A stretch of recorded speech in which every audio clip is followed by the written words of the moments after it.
Short fiction by Beatrix. Colophon short fiction was published between 1901 and 1913 by Beatrix. This ebook was produced for Standard eBooks by Robin Whittleton and is based on transcriptions produced between 1996 and 2014 by Robert Seconti, Ronald Holder, Emmy, David Edwards, David Newman, Melissa Urakabi, Michael Cecilski, Jason Isbell, and distributed proofreaders for Project Gutenberg and on digital scans from various sources. The cover page is adapted from Rabbits, a painting completed circa 1720 by Alexander Francois Despots. The cover and title pages feature the League Spartan and Sots Mill Gaudi typefaces created in 2014 and 2009 by the League of Movable Type. This edition was released on August 18, 2025, 9:04 p.m., and is based on revision D6 D5 ed. 6. The first edition of this ebook was released on January 12, 2023, 8:47 p.m. You can check for updates to this ebook, view its revision history, or download it for different e-reading systems at standardbooksorg/ebooks/beatrixpotter/shortfiction. The volunteer-driven Standard eBooks project relies on readers like you to submit typos, corrections, and other improvements. Anyone can contribute at Standard Booksorg. The tale of Johnny Town Mouse to Aesop in the Shadows. Johnny Town Mouse was born in a cupboard. Timmy Willie was born in a garden. Timmy Willie was a little country mouse who went to town by mistake in a hamper. The gardener sent vegetables to town once a week by carrier. He packed them in a big hamper. The gardener left the hamper by the garden gate so that the carrier could pick it up when he passed. Timmy Willie crept in through a hole in the wickerwork, and after eating some peas, Timmy Willie fell fast asleep. He awoke in a fright while the hamper was being lifted into the carrier's cart. Then there was a jolting and a clattering of horses' feet. Other packages were thrown in. For miles and miles, jolt, jolt, jolt, and Timmy Willie trembled amongst the jumbled-up vegetables. At last the cart stopped at a house where the hamper was taken out, carried in, and set down. The cook gave the carrier sixpence, the back door banged, and the cart rumbled away. But there was no quiet. There seemed to be hundreds of carts passing. Dogs barked, boys whistled in the street, the cook laughed, the parlor maid ran up and downstairs, and a canary sang like a steam engine. Timmy Willie, who had lived all his life in a garden, was almost frightened to death. Presently the cook opened the hamper and began to unpack the vegetables. Out sprang the terrified Timmy Willie. Up jumped the cook on a chair, exclaiming, "A mouse, a mouse! Call the cat, fetch me the poker, Sarah." Timmy Willie did not wait for Sarah with the poker. He rushed along the skirting board till he came to a little hole, and in he popped. He dropped half a foot and crashed into the middle of a mouse dinner party, breaking 3 glasses. "Who in the world is this?" inquired Johnny Town Mouse. But after the first exclamation of surprise, he instantly recovered his manners. With the utmost politeness, he introduced Timmy Willie to 9 other mice, all with long tails and white neckties. Timmy Willie's own tail was insignificant. Johnny Town Mouse and his friends noticed it, but they were too well-bred to make personal remarks. Only one of them asked Timmy Willie if he had ever been in a trap. The dinner was of 8 courses, not much of anything, but truly elegant. All the dishes were unknown to Timmy Willie, who would have been a little afraid of tasting them. Only he was very hungry, and very anxious to behave with company manners. The continual noise upstairs made him so nervous that he dropped a plate. "Never mind, they don't belong to us," said Johnny. "Why don't those youngsters come back with the dessert?" It should be explained that 2 young mice, who were waiting on the others, went skirmishing upstairs to the kitchen between courses. Several times they had come tumbling in, squeaking and laughing. Timmy Willie learnt with horror that they were being chased by the cat. His appetite failed, he felt faint. "Try some jelly?" said Johnny Town Mouse. "No, would you rather go to bed? I will show you a most comfortable sofa pillow." The sofa pillow had a hole in it. Johnny Town Mouse quite honestly recommended it as the best bed, kept exclusively for visitors. But the sofa smelt of cat. Timmy Willie preferred to spend a miserable night under the fender. It was just the same next day. An excellent breakfast was provided, for mice accustomed to eat bacon, but Timmy Willie had been reared on roots and salad. Johnny Town Mouse and his friends racketed about under the floors and came boldly out all over the house in the evening. One particularly loud crash had been caused by Sarah tumbling downstairs with the tea tray. There were crumbs and sugar and smears of jam to be collected, in spite of the cat. Timmy Willie longed to be at home in his peaceful nest in a sunny bank. The food disagreed with him. The noise prevented him from sleeping. In a few days he grew so thin that Johnny Town Mouse noticed it and questioned him. He listened to Timmy Willie's story and inquired about the garden. "It sounds rather a dull place. What do you do when it rains?" "When it rains, I sit in my little sandy burrow and shell corn and seeds from my autumn star. I peep out at the throstles and blackbirds on the lawn, and my friend Cock Robin. And when the sun comes out again, you should see my garden and the flowers, roses and pinks and pansies. No noise except the birds and bees and the lambs in the meadows." "There goes that cat again," exclaimed Johnny Town Mouse. When they had taken refuge in the coal cellar, he resumed the conversation. "I confess I am a little disappointed. We have endeavored to entertain you, Timothy William." "Oh, yes, yes, you have been most kind, but I do feel so ill," said Timmy Willie. "It may be that your teeth and digestion are unaccustomed to our food. Perhaps it might be wiser for you to return in the hamper." Oh, cried Timmy Willie. "Why, of course, for the matter of that we could have sent you back last week," said Johnny rather huffily. "Did you not know that the hamper goes back empty on Saturdays?" So Timmy Willie said goodbye to his new friends and hid in the hamper with a crumb of cake and a withered cabbage leaf. And after much jolting, he was set down safely in his own garden. Sometimes on Saturdays he went to look at the hamper lying by the gate, but he knew better than to get in again. And nobody got out, though Johnny Town Mouse had half promised a visit. The winter passed. The sun came out again. Timmy Willie sat by his burrow, warming his little fur coat and sniffing the smell of violets and spring grass. He had nearly forgotten his visit to town, when up the sandy path all spick and span with a brown leather bag came Johnny Town Mouse. Timmy Willie received him with open arms. "You have come at the best of all the year. We will have herb pudding and sit in the sun." "Hm, it is a little damp," said Johnny Town Mouse, who was carrying his tail under his arm, out of the mud. "What is that fearful noise?" He started violently. "That," said Timmy Willie, "that is only a cow. I will beg a little milk. They are quite harmless, unless they happen to lie down upon you. How are all our friends?" Johnny's account was rather middling. He explained why he was paying his visit so early in the season. The family had gone to the seaside for Easter. The cook was doing spring cleaning, on board wages, with particular instructions to clear out the mice. There were 4 kittens, and the cat had killed the canary. "They say we did it, but I know better," said Johnny Town Mouse. "Whatever is that fearful racket?" "That is only the lawn-mower. I will fetch some of the grass clippings presently to make your bed. I am sure you had better settle in the country, Johnny." "Hm, we shall see by Tuesday week. The hamper is stopped while they are at the seaside." "I am sure you will never want to live in town again," said Timmy Willie. But he did. He went back in the very next hamper of vegetables. He said it was too quiet. "One place suits one person, another place suits another person. For my part, I prefer to live in the country, like Timmy Willie." The tale of Mr. Jeremy Fisher for Stephanie from Cousin Bee. Once upon a time, there was a frog called Mr. Jeremy Fisher.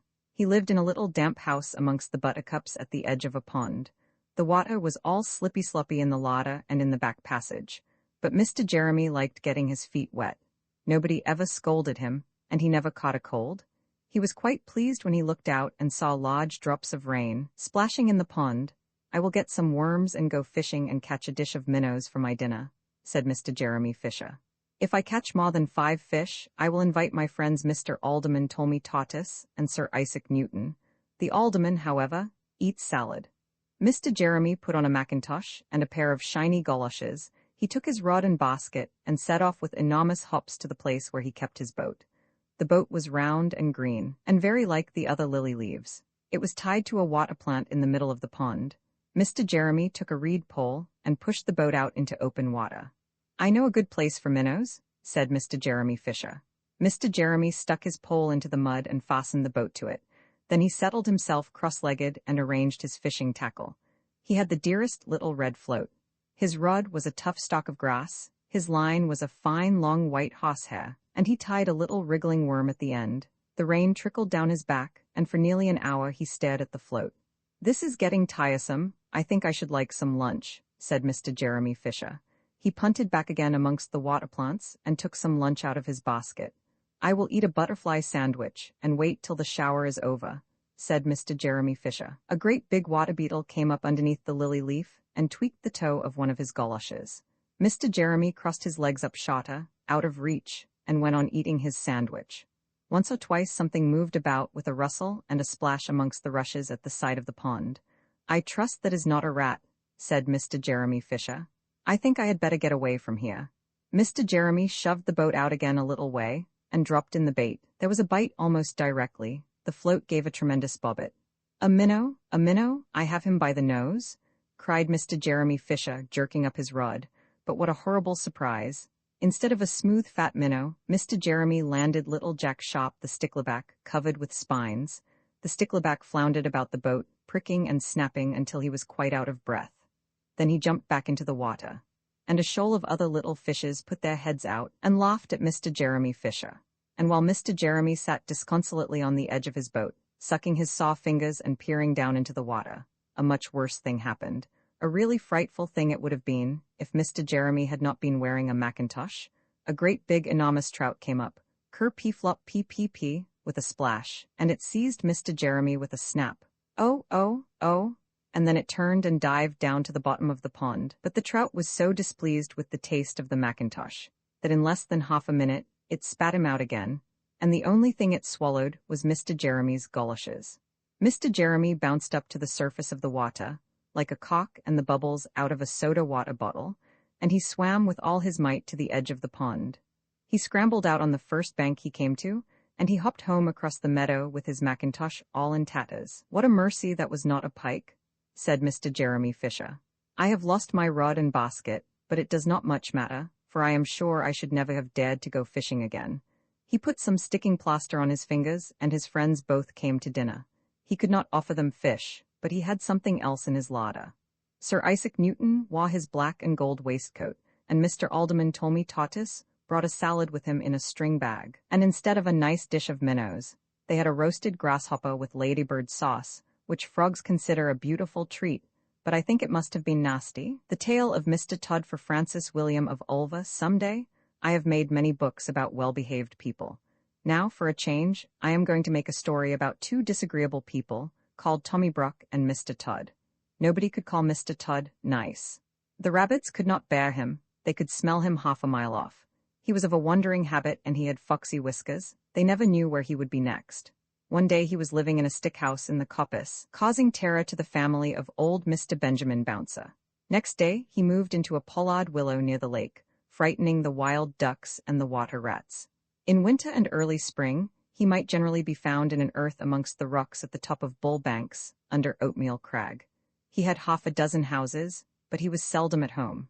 The houses were not always empty when Mr. Todd moved out, because sometimes Tommy Brock moved in, without asking leave. Tommy Brock was a short, bristly, fat, waddling person with a grin. He grinned all over his face. He was not nice in his habits. He ate wasp nests and frogs and worms, and he waddled about by moonlight, digging things up. His clothes were very dirty, and as he slept in the daytime, he always went to bed in his boots, and the bed which he went to bed in was generally Mr. Todd's. Now Tommy Brock did occasionally eat rabbit pie, but it was only very little young ones occasionally, when other food was really scarce. He was friendly with old Mr. Bouncer. They agreed in disliking the wicked otters, and Mr. Todd. They often talked over that painful subject. Old Mr. Bouncer was stricken in years. He sat in the spring sunshine outside the burrow, in a muffler, smoking a pipe of rabbit tobacco. He lived with his son Benjamin Bunny and his daughter-in-law Flopsy, who had a young family. Old Mr. Bouncer was in charge of the family that afternoon, because Benjamin and Flopsy had gone out. The little rabbit babies were just old enough to open their blue eyes and kick. They lay in a fluffy bed of rabbit wool and hay, in a shallow burrow, separate from the main rabbit hole. To tell the truth, old Mr. Bouncer had forgotten them. He sat in the sun and conversed cordially with Tommy Brock, who was passing through the wood with a sack and a little spud which he used for digging, and some mole traps. He complained bitterly about the scarcity of pheasants' eggs, and accused Mr. Todd of poaching them, and the otters had cleared off all the frogs while he was asleep in winter. I have not had a good square meal for a fortnight. I am living on pig nuts. I shall have to turn vegetarian and eat my own tail, said Tommy Brock.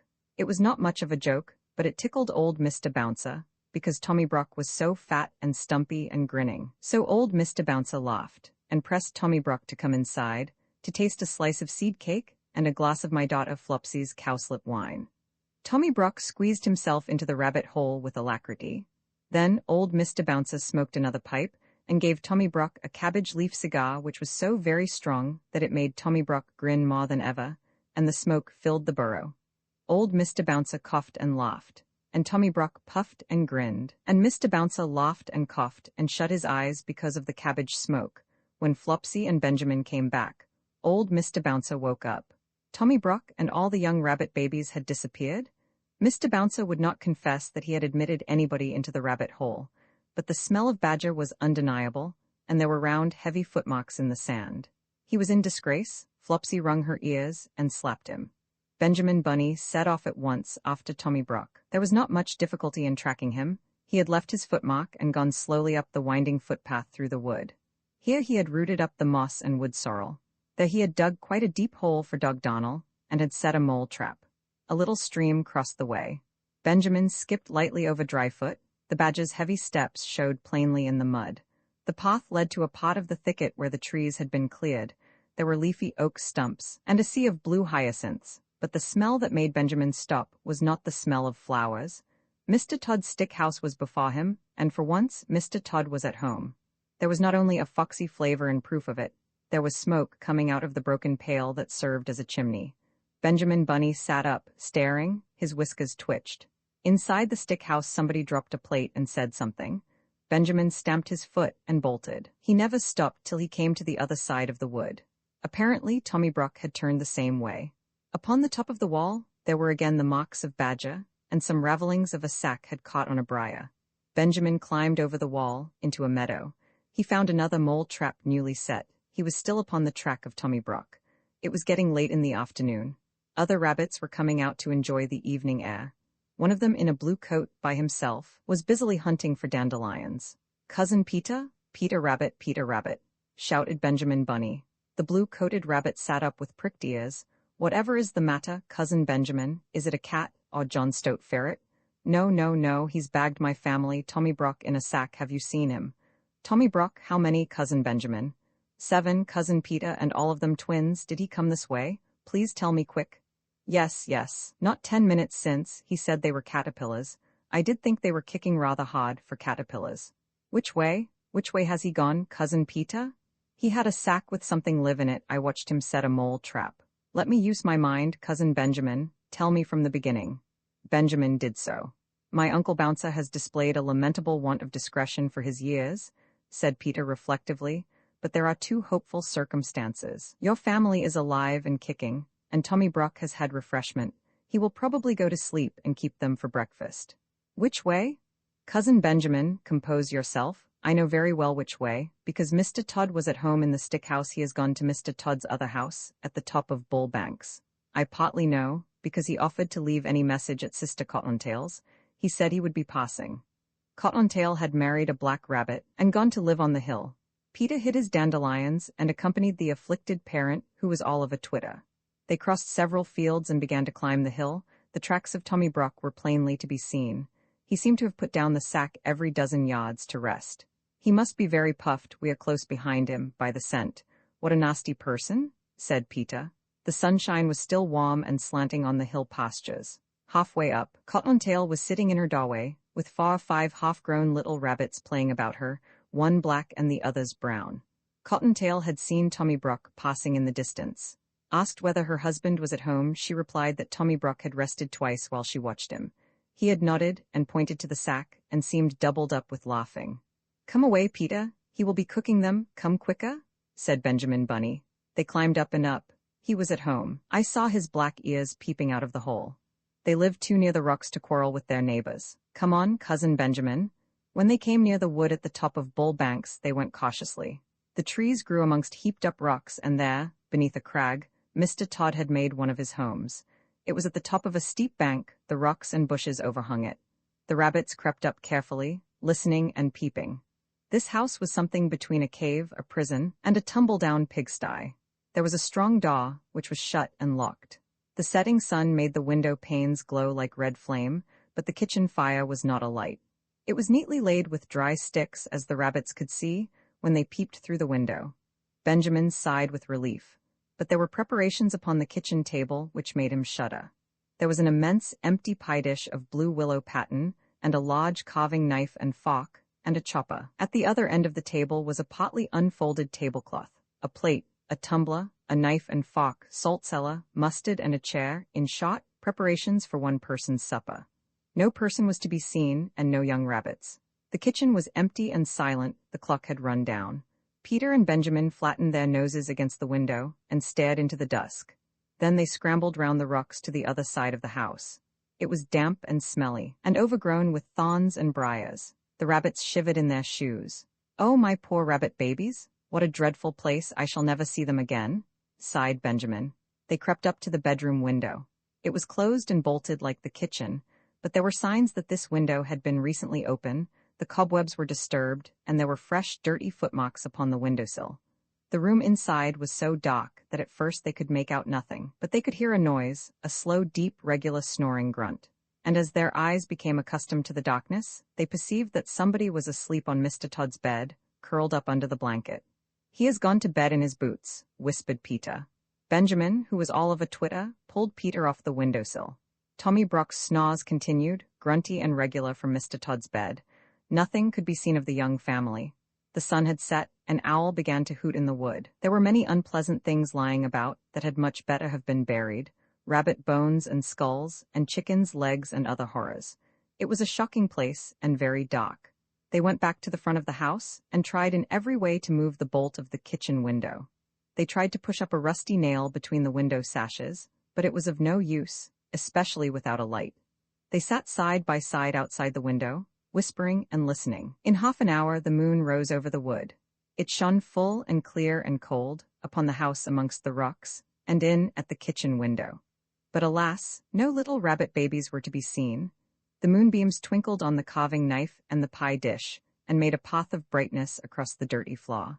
The light showed a little door in a wall beside the kitchen fireplace, a little iron door belonging to a brick oven, of that old-fashioned sort that used to be heated with faggots of wood, and presently at the same moment Peter and Benjamin noticed that whenever they shook the window, the little door opposite shook in answer. The young family were alive, shut up in the oven. Benjamin was so excited that it was a mercy he did not awake Tommy Brock, whose snores continued solemnly in Mr. Todd's bed. But there really was not very much comfort in the discovery. They could not open the window, and although the young family was alive, the little rabbits were quite incapable of letting themselves out. They were not old enough to crawl. After much whispering, Peter and Benjamin decided to dig a tunnel. They began to burrow a yard or two lower down the bank. They hoped that they might be able to work between the large stones under the house. The kitchen floor was so dirty that it was impossible to say whether it was made of earth or flags. They dug and dug for hours. They could not tunnel straight on account of stones, but by the end of the night they were under the kitchen floor. Benjamin was on his back, scratching upwards. Peter's claws were worn down. He was outside the tunnel, shuffling sand away. He called out that it was morning, sunrise, and that the jays were making a noise down below in the woods. Benjamin Bunny came out of the dark tunnel, shaking the sand from his ears. He cleaned his face with his paws. Every minute the sun shone warmer on the top of the hill. In the valley there was a sea of white mist, with golden tops of trees showing through. Again from the fields down below in the mist there came the angry cry of a jay, followed by the sharp yelping bark of a fox. Then those two rabbits lost their heads completely. They did the most foolish thing that they could have done. They rushed into their short new tunnel and hid themselves at the top end of it, under Mr. Todd's kitchen floor. Mr. Todd was coming up Bull Banks, and he was in the very worst of tempers. First he had been upset by breaking the plate. It was his own fault, but it was a china plate, the last of the dinner service that had belonged to his grandmother, old Vixen Todd. Then the midges had been very bad, and he had failed to catch a hen pheasant on her nest, and it had contained only 5 eggs, 2 of them addled. Mr. Todd had had an unsatisfactory night. As usual, when out of humor, he determined to move house. First he tried the pollard willow, but it was damp, and the otters had left a dead fish near it. Mr. Todd likes nobody's leavings but his own. He made his way up the hill. His temper was not improved by noticing unmistakable marks of badger. No one else grubs up the moss so wantonly as Tommy Brock. Mr. Todd slapped his stick upon the earth and fumed. He guessed where Tommy Brock had gone to. He was further annoyed by the jay bird, which followed him persistently. It flew from tree to tree and scolded, warning every rabbit within hearing that either a cat or a fox was coming up the plantation. Once, when it flew screaming over his head, Mr. Todd snapped at it and balked. He approached his house very carefully, with a large rusty key. He sniffed and his whiskers bristled. The house was locked up, But Mr. Todd had his doubts whether it was empty. He turned the rusty key in the lock. The rabbits below could hear it. Mr. Todd opened the door cautiously and went in. The sight that met Mr. Todd's eyes in Mr. Todd's kitchen made Mr. Todd furious. There was Mr. Todd's chair, and Mr. Todd's pie dish, and his knife and fork and mustard and salt cellar, and his tablecloth that he had left folded up in the dresser, all set out for supper or breakfast. Without doubt for that odious Tommy Brock. There was a smell of fresh earth and dirty badger, which fortunately overpowered all smell of rabbit. But what absorbed Mr. Todd's attention was a noise, a deep, slow, regular snoring, grunting noise, coming from his own bed. He peeped through the hinges of the half-open bedroom door. Then he turned and came out of the house in a hurry. His whiskers bristled and his coat collar stood on end with rage. For the next 20 minutes, Mr. Todd kept creeping cautiously into the house and retreating hurriedly out again. By degrees he ventured further and right into the bedroom. When he was outside the house, he scratched up the earth with fury. But when he was inside, he did not like the look of Tommy Brock's teeth. He was lying on his back with his mouth open, grinning from ear to ear. He snored peacefully and regularly, but one eye was not perfectly shut. Mr. Todd came in and out of the bedroom. Twice he brought in his walking stick, and once he brought in the coal scuttle. But he thought better of it and took them away. When he came back after removing the coal scuttle, Tommy Brock was lying a little more sideways, but he seemed even sounder asleep. He was an incurably indolent person. He was not in the least afraid of Mr. Todd. He was simply too lazy and comfortable to move.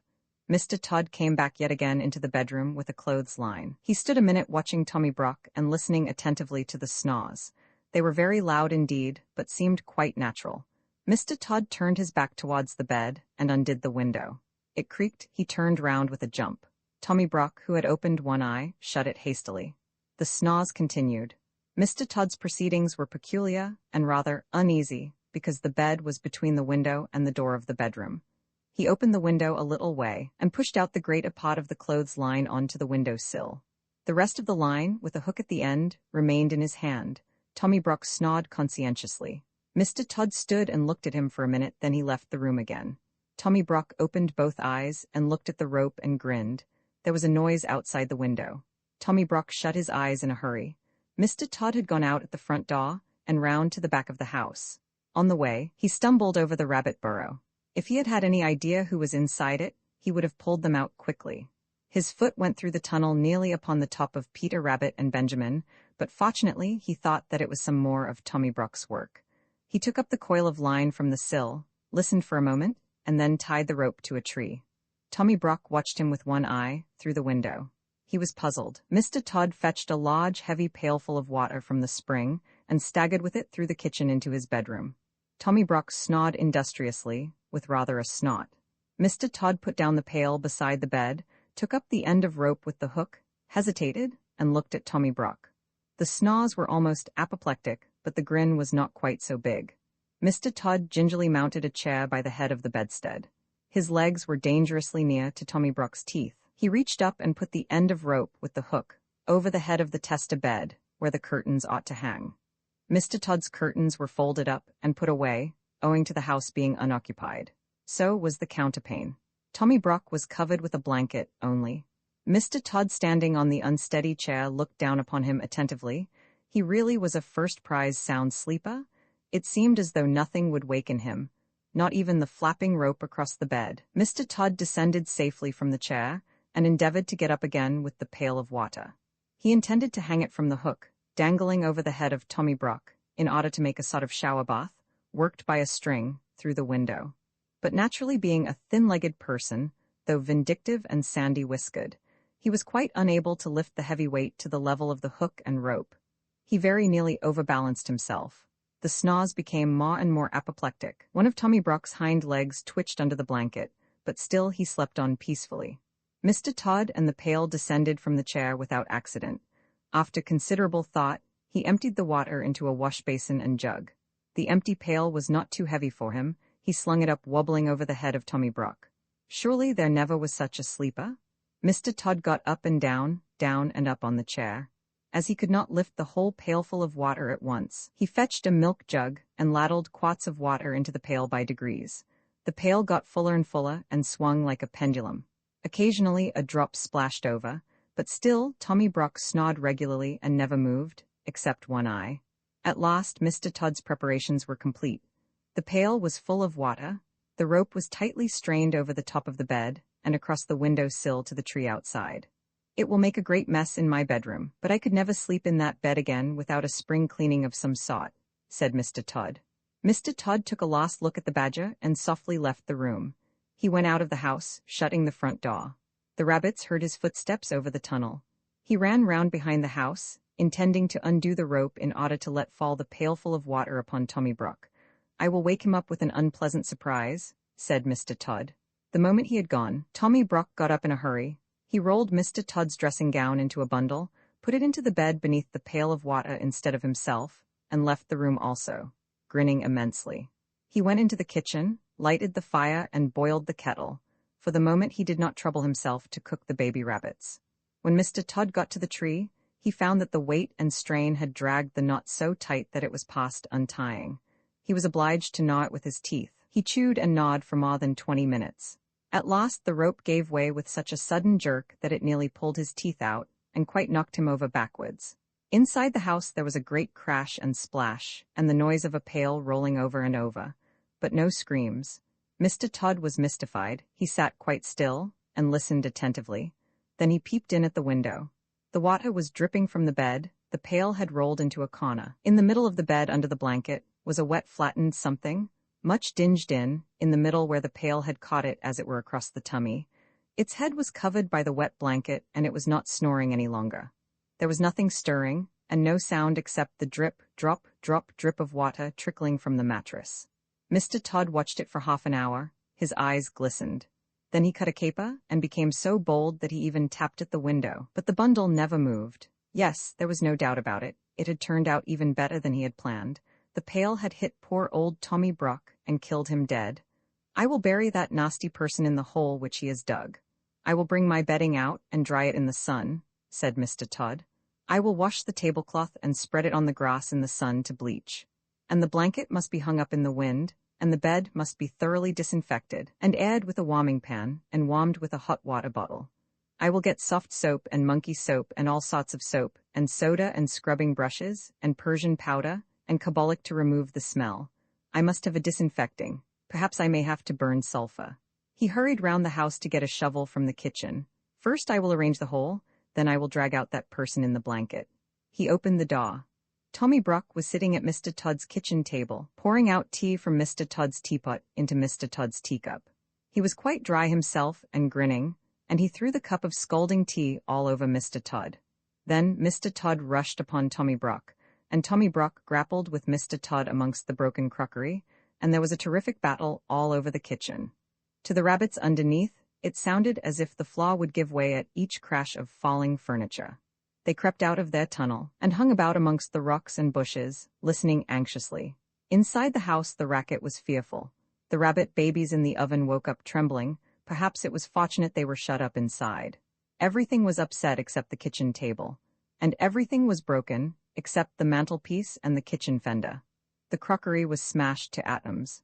The chairs were broken, and the window, and the clock fell with a crash, and there were handfuls of Mr. Todd's sandy whiskers. The vases fell off the mantelpiece, the canisters fell off the shelf, the kettle fell off the hob.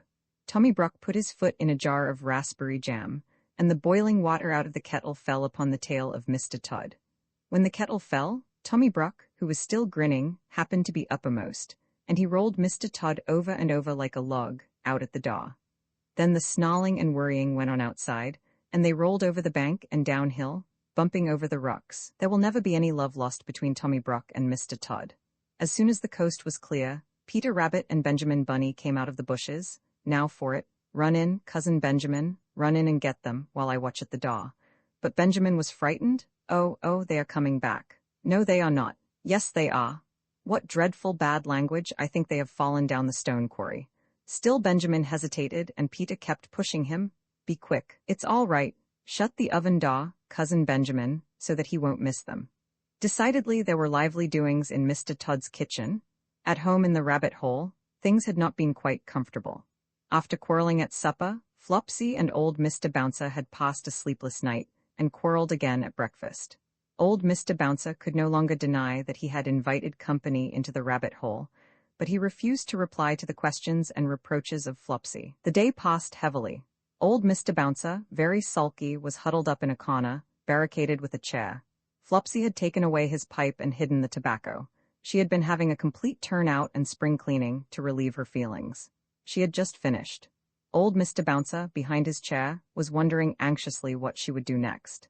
In Mr. Todd's kitchen, amongst the wreckage, Benjamin Bunny picked his way to the oven nervously, through a thick cloud of dust. He opened the oven door, felt inside, and found something warm and wriggling. He lifted it out carefully and rejoined Peter Rabbit. "I've got them. Can we get away? Shall we hide, Cousin Peter?" Peter pricked his ears. Distant sounds of fighting still echoed in the wood. 5 minutes afterwards, 2 breathless rabbits came scuttering away down Bull Banks, half carrying, half dragging a sack between them, bumpety-bump over the grass. They reached home safely and burst into the rabbit hole. Great was old Mr. Bounce's relief and Flopsy's joy when Peter and Benjamin arrived in triumph with the young family. The rabbit babies were rather tumbled and very hungry. They were fed and put to bed. They soon recovered. A long new pipe and a fresh supply of rabbit tobacco was presented to Mr. Bouncer. He was rather upon his dignity, but he accepted. Old Mr. Bouncer was forgiven, and they all had dinner. Then Peter and Benjamin told their story, but they had not waited long enough to be able to tell the end of the battle between Tommy Brock and Mr. Todd. The tale of Mrs. Tiggywinkle for the real little Lucy of Newlands. Once upon a time, there was a little girl called Lucy, who lived at a farm called Little Town. She was a good little girl, only she was always losing her pocket handkerchiefs. One day little Lucy came into the farmyard crying. Oh, she did cry so. "I've lost my pocket handkin, 3 handkins and a penny. Have you seen them, Tabby Kitten?" The kitten went on washing her white paws. So Lucy asked a speckled hen, "Sally Hennypenny, have you found 3 pocket handkins?" But the speckled hen ran into a barn, clucking, "I go barefoot, barefoot, barefoot." And then Lucy asked Cock Robin sitting on a twig. Cock Robin looked sideways at Lucy with his bright black eye, and he flew over a stile and away. Lucy climbed upon the stile and looked up at the hill behind Little Town, a hill that goes up, up, into the clouds as though it had no top. And a great way up the hillside, she thought she saw some white things spread upon the grass. Lucy scrambled up the hill as fast as her stout legs would carry her. She ran along a steep pathway, up and up, until Little Town was right away down below. She could have dropped a pebble down the chimney. Presently she came to a spring, bubbling out from the hillside. Someone had stood a tin can upon a stone to catch the water, but the water was already running over, for the can was no bigger than an egg cup, and where the sand upon the path was wet, there were footmarks of a very small person. Lucy ran on and on. The path ended under a big rock. The grass was shot and green, and there were clothes, props cut from bracken stems with lines of plaited rushes and a heap of tiny clothes pins, but no pocket handkerchiefs. But there was something else, a door, straight into the hill, and inside it someone was singing. Lily white and clean, oh, with little frills between, oh, smooth and hot, red rusty spot never here be seen, oh. Lucy knocked once, twice, and interrupted the song. A little frightened voice called out, "Who's that?" Lucy opened the door, and what do you think there was inside the hill? A nice clean kitchen with a flagged floor and wooden beams, just like any other farm kitchen. Only the ceiling was so low that Lucy's head nearly touched it, and the pots and pans were small, and so was everything there. There was a nice hot singy smell, and at the table with an iron in her hand stood a very stout short person staring anxiously at Lucy. Her print gown was tucked up, and she was wearing a large apron over her striped petticoat. Her little black nose went sniffle, sniffle, snuffle, and her eyes went twinkle, twinkle, and underneath her cap, where Lucy had yellow curls, that little person had prickles. "Who are you?" said Lucy. "Have you seen my pocket handkins?" The little person made a bob curtsy. "Oh, yes, if you please 'em. My name is Mrs. Tiggywinkle. Oh, yes, if you please 'em. I'm an excellent Cleopatra." And she took something out of a clothes basket and spread it on the ironing blanket. "What's that thing?" said Lucy. "That's not my pocket handkin." "Oh, no, if you please 'em. That's a little scarlet waistcoat belonging to Cock Robin," and she ironed it and folded it and put it on one side. Then she took something else off a clothes horse. "That isn't my pinny?" said Lucy. "Oh, no, if you please 'em. That's a damask tablecloth belonging to Jenny Wren. Look how it's stained with currant wine. It's very bad to wash," said Mrs. Tiggywinkle. Mrs. Tiggywinkle's nose went sniffle, sniffle, snuffle, and her eyes went twinkle, twinkle, and she fetched another hot iron from the fire. "There's one of my pocket handkins," cried Lucy, and there's my pinny. Mrs. Tiggywinkle ironed it and goffed it and shook out the frills. Oh, that is lovely, said Lucy. And what are those long yellow things with fingers like gloves? Oh, that's a pair of stockings belonging to Sally Hennypenny. Look how she's worn the heels out with scratching in the yard. She'll very soon go barefoot, said Mrs. Tiggywinkle. Why, there's another handkerchief, but it isn't mine, it's red. Oh no, if you please, that one belongs to old Mrs. Rabbit, and it did so smell of onions. I've had to wash it separately, I can't get out the smell. There's another one of mine, said Lucy. What are those funny little white things? That's a pair of mittens belonging to Tabby Kitten. I only have to iron them, she washes them herself. There's my lost pocket handkin, said Lucy. And what are you dipping into the basin of starch? They're little dicky shirt fronts belonging to Tom Titmouse, most terrible particular, said Mrs. Tiggywinkle. Now I've finished my ironing, I'm going to air some clothes. What are these dear soft fluffy things? Said Lucy. Oh, those are woolly coats belonging to the little lambs at Skelgill. Will their jackets take off? Asked Lucy. Oh yes, if you please, Look at the sheep mark on the shoulder. And here's one marked for Gatesgarth, and 3 that come from Little Town. They're always marked at washing, said Mrs. Tiggywinkle. And she hung up all sorts and sizes of clothes, small brown coats of mice, and one velvety black moleskin waistcoat, and a red tailcoat with no tail belonging to Squirrel Nutkin, and a very much shrunk blue jacket belonging to Peter Rabbit, and a petticoat, not marked, that had gone lost in the washing. And at last the basket was empty. Then Mrs. Tiggywinkle made tea, a cup for herself and a cup for Lucy. They sat before the fire on a bench and looked sideways at one another.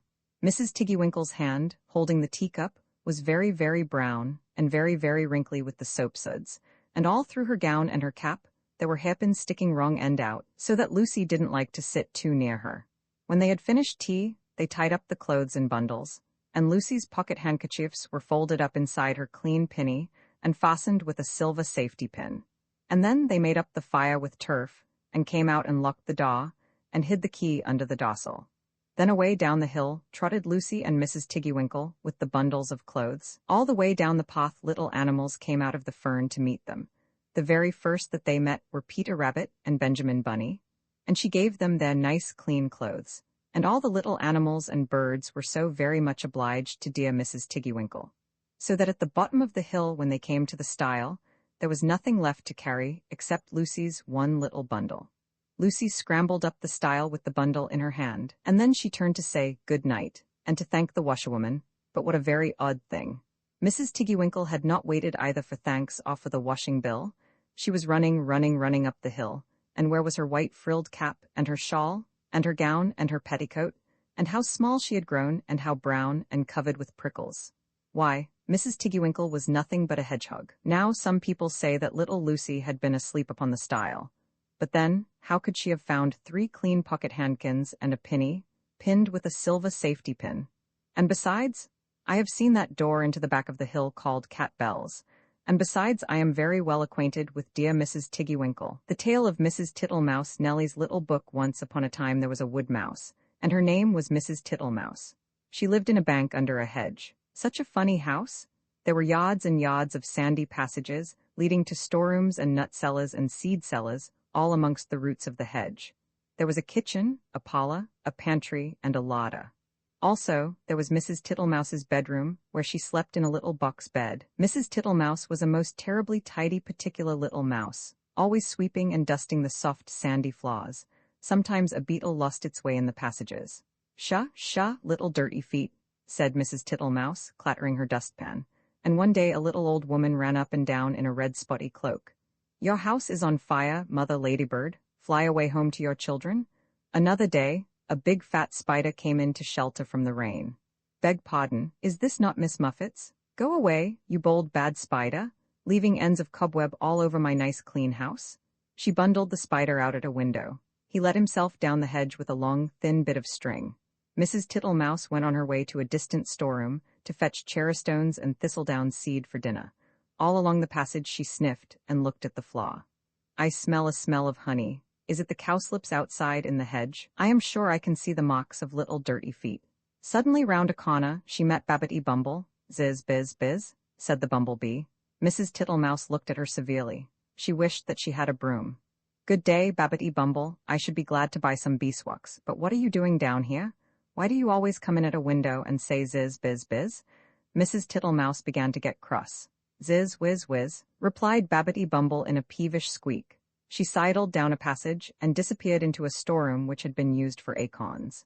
Mrs. Tittlemouse had eaten the acorns before Christmas. The storeroom ought to have been empty, but it was full of untidy dry moss.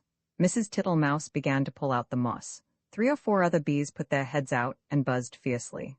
"I am not in the habit of letting lodgings. This is an intrusion," said Mrs. Tittlemouse. "I will have them turned out. Buzz, buzz, buzz. I wonder who would help me? Biz, whiz, whiz. I will not have Mr. Jackson, he never wipes his feet." Mrs. Tittlemouse decided to leave the bees till after dinner. When she got back to the parlor, she heard someone coughing in a fat voice, and there sat Mr. Jackson himself. He was sitting all over a small rocking chair, twiddling his thumbs and smiling, with his feet on the fender.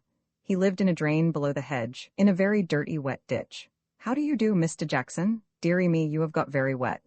Thank you, Mrs. Tittlemouse. I'll sit a while and dry myself," said Mr. Jackson. He sat and smiled, and the water dripped off his coat tails. Mrs. Tittlemouse went round with a mop. He sat such a while that he had to be asked if he would take some dinner.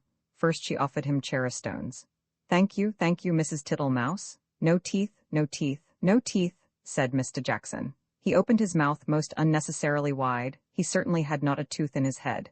Then she offered him thistledown seed. Tiddly, widdly, widdly, poof, poof, puff, said Mr. Jackson. He blew the thistledown all over the room. Thank you, Mrs. Tittlemouse. Now what I really should like would be a little dish of honey." "I am afraid I have not got any, Mr. Jackson," said Mrs. Tittlemouse. Tiddly, widdly, widdly. "Mrs. Tittlemouse," said the smiling Mr. Jackson, "I can smell it, that is why I came to call." Mr. Jackson rose ponderously from the table and began to look into the cupboards. Mrs. Tittlemouse followed him with a dishcloth to wipe his large wet footmarks off the parlor floor.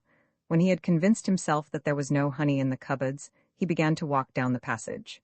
Indeed, you will stick fast, Mr. Jackson." Tiddly, widdly, widdly, Mrs. Tittlemouse. First he squeezed into the pantry. Tiddly, widdly, widdly. No honey, Mrs. Tittlemouse. There were 3 creepy-crawly people hiding in the play track. 2 of them got away, but the littlest one he caught. Then he squeezed into the larder. Miss Butterfly was tasting the sugar, but she flew away out of the window. Tiddly, widdly, widdly, Mrs. Tittlemouse, you seem to have plenty of visitors. And without any invitation?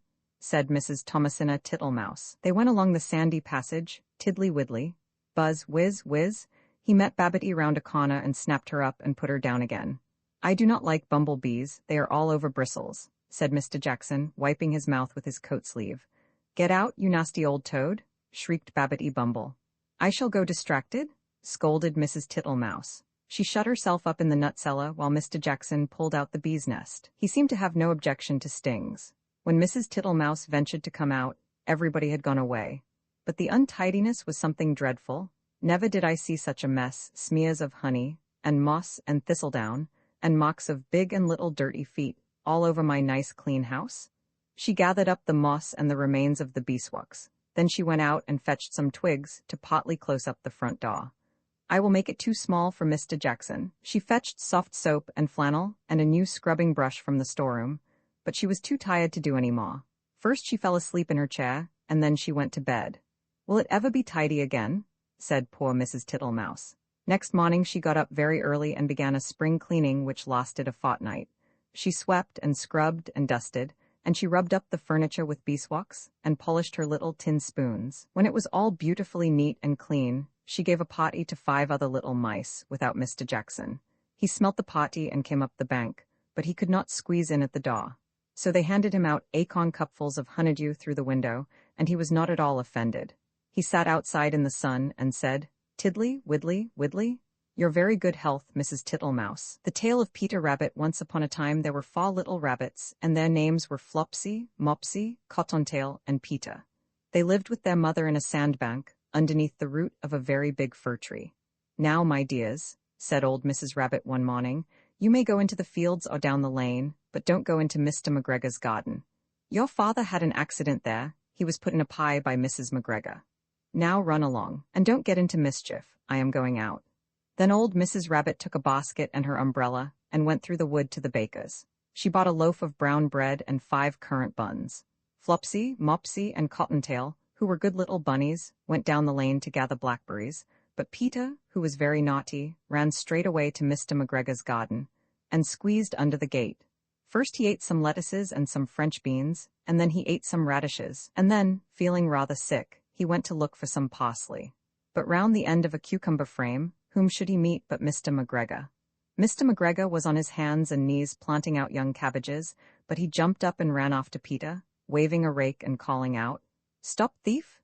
Peter was most dreadfully frightened. He rushed all over the garden, for he had forgotten the way back to the gate. He lost one of his shoes among the cabbages, and the other shoe amongst the potatoes. After losing them, he ran on 4 legs and went faster, so that I think he might have got away altogether if he had not unfortunately run into a gooseberry net, and got caught by the large buttons on his jacket. It was a blue jacket with brass buttons, quite new.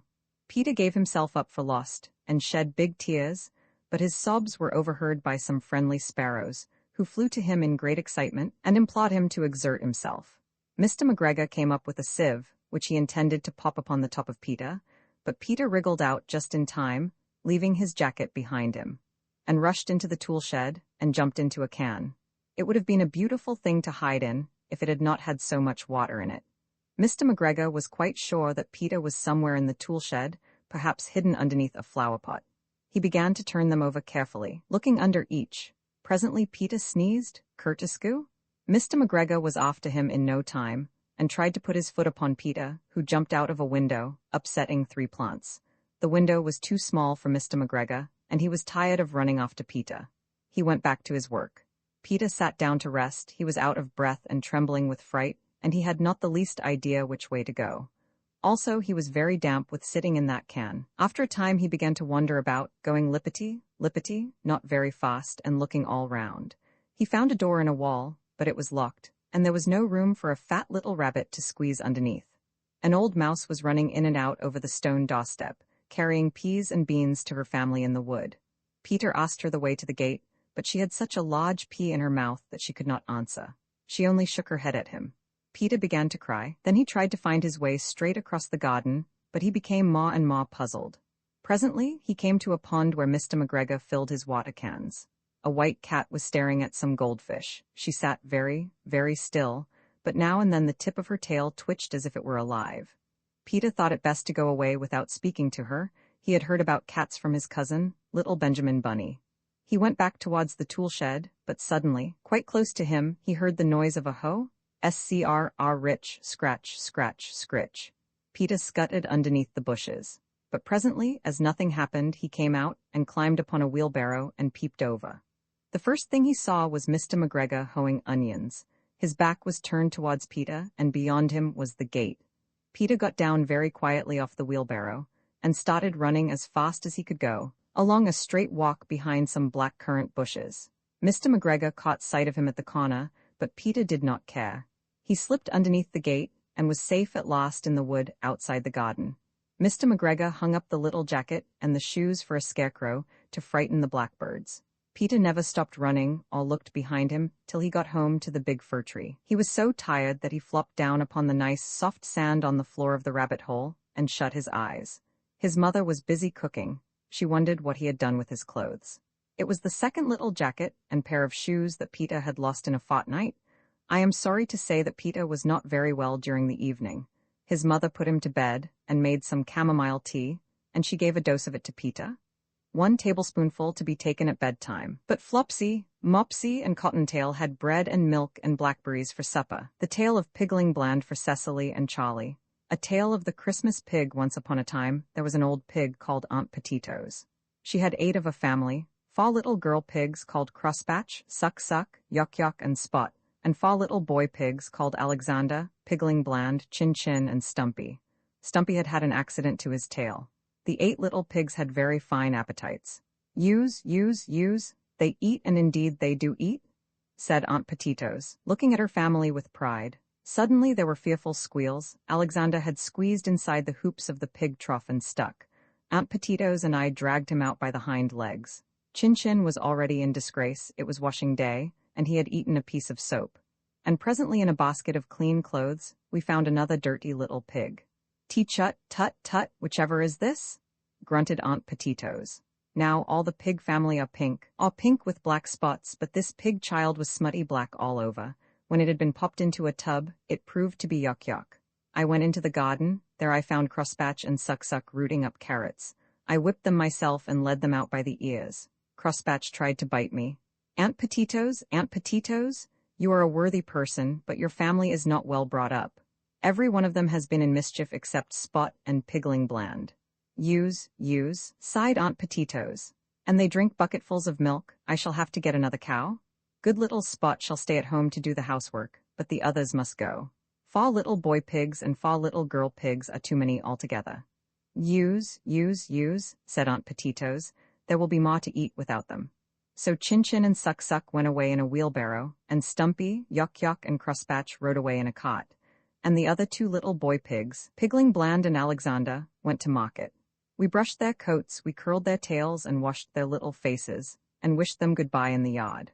Aunt Petitos wiped her eyes with a large pocket handkerchief, then she wiped Pigling Bland's nose and shed tears, then she wiped Alexander's nose and shed tears, then she passed the handkerchief to Spot.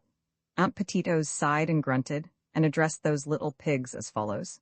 Now, Pigling Bland, son Pigling Bland, you must go to market. Take your brother Alexander by the hand. Mind your Sunday clothes and remember to blow your nose. Aunt Petitos passed round the handkerchief again. Beware of traps, hen roosts, bacon and eggs. Always walk upon your hind legs. Pigling Bland, who was a sedate little pig, looked solemnly at his mother. A tear trickled down his cheek. Aunt Petitos turned to the other. Now, son Alexander, take the hand. We, giggled Alexander. Take the hand of your brother Pigling Bland, you must go to market. Mind, we, interrupted Alexander again. You put me out, said Aunt Petitos. Observe signposts and milestones, do not gobble herringbones.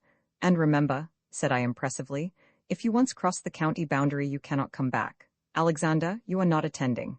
Here are 2 licenses permitting 2 pigs to go to market in Lancashire.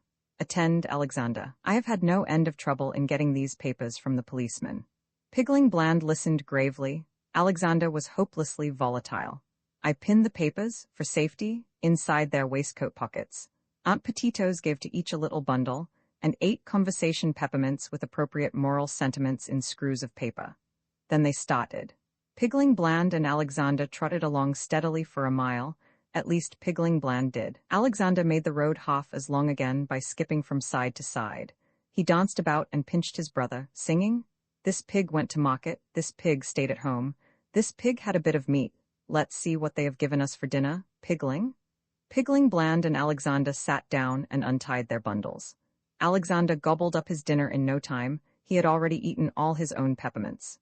Give me one of yours, please, Pigling. But I wish to preserve them for emergencies, said Pigling Bland doubtfully. Alexander went into squeals of laughter. Then he pricked Pigling with the pin that had fastened his pig paper, and when Pigling slapped him he dropped the pin, and tried to take Pigling's pin, and the papers got mixed up. Pigling Bland reproved Alexander. But presently they made it up again, and trotted away together, singing, Tom, the piper's son, stole a pig and away he ran. But all the tune that he could play was over the hills and far away. What's that, young sirs, stole a pig, where are your licenses? Said the policeman. They had nearly run against him round a corner. Pigling Bland pulled out his paper. Alexander, after fumbling, handed over something scrumply. To 2.5 Oz. Conversation sweeties at 3 farthings. What's this? This ain't a license. Alexander's nose lengthened visibly. He had lost it. I had one, indeed I had. Mr. Policeman, it's not likely they let you start without. I am passing the farm. You may walk with me. Can I come back too? Inquired Pigling Bland. I see no reason, young sir. Your paper is all right. Pigling Bland did not like going on alone, and it was beginning to rain, but it is unwise to argue with the police. He gave his brother a peppermint and watched him out of sight. To conclude the adventures of Alexander, the policeman sauntered up to the house about tea time, followed by a damp, subdued little pig. I disposed of Alexander in the neighborhood. He did fairly well when he had settled down. Pigling Bland went on alone dejectedly. He came to crossroads and a signpost. To Market Town, 5 miles.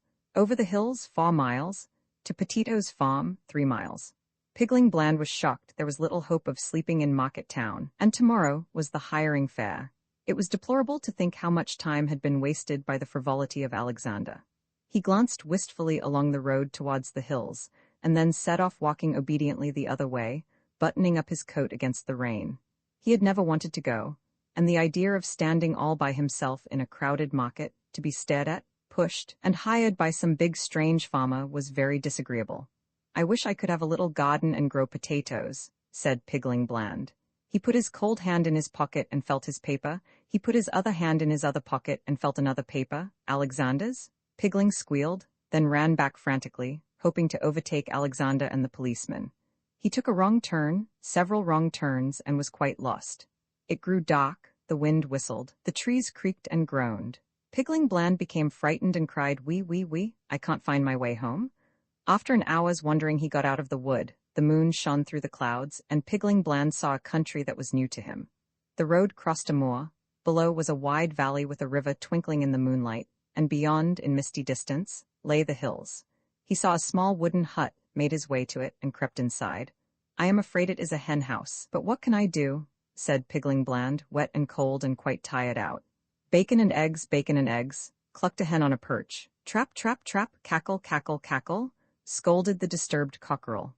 To market, jiggity jig," clucked a broody white hen roosting next to him. Pigling Bland, much alarmed, determined to leave at daybreak. In the meantime, he and the hens fell asleep. In less than an hour they were all awakened. The owner, Mr. Peter Thomas Piperson, came with a lantern and a hamper to catch 6 fowls to take to market in the morning. He grabbed the white hen roosting next to the cock. Then his eye fell upon Pigling Bland, squeezed up in a corner. He made a singular remark. "Hallo, here's another," seized Pigling by the scruff of the neck, and dropped him into the hamper. Then he dropped in 5 more dirty, kicking, cackling hens upon the top of Pigling Bland. The hamper containing 6 fowls and a young pig was no light weight. It was taken downhill, unsteadily, with jerks.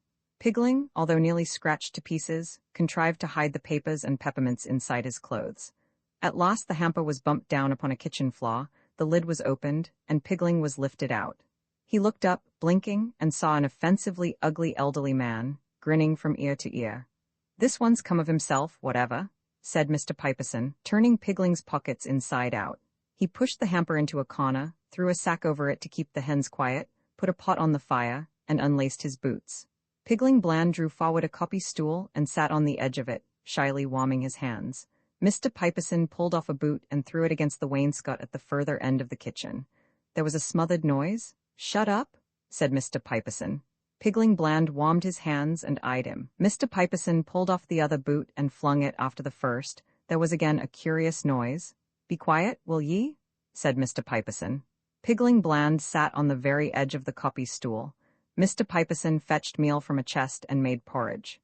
It seemed to Pigling that something at the further end of the kitchen was taking a suppressed interest in the cooking, but he was too hungry to be troubled by noises. Mr. Piperson pawed out 3 platefuls. For himself, for Pigling, and a third, after glaring at Pigling, he put away with much scuffling and locked up. Pigling Bland ate his supper discreetly. After supper Mr. Piperson consulted an almanac and felt Pigling's ribs. It was too late in the season for curing bacon, and he grudged his meal. Besides, the hens had seen this pig. He looked at the small remains of a flitch and then looked undecidedly at Pigling. "You may sleep on the rug," said Mr. Peter Thomas Piperson. Pigling Bland slept like a top. In the morning Mr. Piperson made more porridge. The weather was warmer. He looked to see how much meal was left in the chest and seemed dissatisfied. "You'll likely be moving on again," said he to Pigling Bland. Before Pigling could reply, a neighbor, who was giving Mr. Piperson and the hens a lift, whistled from the gate. Mr. Piperson hurried out with the hamper, enjoining Pigling to shut the door behind him and not meddle with naught. "Oh, I'll come back and skin ye," said Mr. Piperson. It crossed Pigling's mind that if he had asked for a lift, too, he might still have been in time for market. But he distrusted Peter Thomas. After finishing breakfast at his leisure, Pigling had a look round the cottage. Everything was locked up. He found some potato peelings in a bucket in the back kitchen. Pigling ate the peel and washed up the porridge plates in the bucket. He sang while he worked. Tom with his pipe made such a noise. He called up all the girls and boys, and they all ran to hear him play, over the hills and far away. Suddenly a little smothered voice chimed in, "Over the hills and a great way off, the wind shall blow my top knot off." Pigling Bland put down a plate which he was wiping, and listened. After a long pause, Pigling went on tiptoe and peeped round the door into the front kitchen. There was nobody there. After another pause, Pigling approached the door of the locked cupboard and snuffed at the keyhole. It was quite quiet. After another long pause, Pigling pushed a peppermint under the door. It was sucked in immediately. In the course of the day, Pigling pushed in all the remaining 6 peppermints. When Mr. Piperson returned, he found Pigling sitting before the fire. He had brushed up the hearth and put on the pot to boil. The meal was not yet at table.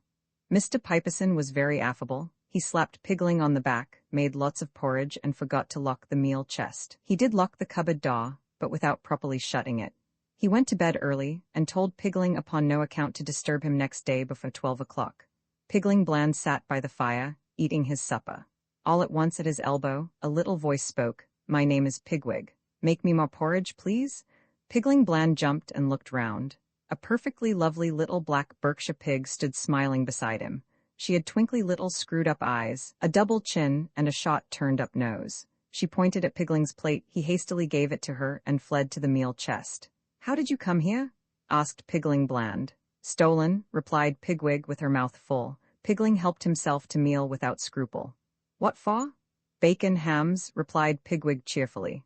"Why on earth don't you run away?" exclaimed the horrified Pigling. "I shall off to supper," said Pigwig decidedly. Pigling Bland made more porridge and watched her shyly. She finished a second plate, got up, and looked about her, as though she were going to start. "You can't go in the dark," said Pigling Bland. Pigwig looked anxious. "Do you know your way by daylight?" "I know we can see this little white house from the hills across the river. Which way are you going, Mr. Pig?" "To market. I have 2 pig papers. I might take you to the bridge if you have no objection," said Pigling, much confused and sitting on the edge of his copy stool. Pigwig's gratitude was such, and she asked so many questions, that it became embarrassing to Pigling Bland. He was obliged to shut his eyes and pretend to sleep. She became quiet, and there was a smell of peppermint. "I thought you had eaten them," said Pigling, waking suddenly.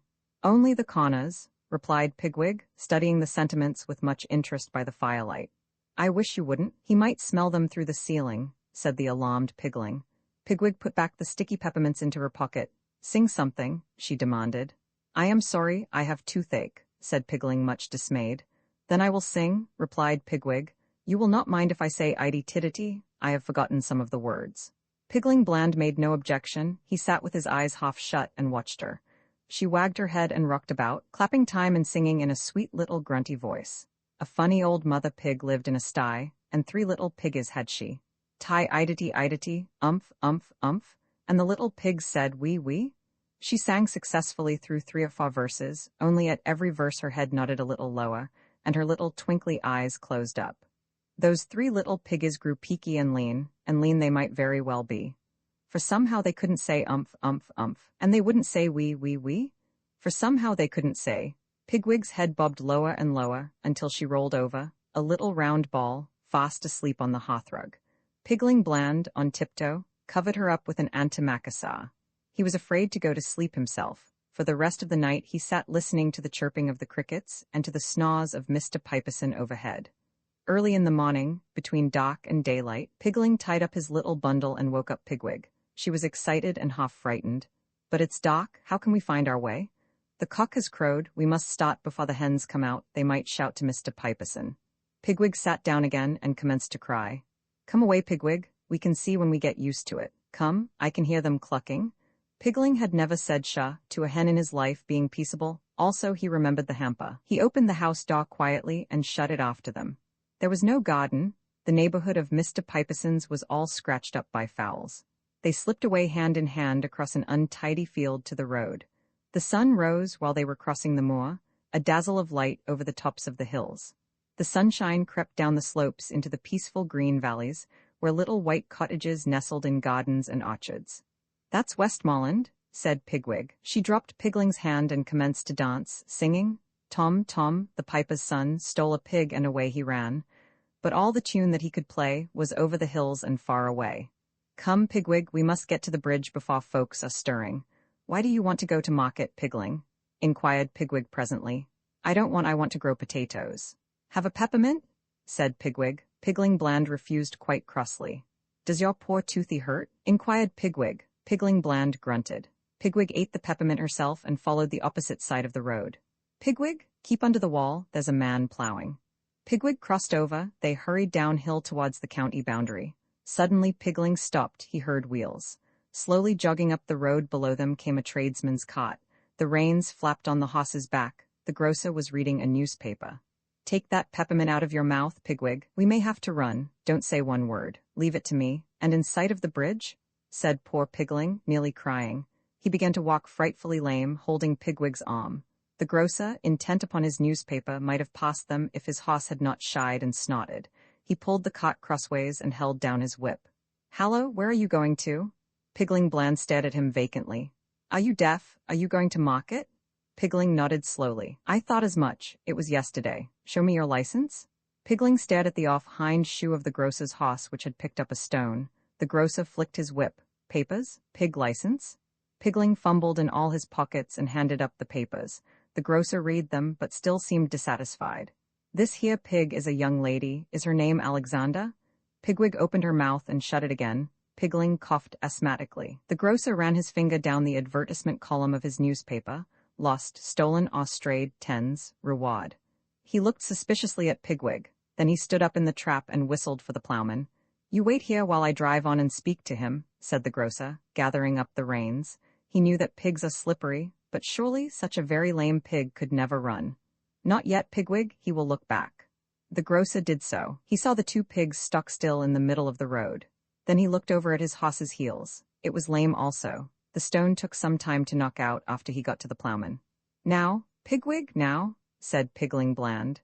Never did any pigs run as these pigs ran. They raced and squealed and pelted down the long white hill towards the bridge. Little fat Pigwig's petticoats fluttered, and her feet went pitter-patter, pitter, as she bounded and jumped. They ran, and they ran, and they ran down the hill, and across a shortcut on level green turf at the bottom, between pebble beds and rushes. They came to the river, they came to the bridge, they crossed it hand in hand.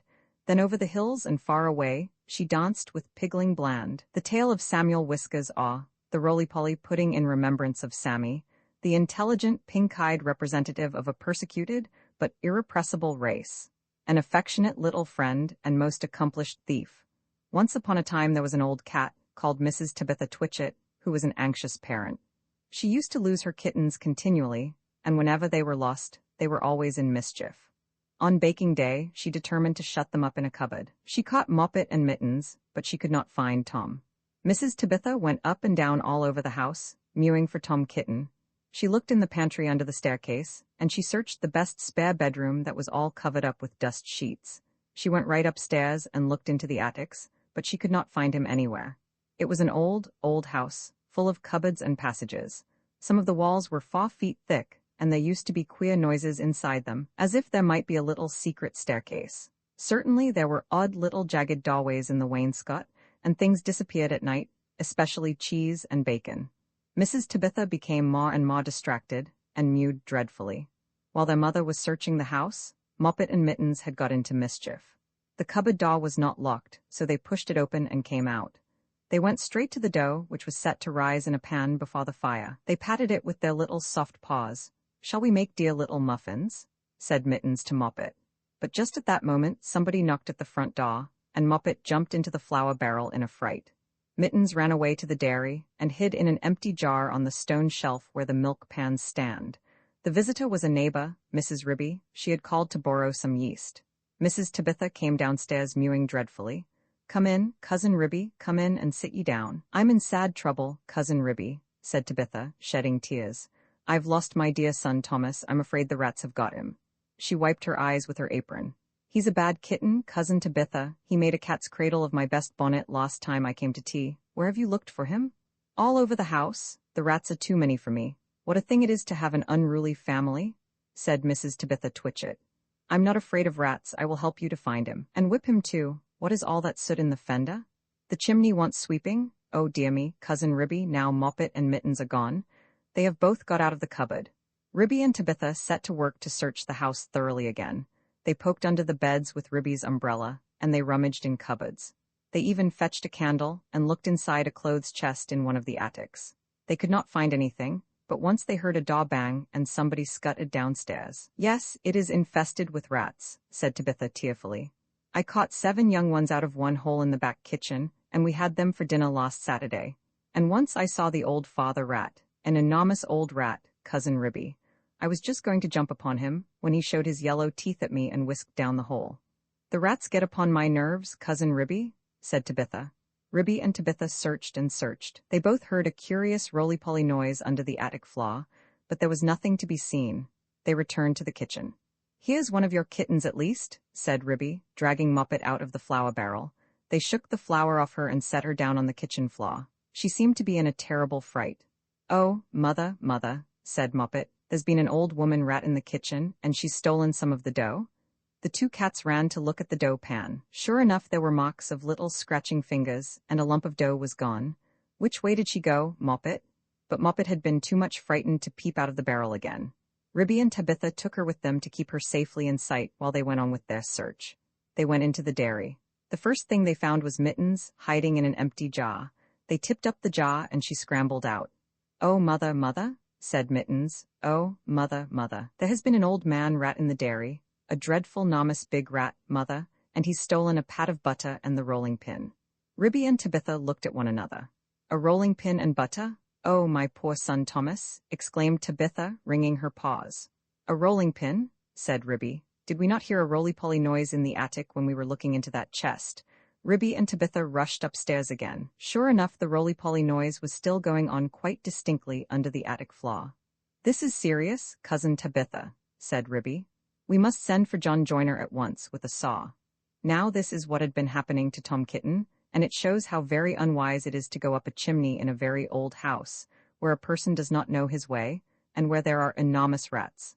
Tom Kitten did not want to be shut up in a cupboard. When he saw that his mother was going to bake, he determined to hide. He looked about for a nice convenient place, and he fixed upon the chimney. The fire had only just been lighted, and it was not hot, but there was a white choky smoke from the green sticks. Tom Kitten got upon the fender and looked up. It was a big, old-fashioned fireplace. The chimney itself was wide enough inside for a man to stand up and walk about, so there was plenty of room for a little tomcat. He jumped right up into the fireplace, balancing himself upon the iron bar where the kettle hangs. Tom Kitten took another big jump off the bar and landed on a ledge high up inside the chimney, knocking down some soot into the fender. Tom Kitten coughed and choked with the smoke, and he could hear the sticks beginning to crackle and burn in the fireplace down below. He made up his mind to climb right to the top and get out on the slates and try to catch sparrows. I cannot go back. If I slipped, I might fall in the fire and singe my beautiful tail and my little blue jacket. The chimney was a very big, old-fashioned one. It was built in the days when people burnt logs of wood upon the hearth. The chimney stack stood up above the roof like a little stone tower, and the daylight shone down from the top, under the slanting slates that kept out the rain. Tom Kitten was getting very frightened. He climbed up and up and up. Then he waded sideways through inches of soot. He was like a little sweep himself. It was most confusing in the dark. One flue seemed to lead into another. There was less smoke, but Tom Kitten felt quite lost. He scrambled up and up, but before he reached the chimney top, he came to a place where somebody had loosened a stone in the wall. There were some mutton bones lying about. This seems funny, said Tom Kitten. Who has been gnawing bones up here in the chimney? I wish I had never come. And what a funny smell. It is something like mouse, only dreadfully strong. It makes me sneeze, said Tom Kitten. He squeezed through the hole in the wall and dragged himself along a most uncomfortably tight passage where there was scarcely any light. He groped his way carefully for several yards. He was at the back of the skirting board in the attic, where there is a little mock asterisk in the picture. All at once, he fell head over heels in the dock, down a hole, and landed on a heap of very dirty rags. When Tom Kitten picked himself up and looked about him, he found himself in a place that he had never seen before, although he had lived all his life in the house. It was a very small, stuffy, fusty room, with boards and rafters and cobwebs and lath and plaster. Opposite to him, as far away as he could sit, was an enormous rat. "What do you mean by tumbling into my bed all covered with smuts?" said the rat, chattering his teeth. "Please, sir, the chimney wants sweeping," said poor Tom Kitten. Anna Maria, squeaked the rat. There was a pattering noise and an old woman rat poked her head round a rafter. All in a minute she rushed upon Tom Kitten, and before he knew what was happening, his coat was pulled off, and he was rolled up in a bundle, and tied with string in very hard knots. Anna Maria did the tying. The old rat watched her and took snuff. When she had finished, they both sat staring at him with their mouths open. "Anna Maria," said the old man rat, whose name was Samuel Whiskers. "Anna Maria, make me a kitten dumpling roly-poly pudding for my dinner." It requires dough and a pat of butter and a rolling pin, said Anna Maria, considering Tom Kitten with her head on one side. No, said Samuel Whiskers, make it properly, Anna Maria, with breadcrumbs. Nonsense, butter and dough, replied Anna Maria. The two rats consulted together for a few minutes and then went away. Samuel Whiskers got through a hole in the wainscot and went boldly down the front staircase to the dairy to get the butter. He did not meet anybody. He made a second journey for the rolling pin. He pushed it in front of him with his paws, like a brewer's man trundling a barrel. He could hear Ribby and Tabitha talking, but they were busy lighting the candle to look into the chest. They did not see him. Anna Maria went down by way of the skirting board and a window shutter to the kitchen to steal the dough. She borrowed a small saucer and scooped up the dough with her paws. She did not observe Moppet. While Tom Kitten was left alone under the floor of the attic, he wriggled about and tried to mew for help. But his mouth was full of soot and cobwebs, and he was tied up in such very tight knots, he could not make anybody hear him. Except a spider, which came out of a crack in the ceiling and examined the knots critically, from a safe distance. It was a judge of knots because it had a habit of tying up unfortunate bluebottles. It did not offer to assist him. Tom Kitten wriggled and squirmed until he was quite exhausted. Presently the rats came back and set to work to make him into a dumpling. First they smeared him with butter, and then they rolled him in the dough. Will not the string be very indigestible, Anna Maria? Inquired Samuel Whiskers. Anna Maria said she thought that it was of no consequence, but she wished that Tom Kitten would hold his head still, as it disarranged the pastry. She laid hold of his ears. Tom Kitten bit and spat and mewed and wriggled, and the rolling pin went roly-poly, roly-poly, roly. The rats each held an end. His tail is sticking out, you did not fetch enough dough, Anna Maria. I fetched as much as I could carry, replied Anna Maria. I do not think, said Samuel Whiskers, pausing to take a look at Tom Kitten. I do not think it will be a good pudding. It smells sooty. Anna Maria was about to argue the point when all at once there began to be other sounds up above, the rasping noise of a saw, and the noise of a little dog scratching and yelping. The rats dropped the rolling pin and listened attentively. We are discovered and interrupted, Anna Maria. Let us collect our property and other people's, and depart at once. I fear that we shall be obliged to leave this pudding. But I am persuaded that the knots would have proved indigestible, whatever you may urge to the contrary. Come away at once and help me to tie up some mutton bones in a counterpane, said Anna Maria. I have got half a smoked ham hidden in the chimney. So it happened that by the time John Joyner had got the plank up, there was nobody under the floor except the rolling pin and Tom Kitten in a very dirty dumpling. But there was a strong smell of rats, and John Joyner spent the rest of the morning sniffing and whining and wagging his tail and going round and round with his head in the hole like a gimlet. Then he nailed the plank down again and put his tools in his bag and came downstairs. The cat family had quite recovered. They invited him to stay to dinner. The dumpling had been peeled off Tom Kitten and made separately into a bag pudding, with currants in it to hide the smuts. They had been obliged to put Tom Kitten into a hot bath to get the butter off. John Joyner smelt the pudding, but he regretted that he had not time to stay to dinner, because he had just finished making a wheelbarrow for Miss Potter, and she had ordered 2 hen coops. And when I was going to the post late in the afternoon, I looked up the lane from the corner, and I saw Mr. Samuel Whiskers and his wife on the run, with big bundles on a little wheelbarrow, which looked very like mine. They were just turning in at the gate to the barn of Farmer Potatoes. Samuel Whiskers was puffing and out of breath.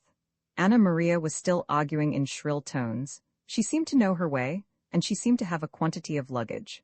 I am sure I never gave her leave to borrow my wheelbarrow. They went into the barn and hauled their parcels with a bit of string to the top of the hay-mow. After that, there were no more rats for a long time at Tabitha Twitchett's. As for Farmer Potatoes, he has been driven nearly distracted. There are rats and rats and rats in his barn.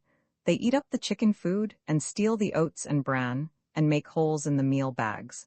And they are all descended from Mr. and Mrs. Samuel Whiskers, children and grandchildren and great-great-grandchildren. There is no end to them.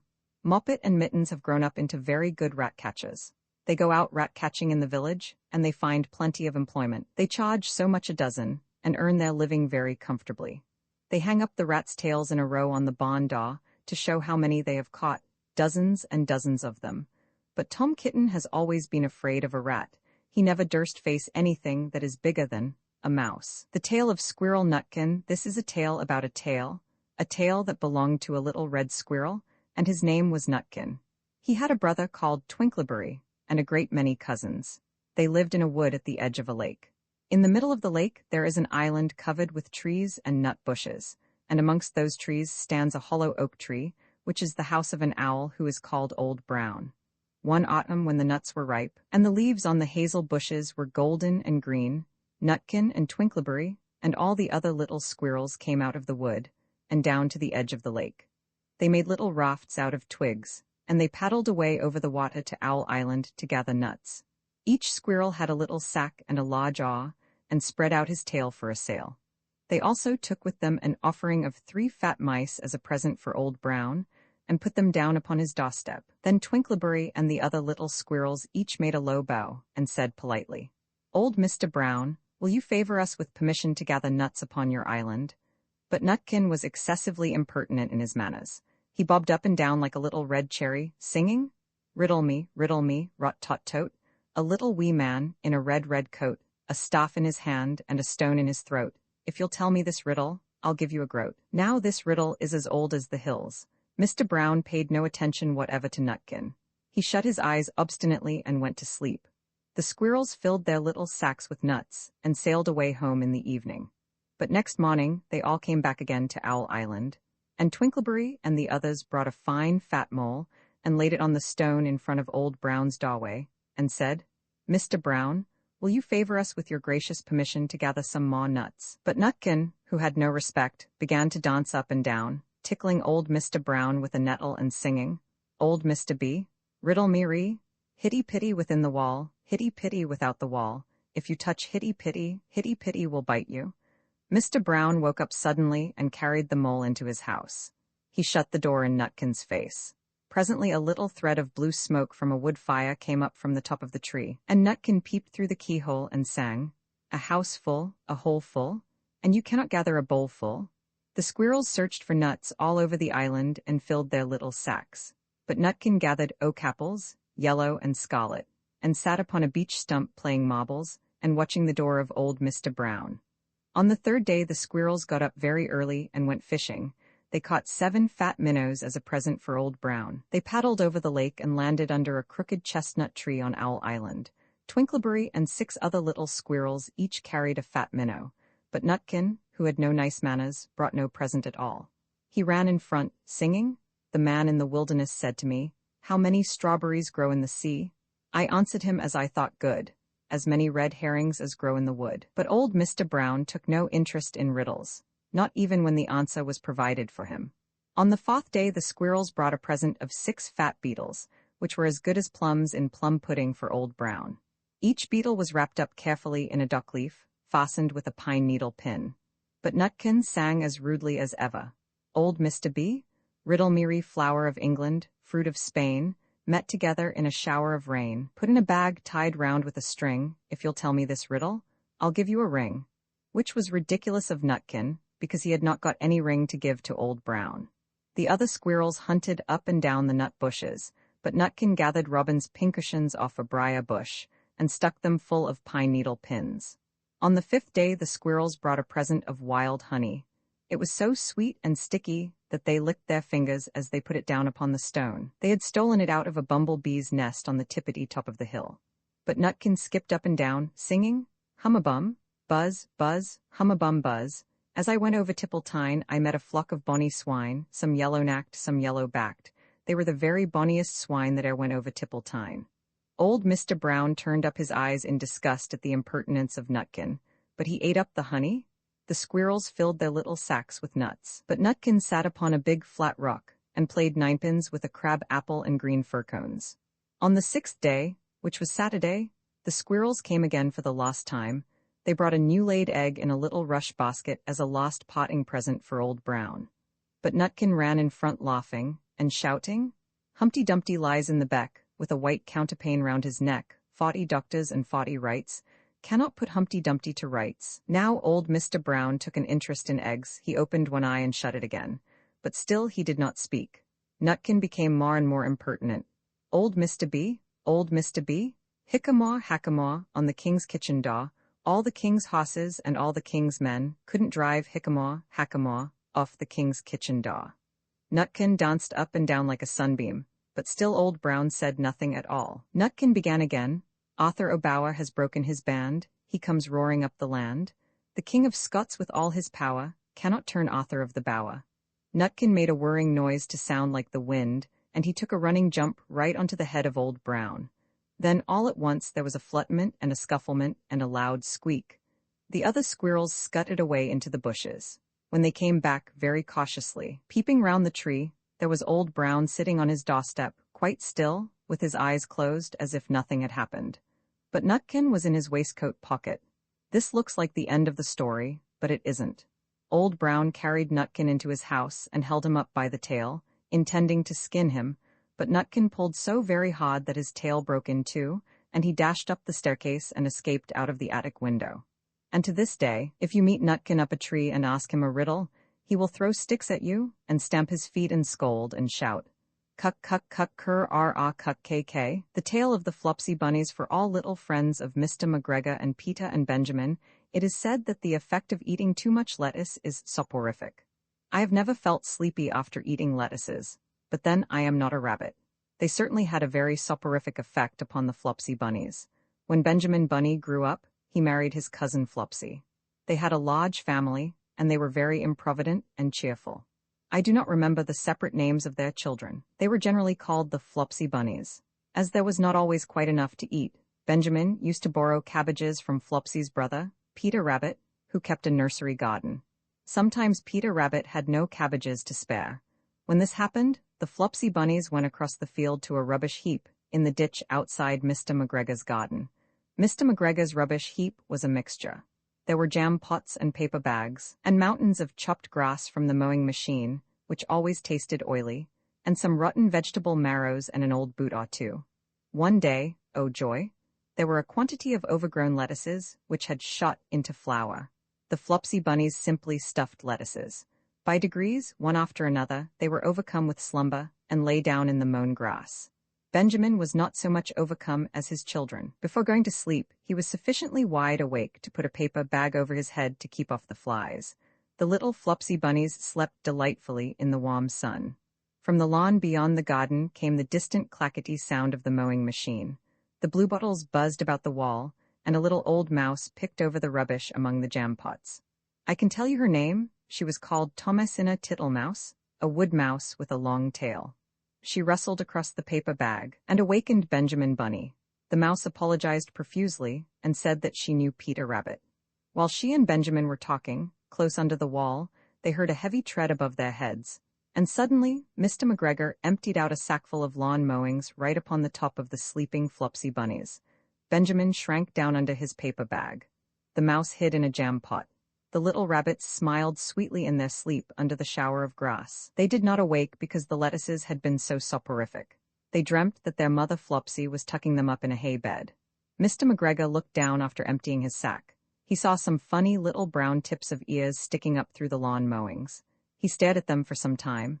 Presently a fly settled on one of them and it moved. Mr. McGregor climbed down onto the rubbish heap. 1, 2, 3, 4, 5, 6 little rabbits, said he as he dropped them into his sack. The Flopsy Bunnies dreamt that their mother was turning them over in bed. They stirred a little in their sleep, but still they did not wake up. Mr. McGregor tied up the sack and left it on the wall. He went to put away the mowing machine. While he was gone, Mrs. Flopsy Bunny, who had remained at home, came across the field. She looked suspiciously at the sack and wondered where everybody was. Then the mouse came out of her jam pot, and Benjamin took the paper bag off his head, and they told the doleful tale. Benjamin and Flopsy were in despair. They could not undo the string. But Mrs. Tittlemaus was a resourceful person. She nibbled a hole in the bottom corner of the sack. The little rabbits were pulled out and pinched to wake them. Their parents stuffed the empty sack with 3 rotten vegetable marrows, an old blacking brush, and 2 decayed turnips.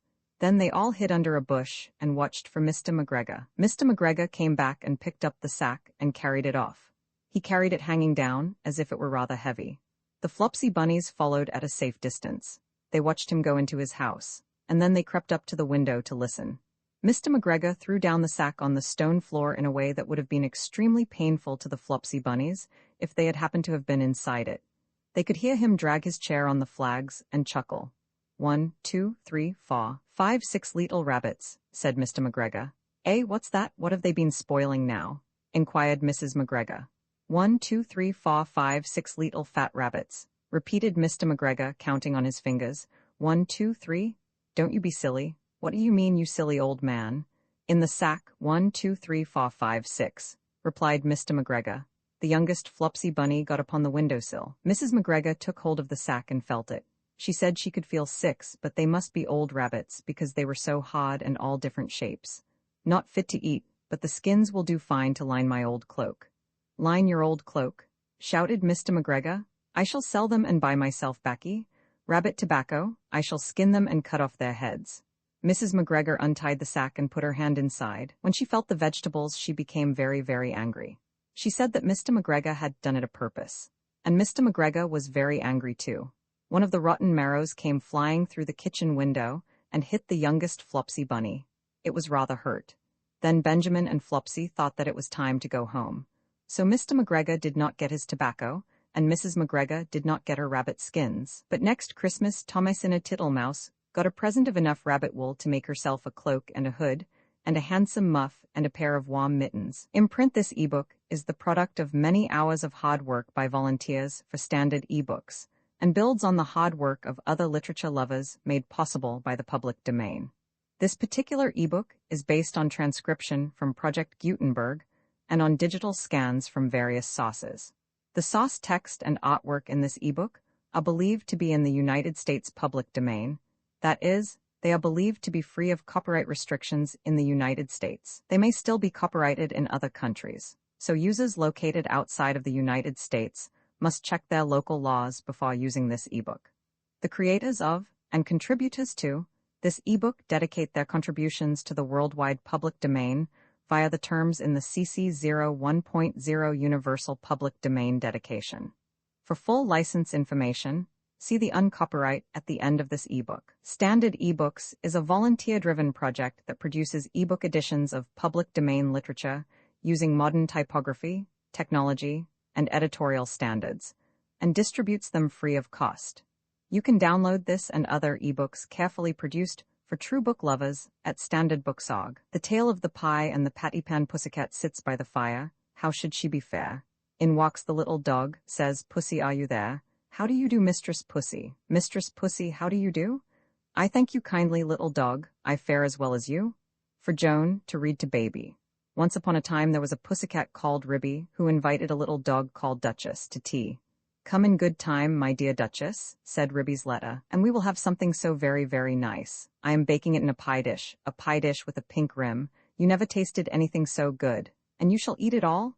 I will eat muffins, my dear Duchess, wrote Ribby. Duchess read the letter and wrote an answer. I will come with much pleasure at 4:15, but it is very strange. I was just going to invite you to come here, to supper, my dear Ribby, to eat something most delicious. I will come very punctually, my dear Ribby, wrote Duchess, and then at the end she added, I hope it isn't Mouse. And then she thought that did not look quite polite, so she scratched out isn't Mouse and changed it to I hope it will be fine, and she gave her letter to the postman. But she thought a great deal about Ribby's pie, and she read Ribby's letter over and over again. I am dreadfully afraid it will be Mouse, said Duchess to herself. I really couldn't eat mouse pie, and I shall have to eat it, because it is a party, and my pie was going to be veal and ham. A pink and white pie dish, and so is mine, just like Ribby's dishes. They were both bought at Tabitha Twitchett's. Duchess went into her larder and took the pie off a shelf and looked at it. It is all ready to put into the oven. Such lovely pie crust, and I put in a little tin patty pan to hold up the crust, and I made a hole in the middle with a fork to let out the steam. Oh, I do wish I could eat my own pie, instead of a pie made of mouse. Duchess considered and read Ribby's letter again. A pink and white pie dish, and you shall eat it all. You means me? Then Ribby is not going to even taste the pie herself. A pink and white pie dish. Ribby is sure to go out to buy the muffins. Oh, what a good idea. Why shouldn't I rush along and put my pie into Ribby's oven when Ribby isn't there? Duchess was quite delighted with her own cleverness. Ribby in the meantime had received Duchess's answer, and as soon as she was sure that the little dog could come, she popped her pie into the oven. There were 2 ovens, one above the other. Some other knobs and handles were only ornamental and not intended to open. Ribby put the pie into the lower oven. The dough was very stiff. The top oven bakes too quickly, said Ribby to herself. It is a pie of the most delicate and tender mouse minced up with bacon, and I have taken out all the bones, because Duchess did nearly choke herself with a fishbone last time I gave a party. She eats a little fast, rather big mouthfuls, but a most genteel and elegant little dog, infinitely superior company to cousin Tabitha Twitchit. Ribby put on some coal and swept up the hearth. Then she went out with a can to the well, for water to fill up the kettle. Then she began to set the room in order, for it was the sitting room as well as the kitchen. She shook the mats out at the front door and put them straight. The hearthrug was a rabbit skin. She dusted the clock and the ornaments on the mantelpiece, and she polished and rubbed the tables and chairs. Then she spread a very clean white tablecloth and set out her best china tea set, which she took out of a wall cupboard near the fireplace. The teacups were white with a pattern of pink roses, and the dinner plates were white and blue. When Ribby had laid the table, she took a jug and a blue and white dish, and went out down the field to the farm to fetch milk and butter. When she came back, she peeped into the bottom oven. The pie looked very comfortable. Ribby put on her shawl and bonnet and went out again with a basket to the village shop to buy a packet of tea, a pound of lump sugar, and a pot of marmalade. And just at the same time, Duchess came out of her house at the other end of the village. Ribby met Duchess halfway down the street, also carrying a basket, covered with a cloth. They only bowed to one another. They did not speak because they were going to have a party. As soon as Duchess had got round the corner out of sight, she simply ran straight away to Ribby's house. Ribby went into the shop and bought what she required, and came out, after a pleasant gossip, with cousin Tabitha Twitchit.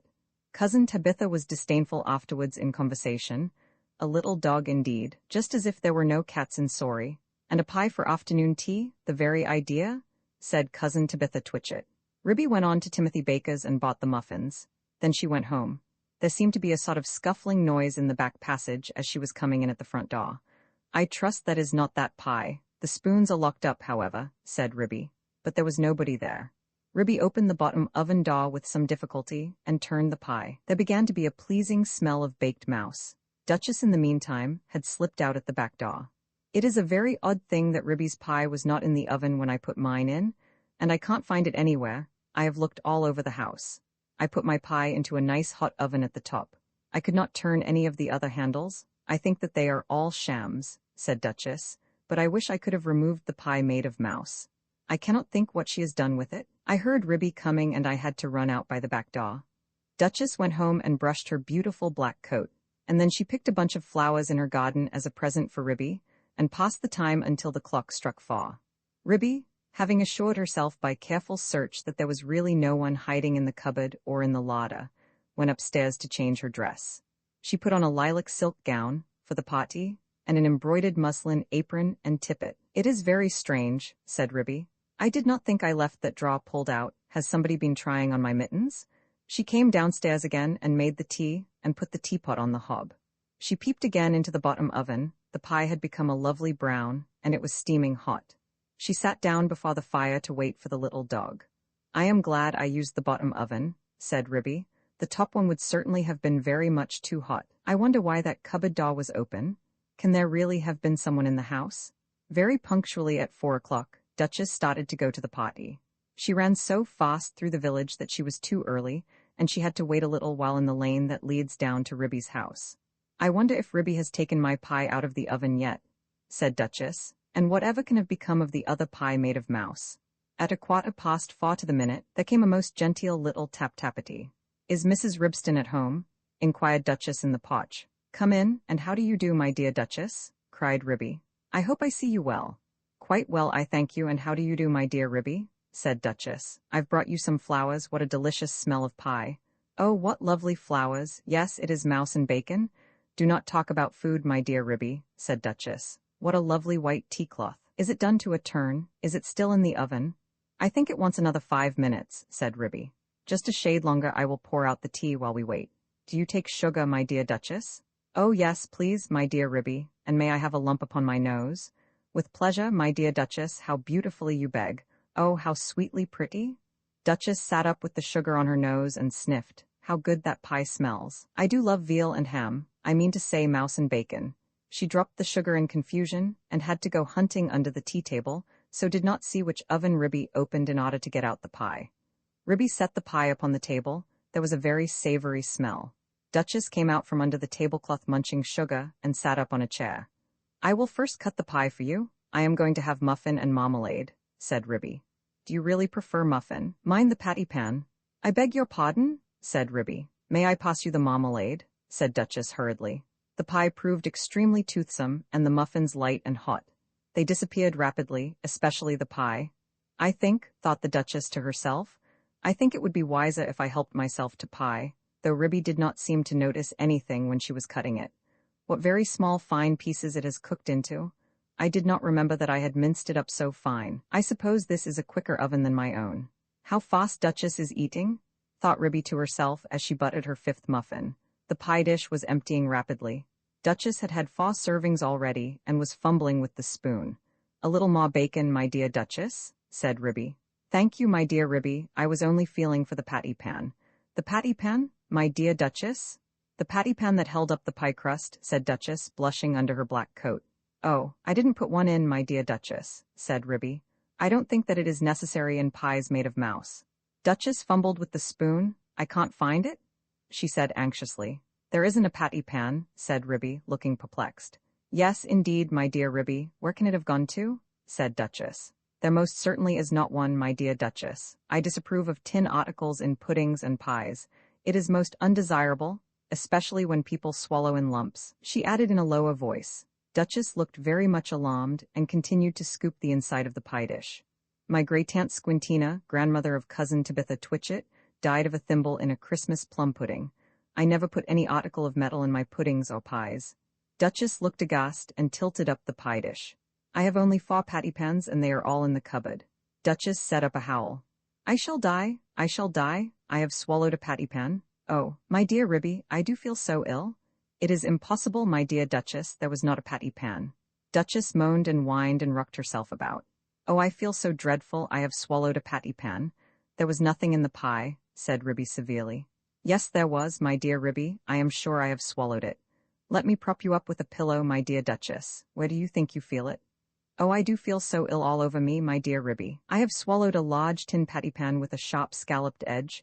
Shall I run for the doctor? I will just lock up the spoons. Oh, yes, yes, fetch Dr. Maggotty, my dear Ribby. He is a pie himself, he will certainly understand. Ribby settled Duchess in an armchair before the fire and went out and hurried to the village to look for the doctor. She found him at the smithy. He was occupied in putting rusty nails into a bottle of ink which he had obtained at the post office. Gammon, ha, ha, said he with his head on one side. Ribby explained that her guest had swallowed a patty pan. Spinach, ha, ha, said he, and accompanied her with alacrity. He hopped so fast that Ribby had to run. It was most conspicuous. All the village could see that Ribby was fetching the doctor. I knew they would overeat themselves, said cousin Tabitha Twitchett. But while Ribby had been hunting for the doctor, a curious thing had happened to Duchess, who had been left by herself, sitting before the fire, sighing and groaning and feeling very unhappy. How could I have swallowed it, such a large thing as a patty pan? She got up and went to the table and felt inside the pie dish again with a spoon. No, there is no patty pan, and I put one in, and nobody has eaten pie except me, so I must have swallowed it. She sat down again and stared mournfully at the grate. The fire crackled and danced, and something sizz-led. Duchess started. She opened the door of the top oven. Out came a rich, steamy flavor of veal and ham, and there stood a fine brown pie, and through a hole in the top of the pie crust there was a glimpse of a little tin patty pan. Duchess drew a long breath. Then I must have been eating mouse? No wonder I feel ill. But perhaps I should feel worse if I had really swallowed a patty pan? Duchess reflected. What a very awkward thing to have to explain to Ribby. I think I will put my pie in the backyard and say nothing about it.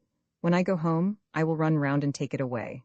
She put it outside the back door and sat down again by the fire and shut her eyes. When Ribby arrived with the doctor, she seemed fast asleep. Gammon, ha ha, said the doctor. I am feeling very much better, said Duchess, waking up with a jump. I am truly glad to hear it. He has brought you a pill, my dear Duchess. I think I should feel quite well if he only felt my pulse, said Duchess, backing away from the magpie, who sidled up with something in his beak. It is only a bread pill, you had much better take it. Drink a little milk, my dear Duchess. Gammon, gammon, said the doctor, while Duchess coughed and choked. Don't say that again, said Ribby, losing her temper. Here, take this bread and jam and get out into the yard. Gammon and spinach, ha ha ha, shouted Dr. Maggotty triumphantly outside the back door. I am feeling very much better, my dear Ribby, said Duchess. Do you not think that I had better go home before it gets dark? Perhaps it might be wise, my dear Duchess. I will lend you a nice warm shawl, and you shall take my arm. I would not trouble you for worlds. I feel wonderfully better. One pill of Dr. Magotti.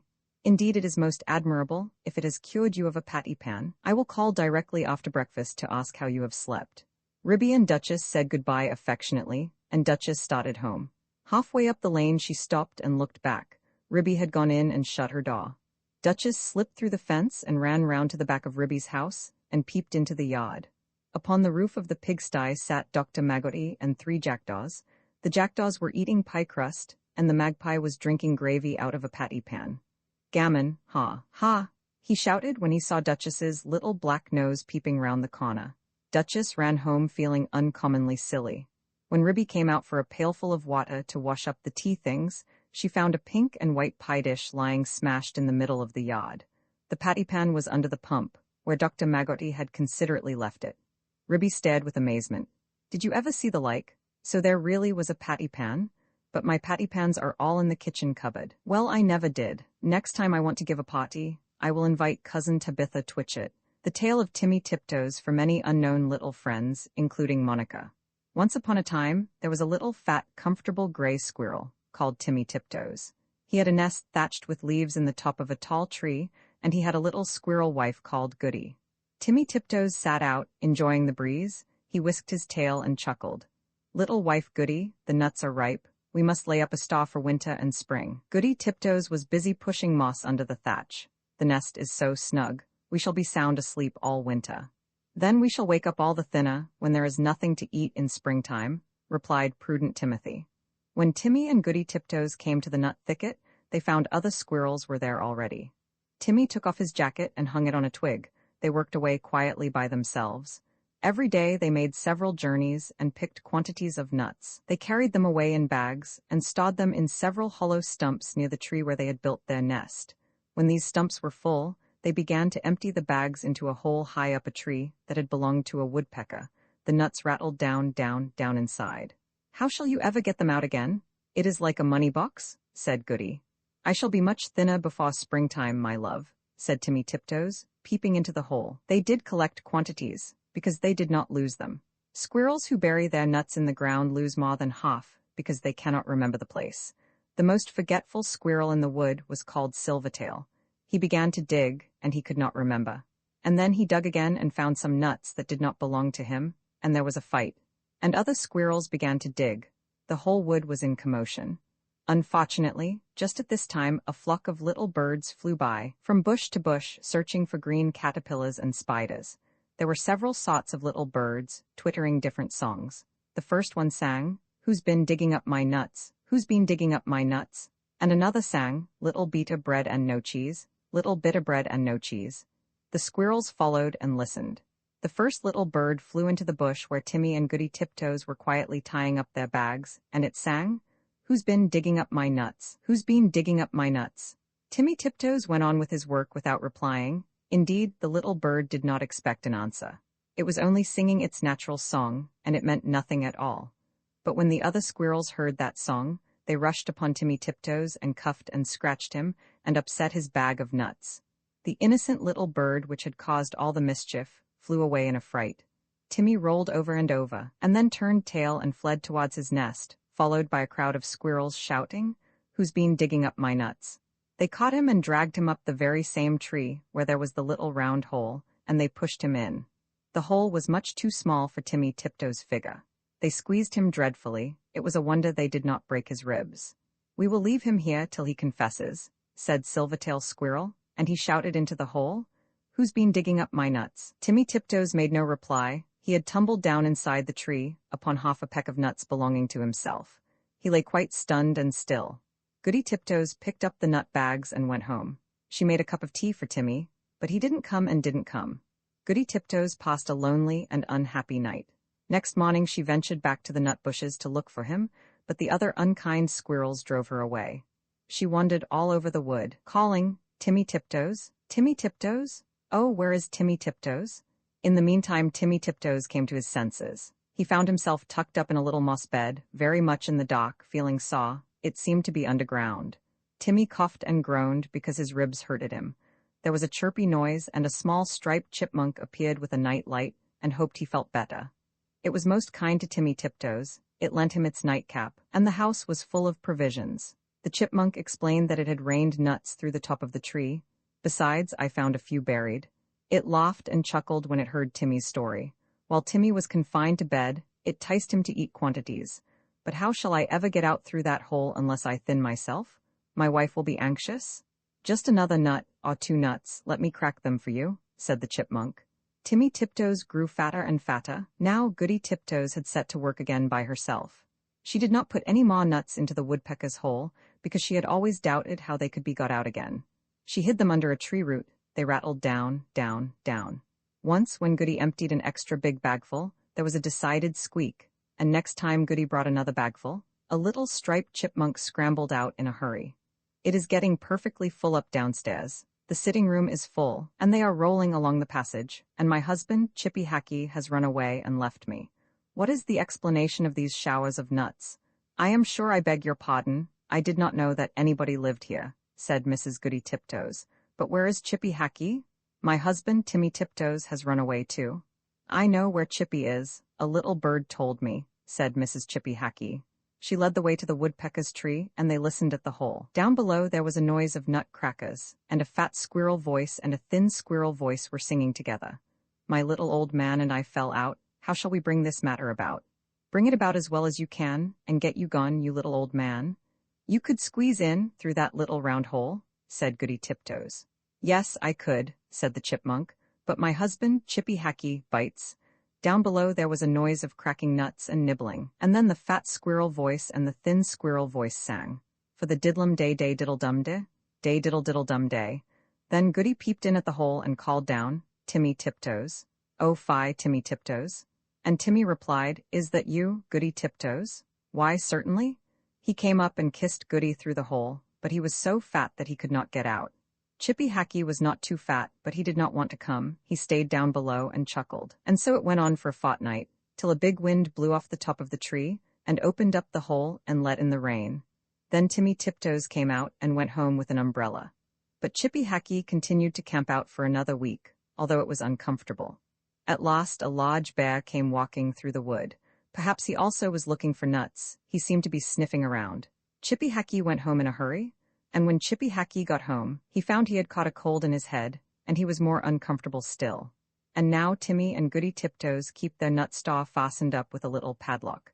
And whenever that little bird sees the chipmunks, he sings, Who's been digging up my nuts? Who's been digging up my nuts? But nobody ever answers. The tale of Tom Kitten dedicated to all pickles, especially to those that get upon my garden wall. Once upon a time, there were 3 little kittens, and their names were Mittens, Tom Kitten, and Moppet. They had dear little fur coats of their own, and they tumbled about the doorstep and played in the dust.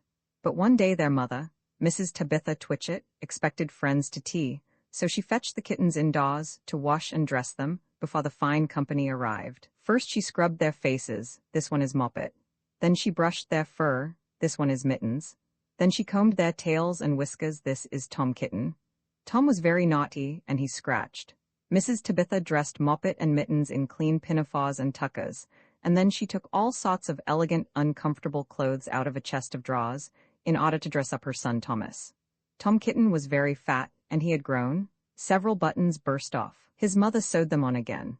When the 3 kittens were ready, Mrs. Tabitha unwisely turned them out into the garden to be out of the way while she made hot buttered toast.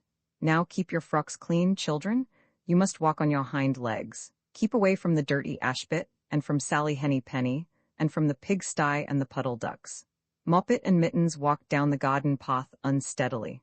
Presently they trod upon their pinafores and fell on their noses. When they stood up there were several green smears.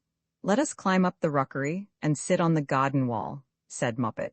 They turned their pinafores back to front and went up with a skip and a jump. Moppet's white tucker fell down into the road. Tom Kitten was quite unable to jump when walking upon his hind legs in trousers. He came up the rockery by degrees, breaking the ferns and shedding buttons right and left. He was all in pieces when he reached the top of the wall. Moppet and Mittens tried to pull him together. His hat fell off, and the rest of his buttons burst. While they were in difficulties, there was a pit-pat-paddle-pat, And the 3 puddle ducks came along the hard high road, marching one behind the other and doing the goose step, pit-pat paddle-pat, pit-pat waddle-pat. They stopped and stood in a row and stared up at the kittens. They had very small eyes and looked surprised. Then the 2 duck birds, Rebecca and Jemima Puddle Duck, picked up the hat and tucker and put them on. Mittens laughed so that she fell off the wall. Moppet and Tom descended after her. The pinafores and all the rest of Tom's clothes came off on the way down. "Come, Mr. Drake Puddle Duck," said Moppet. "Come and help us to dress him. Come and button up Tom." Mr. Drake Puddle Duck advanced in a slow sideways manner and picked up the various articles. But he put them on himself? They fitted him even worse than Tom Kitten. "It's a very fine morning," said Mr. Drake Puddle Duck, and he and Jemima and Rebecca Puddle Duck set off up the road, keeping step, pit-pat, paddle-pat, pit-pat, waddle-pat. Then Tabitha Twitchit came down the garden and found her kittens on the wall with no clothes on. She pulled them off the wall, smacked them, and took them back to the house. "My friends will arrive in a minute, and you are not fit to be seen. I am affronted," said Mrs. Tabitha Twitchit. She sent them upstairs, and I am sorry to say she told her friends that they were in bed with the measles, which was not true. Quite the contrary, they were not in bed, not in the least. Somehow there were very extraordinary noises overhead, which disturbed the dignity and repose of the tea party, and I think that some day I shall have to make another, larger, book to tell you more about Tom Kitten. As for the puddle ducks, they went into a pond. The clothes all came off directly, because there were no buttons, and Mr. Drake Puddle Duck and Jemima and Rebecca have been looking for them ever since. The Tale of 2 Bad Mice for WMLW. The little girl who had the doll's house. Once upon a time, there was a very beautiful doll's house. It was red brick with white windows, and it had real muslin curtains and a front door and a chimney. It belonged to 2 dolls called Lucinda and Jane. At least it belonged to Lucinda, but she never ordered meals. Jane was the cook, but she never did any cooking, because the dinner had been bought ready-made, in a box full of shavings. There were 2 red lobsters and a ham, a fish, a pudding, and some pears and oranges. They would not come off the plates, but they were extremely beautiful. One morning Lucinda and Jane had gone out for a drive in the doll's perambulator.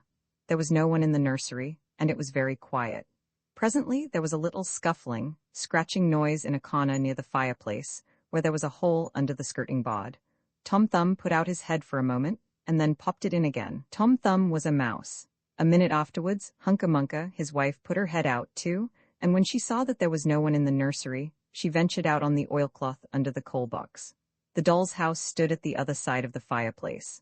Tom Thumb and Hunca-Munca went cautiously across the hearthrug. They pushed the front door. It was not fast. Tom Thumb and Hunca-Munca went upstairs and peeped into the dining room. Then they squeaked with joy. Such a lovely dinner was laid out upon the table. There were tin spoons and lead knives and forks and 2 dolly chairs, all so convenient. Tom Thumb set to work at once to carve the ham. It was a beautiful shiny yellow, streaked with red. The knife crumpled up and hurt him. He put his finger in his mouth.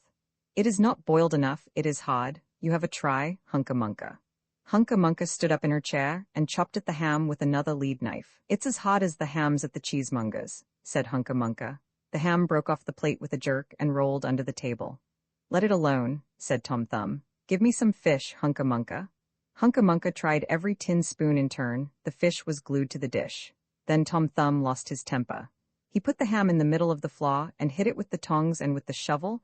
Bang, bang, smash, smash. The ham flew all into pieces, for underneath the shiny paint it was made of nothing but plaster. Then there was no end to the rage and disappointment of Tom Thumb and Hunca-Munca. They broke up the pudding, the lobsters, the pears, and the oranges. As the fish would not come off the plate, they put it into the red-hot, crinkly paper fire in the kitchen, but it would not burn either. Tom Thumb went up the kitchen chimney and looked out at the top. There was no soot. While Tom Thumb was up the chimney, Hunca-Munca had another disappointment. She found some tiny canisters upon the dresser, labeled rice, coffee, sago, but when she turned them upside down, there was nothing inside except red and blue beads. Then those mice set to work to do all the mischief they could, especially Tom Thumb. He took Jane's clothes out of the chest of drawers in her bedroom, and he threw them out of the top floor window. But Hunca-Munca had a frugal mind. After pulling half the feathers out of Lucinda's bolster, she remembered that she herself was in want of a feather bed. With Tom Thumb's assistance, she carried the bolster downstairs and across the hearthrug. It was difficult to squeeze the bolster into the mouse hole, but they managed it somehow. Then Hunca-Munca went back and fetched a chair, a bookcase, a birdcage, and several small odds and ends. The bookcase and the birdcage refused to go into the mouse hole. Hunca Munca left them behind the coal box and went to fetch a cradle. Hunca Munca was just returning with another chair when suddenly there was a noise of talking outside upon the landing.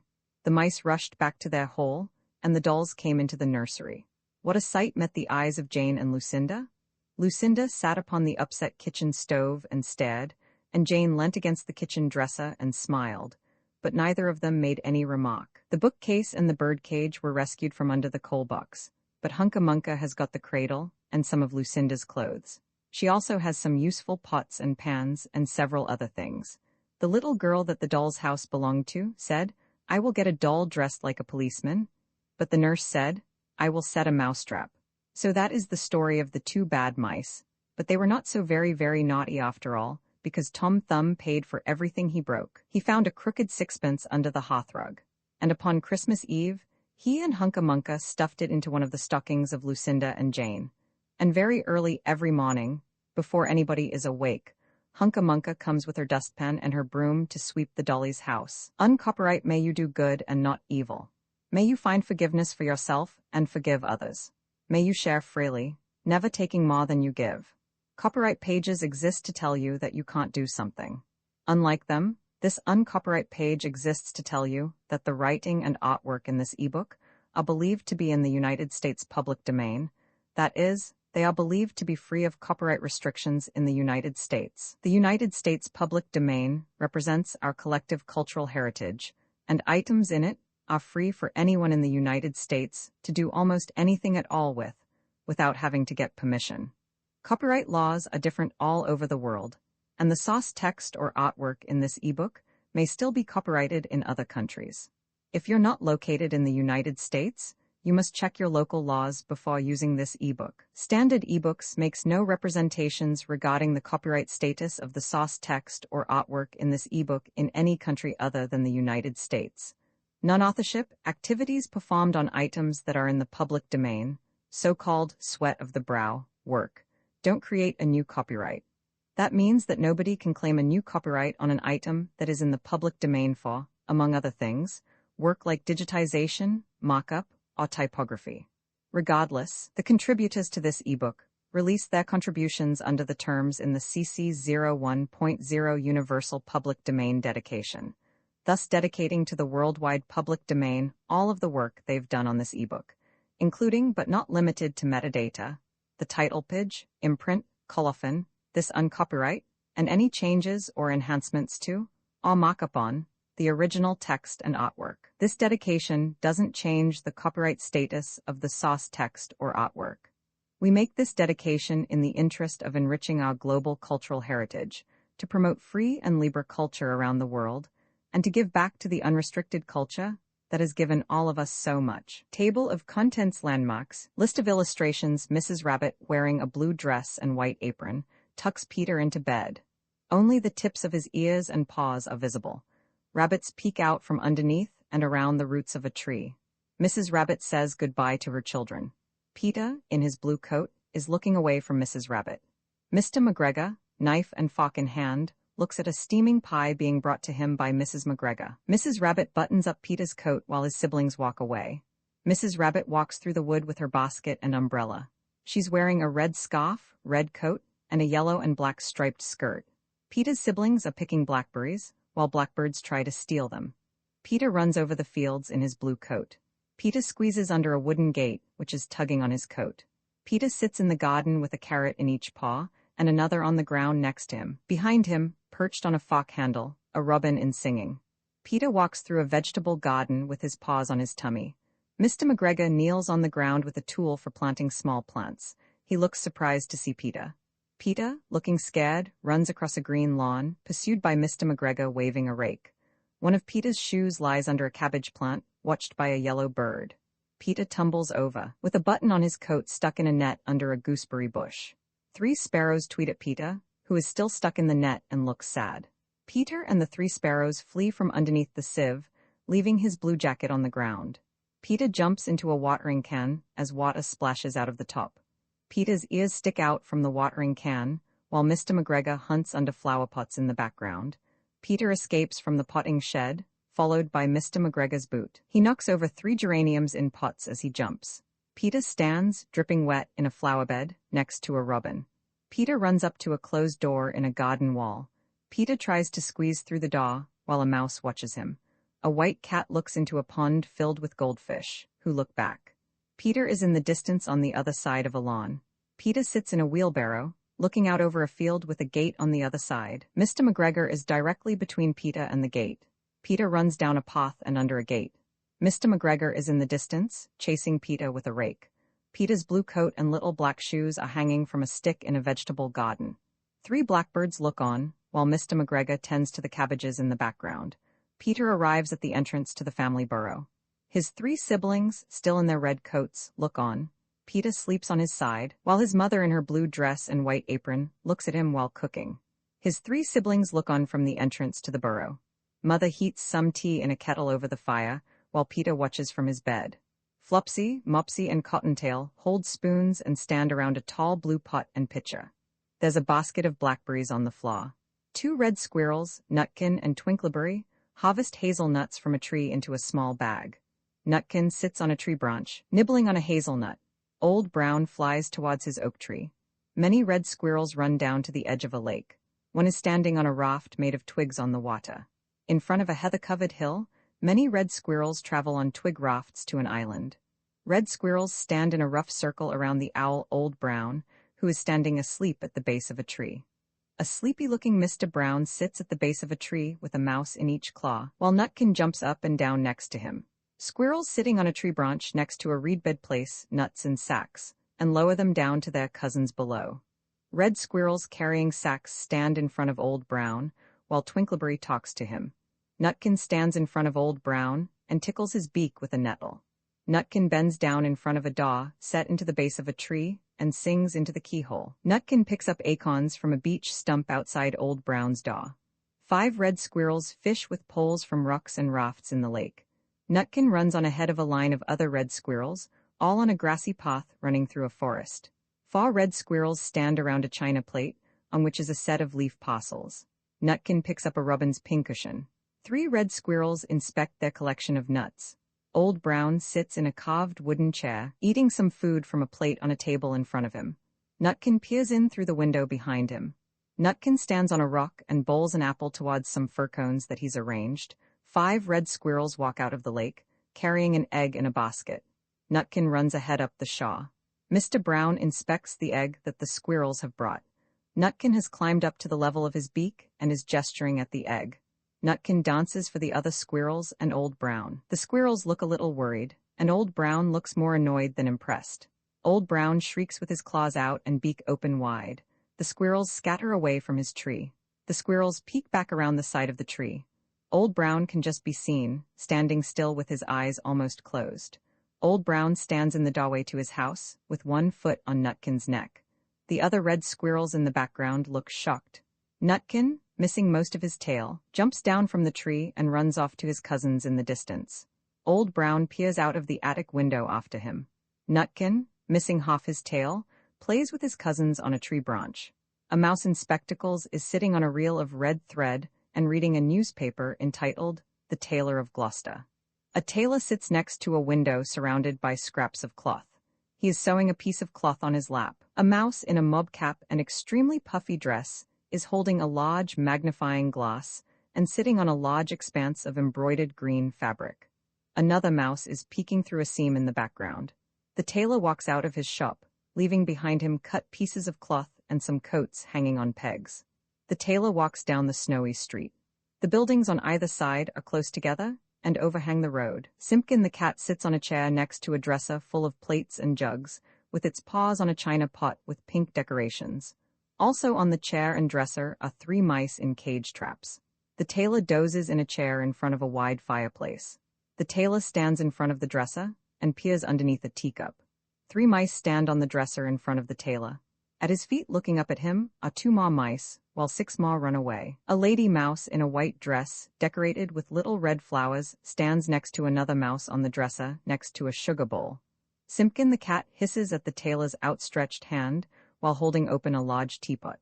A mouse sits on embroidered cloth while trying to thread red thread onto a needle. In the background, two mice hold the thread's skein. Simpkin the cat creeps out into the snowy street. Simpkin the cat sits in the snowy street. Simpkin the cat walks along the snowy street, leaving a trail of paw prints. 5 mice sit in a circle around the light of a candle. They are sewing mice-sized clothes. The mice have stopped sewing to close the door of their room.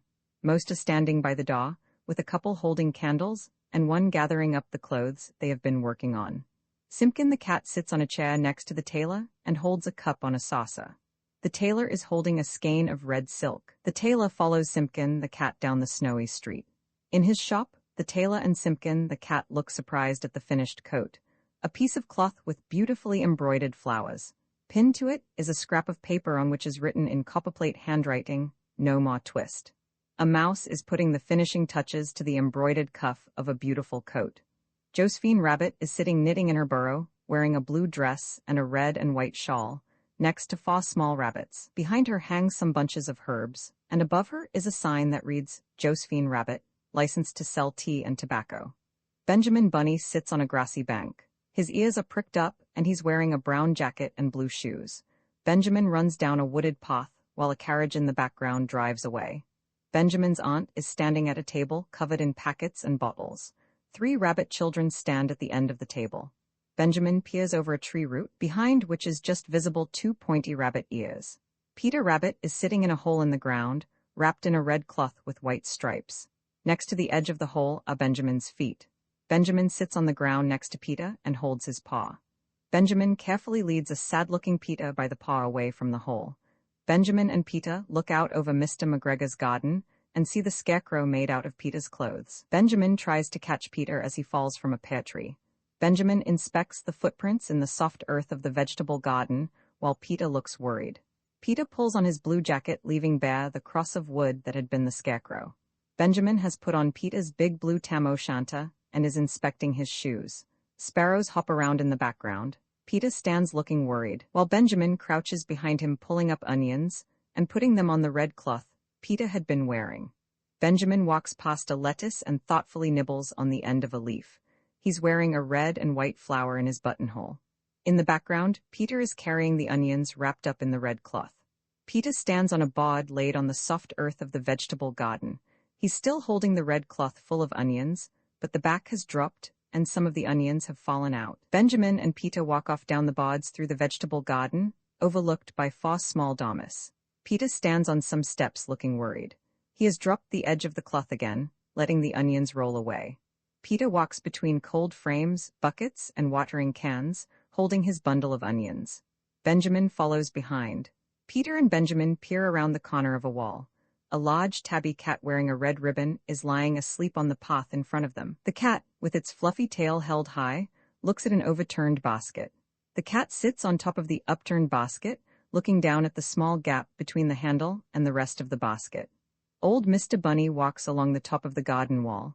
He's wearing a purple jacket with a red and white striped waistcoat, holding a switch, and smoking a pipe. Old Mr. Bunny dives from the wall onto the cat that is still sitting on the basket. The cat looks surprised to see him. Old Mr. Bunny has finished scolding Benjamin and has moved on to hitting Peter with his switch. Peter's shoes have fallen off onto the floor.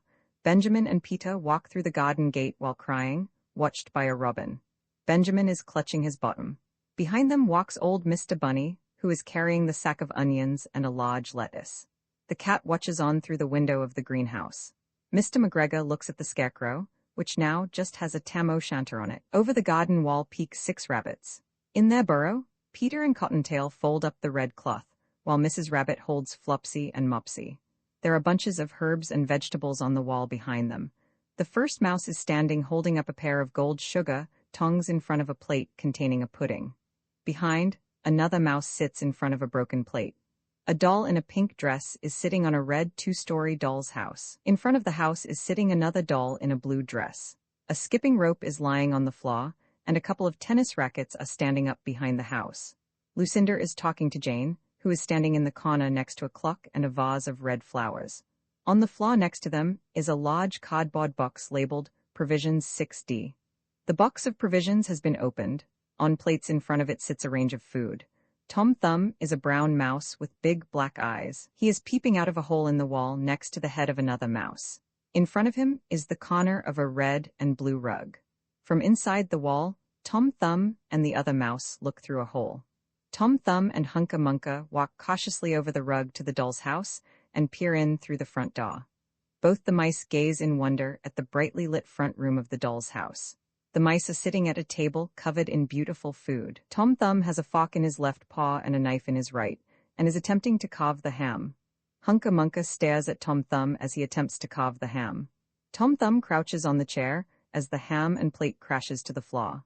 In the background, Hunca Munca is holding up the plate of fish. Tom Thumb smashes the plate and ham to pieces with a tiny shovel. His chair has toppled over in his rage. Hunca Munca is still holding the plate of fish. Tom Thumb attempts to force the plate of fish into the doll's house fireplace. Hunca Munca is helping from on top of the mantelpiece. Tom Thumb peeks out of the top of the doll's house chimney, while Hunca Munca looks out through one of the bedroom windows. Hunca Munca is sitting on the countertop in the kitchen and emptying a jar marked rice. Hunca Munca is sitting on a bed covered with a blue and white striped blanket and a large pile of feathers. In the background, Tom Thumb is pushing a pink dress through the window. The two mice carefully carry the mouse-sized bolster down the stairs of the doll's house. Next to the bottom of the stairs stands a chest of drawers with the drawers half open and a saucepan on top. The mice are attempting to squeeze through the hole in the wall many things they've taken from the doll's house, including a lamp, a red chest, and a mouse-sized bird cage with a green parrot in it. The mice push a wickerwork rocking cradle with a pink blanket over the rug towards the hole in the wall. The mice run across the rug. One is carrying a chair, and the other a brush and some puffy blue cloth. Jane and Lucinda have arrived in the doorway in a wickerwork pram with a pink coverlet. The two dolls survey the damage to the house. Lucinda has her arms up, but Jane is completely straight as she leans. Hunca Munca, wearing a blue dress, sits in a rocking chair holding a baby mouse. Next to her is the wickerwork cradle with a pink coverlet. Hunca Munca, wearing a pink dress with a white apron, inspects a frying pan. Next to her are other pans, kettles, and the cradle with two baby mice in it. A doll dressed as a policeman is guarding the door of the doll's house from Hunca Munca. She's holding a baby mouse, and two mom mice are peering in through the front window at Jane. Through one of the upstairs windows, we can see another mouse. Tom Thumb is standing in front of Hunca Munca and baby mouse, and explaining about the big mouse trapped next to him to his other three children. Jane and Lucinda are tucked up in bed. By the light of a small lantern, the mice are pushing a small coin into one of the red and white stockings that are hanging from the foot of the bed. Hunca Munca is carrying a dustpan and brush, and carefully pushing open the green door of the doll's house. Mrs. Tiggywinkle is wearing a white mob cap with prickles poking through, a yellow skirt, a pink blouse, and a white apron. She's inspecting the bottom of an iron that she's picked up. Another stands on the side. A girl in a long red coat with a blue hairband stands talking to a brown cat who is sitting on a box. They're both in front of a white farm on the side of a hill. Chickens are pecking at the ground in the background. Lucy bends down in front of the barn door to talk to a brown hen. Lucy kneels on a stone stile while looking at the hills in the distance. Next to her are some foxgloves and a tree on which is sitting a robin. Lucy runs along a path between stands of bracken. Down the hillside can be seen the white farm, and in the distance is a valley between big cliffs. A little stream is running from a hole in the hillside and cascading down. A tin stands by the first little waterfall. The stream is surrounded by green plants, forget-me-nots, and daisies. Lucy has her hands to her mouth as she looks at a small gray daw built into a rock. String is tied between some small bare trees next to her. Lucy has pushed open the daw and stands in a hallway, looking slightly apprehensive. To the left of the door is a wooden chair with a purple cushion, and to the right is a wooden chest of drawers. Mrs. Tiggywinkle is standing on a step so that she can reach the cloth on the table in front of her with her hot iron. On the other side of the table is Lucy. Mrs. Tiggywinkle is wiping her left paw on her apron and smiling. In her other paw, she's holding a basket of linen. Behind her are shelves displaying her best china, white plates, plates painted with birds, and matched pink cups and saucers. Mrs. Tiggywinkle carefully irons Cock Robin's red waistcoat while Lucy points at it from the other side of the table. Lucy has taken off her coat and is wearing a pink dress with a white pinafore underneath. Mrs. Tiggywinkle gestures at a piece of cloth patterned with flowers that's hanging from a drying rack. Mrs. Tiggywinkle bends down to pick up the iron that's been heating in front of her fire. Lucy inspects the white pinafore that Mrs. Tiggywinkle is holding up. Mrs. Tiggywinkle inspects a pair of long yellow stockings that she's holding up. They're obviously made for chickens' feet. Lucy and Mrs. Tiggywinkle bend down to look at a light red handkerchief, edged with white lines and covered with white spots. Mrs. Tiggywinkle bends over her washing basket and pulls out 2 small pieces of white cloth. Mrs. Tiggywinkle dips the pieces of white cloth in a blue and white bowl. The hot iron sits next to it on a stand. Mrs. Tiggywinkle, standing on her chair, pulls down a fluffy woolen coat from a washing line for Lucy to look at. Mrs. Tiggywinkle stands on a chair on her toes to pin up some clothes to the lines running across her ceiling. Mrs. Tiggywinkle and Lucy sit on a wooden bench in front of the fire, each with a cup of tea. Lucy is holding a small spoon in her left hand and sipping the tea from the cup in her right. Lucy has gone outside and is wearing her red coat again and holding a bundle of cloth. Mrs. Tiggywinkle has a couple of pieces of clothing over her arm and is bending down to slide the key under the door. Peter and Benjamin peek out of the ferns at Mrs. Tiggywinkle, who hands them back their clothes. Lucy looks on, holding the bundle. Mrs. Tiggywinkle hands out clothes to 3 mice, a sparrow, a blue tit, and cock robin. Lucy and Mrs. Tiggywinkle walk along a path, hand in hand. In the background are hills and a wood. Lucy stands on the stile, holding her bundle in one hand with her other hand raised questioningly. A large brown hedgehog runs between some ferns on all fours. She's covered in spines. A cat is standing in a field. In the background, a few cows are grazing, in front of a stone wall that borders a white farmhouse. The cat is wearing a white dress with blue rosettes, a white pinny, and a red and white striped shawl. She's holding a jug of milk and a plate with a pat of butter on it. A cat in a dress sits at a table, writing a letter with a quill. On the windowsill behind her are pots of geraniums. Duchess, a small furry black dog who is wearing a blue ribbon around her neck, is reading an invitation that has just been delivered by a postman. She's standing on a path just inside a garden gate, in a garden filled with beautiful flowers. Duchess stands on a box to check a bowl on the top shelf of her pantry, which is full with other bowls, boxes, and baskets. Duchess holds up a raised pie for inspection. Ribby picks up a furry rug near the open front door of her house. Duchess stands in front of her front door, holding a wicker basket covered by a white cloth. On either side of her grow tall orange irises. Ribby walks down a lane between houses with a basket hung over her arm. Behind her, through an archway, Duchess can be seen walking. Ribby comes out of a shop that has a sign that reads "Tea, Twitch It." 2 kittens play in the alley next to the shop. Duchess stands on a red cushioned armchair, next to a sunny window. She's peering into a cupboard on the wall that is full of bottles and cups.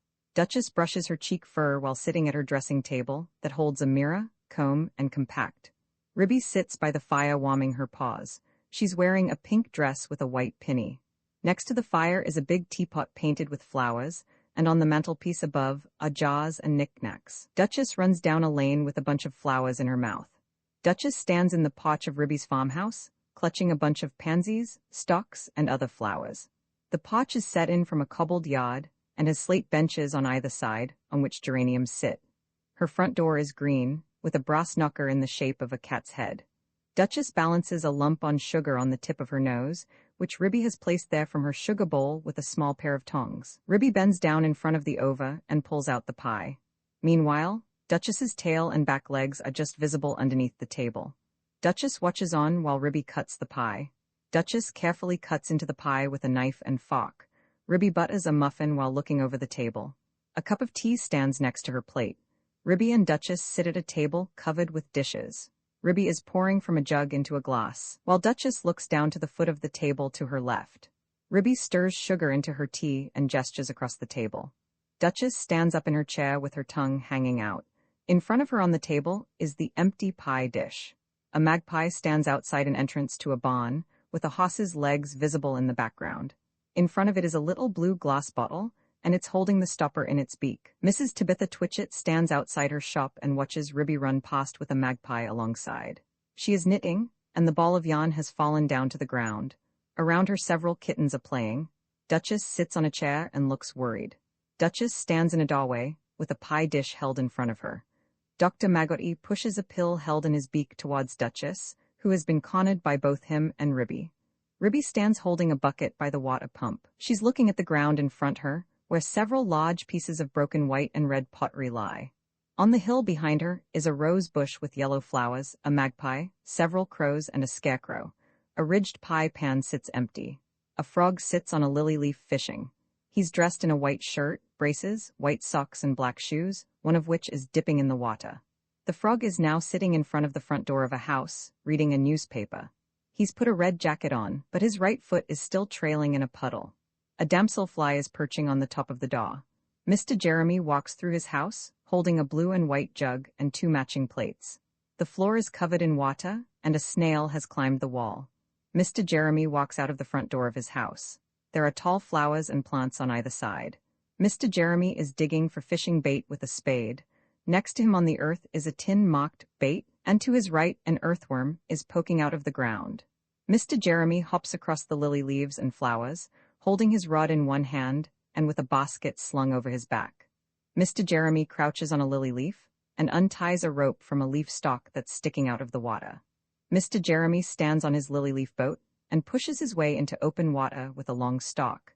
Mr. Jeremy sits cross-legged on his lily leaf and carefully prepares his fishing tackle. In his right hand, he's holding his fishing rod and line, and in his left, a red and white float. Next to him is his tin of bait and his basket. Behind him on a worm is making a valiant attempt to escape. Mr. Jeremy sits on his lily leaf with his line dangling in the water.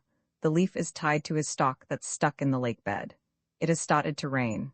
Mr. Jeremy sits on his lily leaf with his legs crossed and his left foot trailing in the water. He is munching a white piece of butterfly wing and looking thoughtful.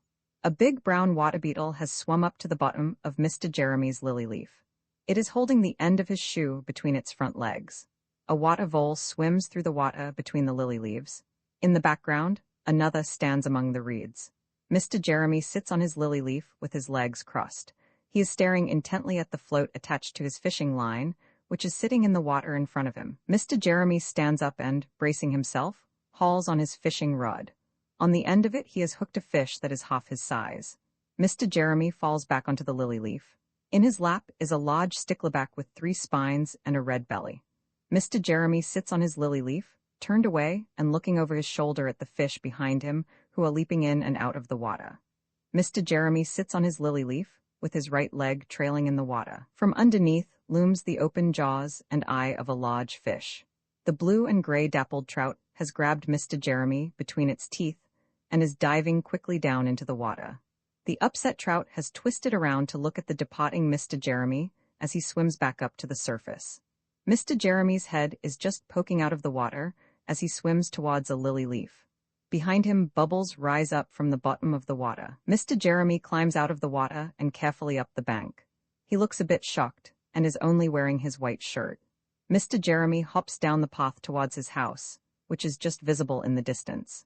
Just as a tortoise and a newt in a morning coat arrive at Mr. Jeremy's house, he appears at the gate fully clothed in his original red jacket and looking happy. Sir Isaac Newton stands talking to Mr. Jeremy. He's wearing a long gray morning coat, unbuttoned to display his waistcoat with dappled black and gold patterns. Mr. Alderman Ptolemy Tortoise joins Sir Isaac and Mr. Jeremy's conversation. He's carrying a net bag filled with soft lettuce and is wearing the gold chain that signifies his rank. All 3 of the dinner companions sit around a table. Mr. Jeremy is holding a carving knife and fork over a platter on which sits a grasshopper. Mr. Ptolemy and Sir Isaac look slightly worried. A rabbit sits on the grass, looking angry and purposeful. Its ears are standing up and it has wrinkled its nose. A rabbit runs from right to left. Its little white tail is sticking up along with its whiskers. A good rabbit sits up on a small wooden bench in a field in front of some trees. It's munching on the side of a carrot. Behind it, the running bad rabbit approaches. The bad rabbit stands on the bench next to the good rabbit and reaches out for the carrot. The good rabbit looks worried. The bad rabbit pushes over the good rabbit, grabs the carrot, and quickly puts it in its mouth. The bad rabbit runs after the good rabbit, trying to attack it. In the background on the bench, the carrot lies forgotten. The good rabbit crouches inside a hole with its ears pulled back. In the distance, the outline of the bad rabbit can be seen standing on the bench. A man with a ginger beard is walking with a shotgun under his arm. He's wearing knee-high boots, brown trousers, a green jacket, a green hat, and has a bag slung over his shoulder. The man has seen the bad rabbit sitting on the bench in the distance. He readies his gun. The bad rabbit sits calmly on the bench, nibbling on the carrot it's holding in its paw. Behind, next to a tree, creeps the man with his gun. The man raises the gun to his shoulder and points it to the right of the picture. a cloud of whirling lines, through which can be seen a carrot, a pair of rabbit ears, and a fluffy white tail. The man runs up to the bench, on which is lying a white fluffy tail, a carrot, and a small pile of whiskers. The good rabbit looks worriedly at the man with the gun running up to the bench. Bad rabbit sprints across the grass, missing its whiskers and tail. A tabby kitten wearing a pink bow is staring at a mouse in a green jacket who is sitting in front of her. The tabby kitten has green eyes, and she crouches down and stares intently. The mouse with the green jacket and a red bow tie stands between a cupboard leg and the green skirting board and points forwards. Miss Moppet dives for the mouse and hits the cupboard with her head. Miss Moppet touches her nose with her front left paw and looks shocked. In the background, the mouse peeks out from behind the cupboard. The mouse leans forwards and peers down. His long tail is curved up over his head. Miss Moppet is sitting on a red cushion, with her head completely wrapped in a blue cloth, so that no part of it can be seen apart from the ears. The mouse climbs head first down a thick red rope. The mouse creeps towards the tail of Miss Moppet, who has still got her head wrapped up in the blue duster. The mouse is close enough now to touch Miss Moppet, who is holding her head with both paws and peeking through a small slit. Miss Moppet pounces off the cushion and onto the back of the mouse, who is trying to run away. She's now wearing the duster as a headscarf. Miss Moppet carefully bundles the mouse up in the duster. Miss Moppet throws the bundle up in the air. Through the slit in the duster, the mouse's head can be seen. Miss Moppet is holding the unwrapped blue duster in her paws and looking extremely confused. The mouse dances with his arms out on top of the cupboard. A tortoiseshell cat in a pink coat is pulling a dark brown kitten along a garden path towards a house and carrying a light gray kitten under her other arm. In front of them runs a brown kitten. The garden is full of pink and purple flowers, and the house is large and white with a covered porch. The three kittens play, pouncing on each other and on a red flower on the ground. On the wall of the house behind them, more of the red flowers are climbing, along with another plant with big square purple flowers. Mrs. Tabitha Twitchit carries an unwilling Moppet past the wood-paneled walls towards the stairs. She's followed by Tom, who is staring up at Moppet. Mittens has already climbed up half the stairs and is rounding the corner. A shocked Moppet is on a chair, having her face vigorously scrubbed with a sponge by Mrs. Tabitha Twitchit. Behind the chair peek out the other two worried-looking kittens. Mittens stands on the same chair, being brushed. Tom lies under the chair, swiping at her with his paws. Moppet stands in the background watching the scene. Mrs. Tabitha Twitchit stands with a comb in her right hand and licks the back of her left paw. Tom sits on the ground in front of her and swipes with his right paw. The other kittens are sitting on the windowsill and look shocked at his behavior. Mrs. Tabitha Twitchit rummages through a chest of drawers and pulls out a pair of blue shorts. The kittens on the windowsill are already dressed in short-sleeved white pinafores, while Tom still isn't wearing anything. On the floor lies a hat and other blue clothing. Tom is wearing blue trousers and a blue top. They're both obviously too small for him. Mrs. Tabitha Twitchit is looking slightly worried and holding a needle and thread. At their feet lies a spool of blue thread and some buttons. Mrs. Tabitha Twitchit, holding a toasting fork, shoos the kittens out of the house. Moppet and Mittens talk to each other, while Tom seems more interested in a butterfly that has just flown away from the flowers surrounding the house. The kittens play on the garden path, surrounded by tall flowers. Moppet is down on all fours, with her pinafore falling off her back. Mittens has lifted up the front of her pinafore to inspect it. Tom is trying to catch a large butterfly that is circling over his head. Mitten and Moppet have climbed through a raised bed of pink rhododendrons and ferns and arrived on the top of a dry stone wall. Mittens is tugging at the neck of her pinafore, which is nearly falling off. Tom Kitten bursts through a dense patch of ferns and foxgloves. He's got a smile on his face, his jacket is undone, and he's missing buttons on his trousers. Mittens and Moppet strip the broken clothes from a smiling Tom Kitten.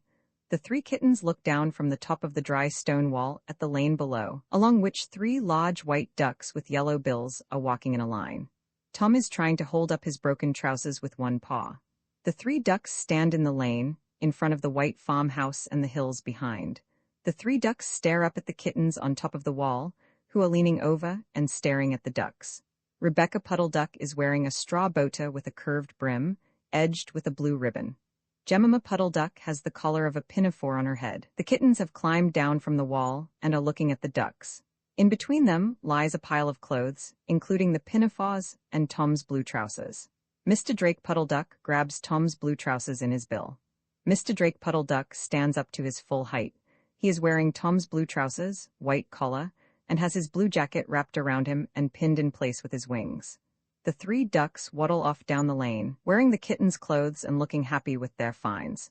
The lane runs between some stone farm buildings, through a wooden gate, and off up the hill. In the farmyard there is a group of chickens, who watch the ducks leaving.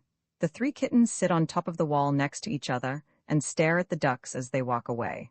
Behind them, unseen, Mrs. Tabitha Twitchit is looking down the garden path at the kittens. Mrs. Tabitha Twitchit holds Tom Kitten by the scruff of his neck and raises her paw threateningly. The other kittens crouch at the hem of her dress.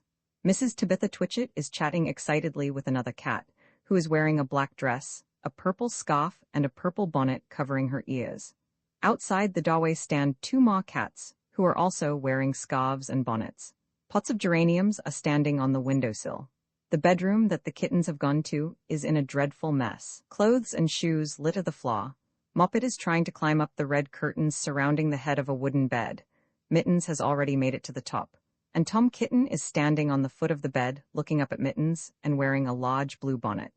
Mrs. Tabitha Twitchit has opened the door and is pointing a paw at Tom, who has climbed down from the bed.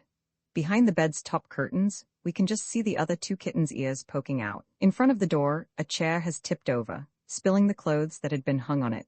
The three ducks slide into a cool pond covered with floating lily leaves and with irises around the edge. The hat and blue jacket have slid off the ducks and are being held in their bills. Two of the three ducks are dabbling in the water, with their tails high in the air. The other floats in front, looking down into the water. They're surrounded by water lilies and other flowers. A white duck with a yellow bill and wearing a red shawl and a blue bonnet walks down an autumnal forest lane, talking to a fox next to her. The fox is a head taller than the duck and is wearing a gray jacket and knickerbockers and a dark red waistcoat. A lady in a blue dress and white pinafore stands in a farmhouse doorway with one hand on the door and shakes a plate towards the ground. At her feet are three white ducks and a flock of chickens, chicks, and ducklings. Jemima Puddle Duck stands in a barn in front of a wheelbarrow.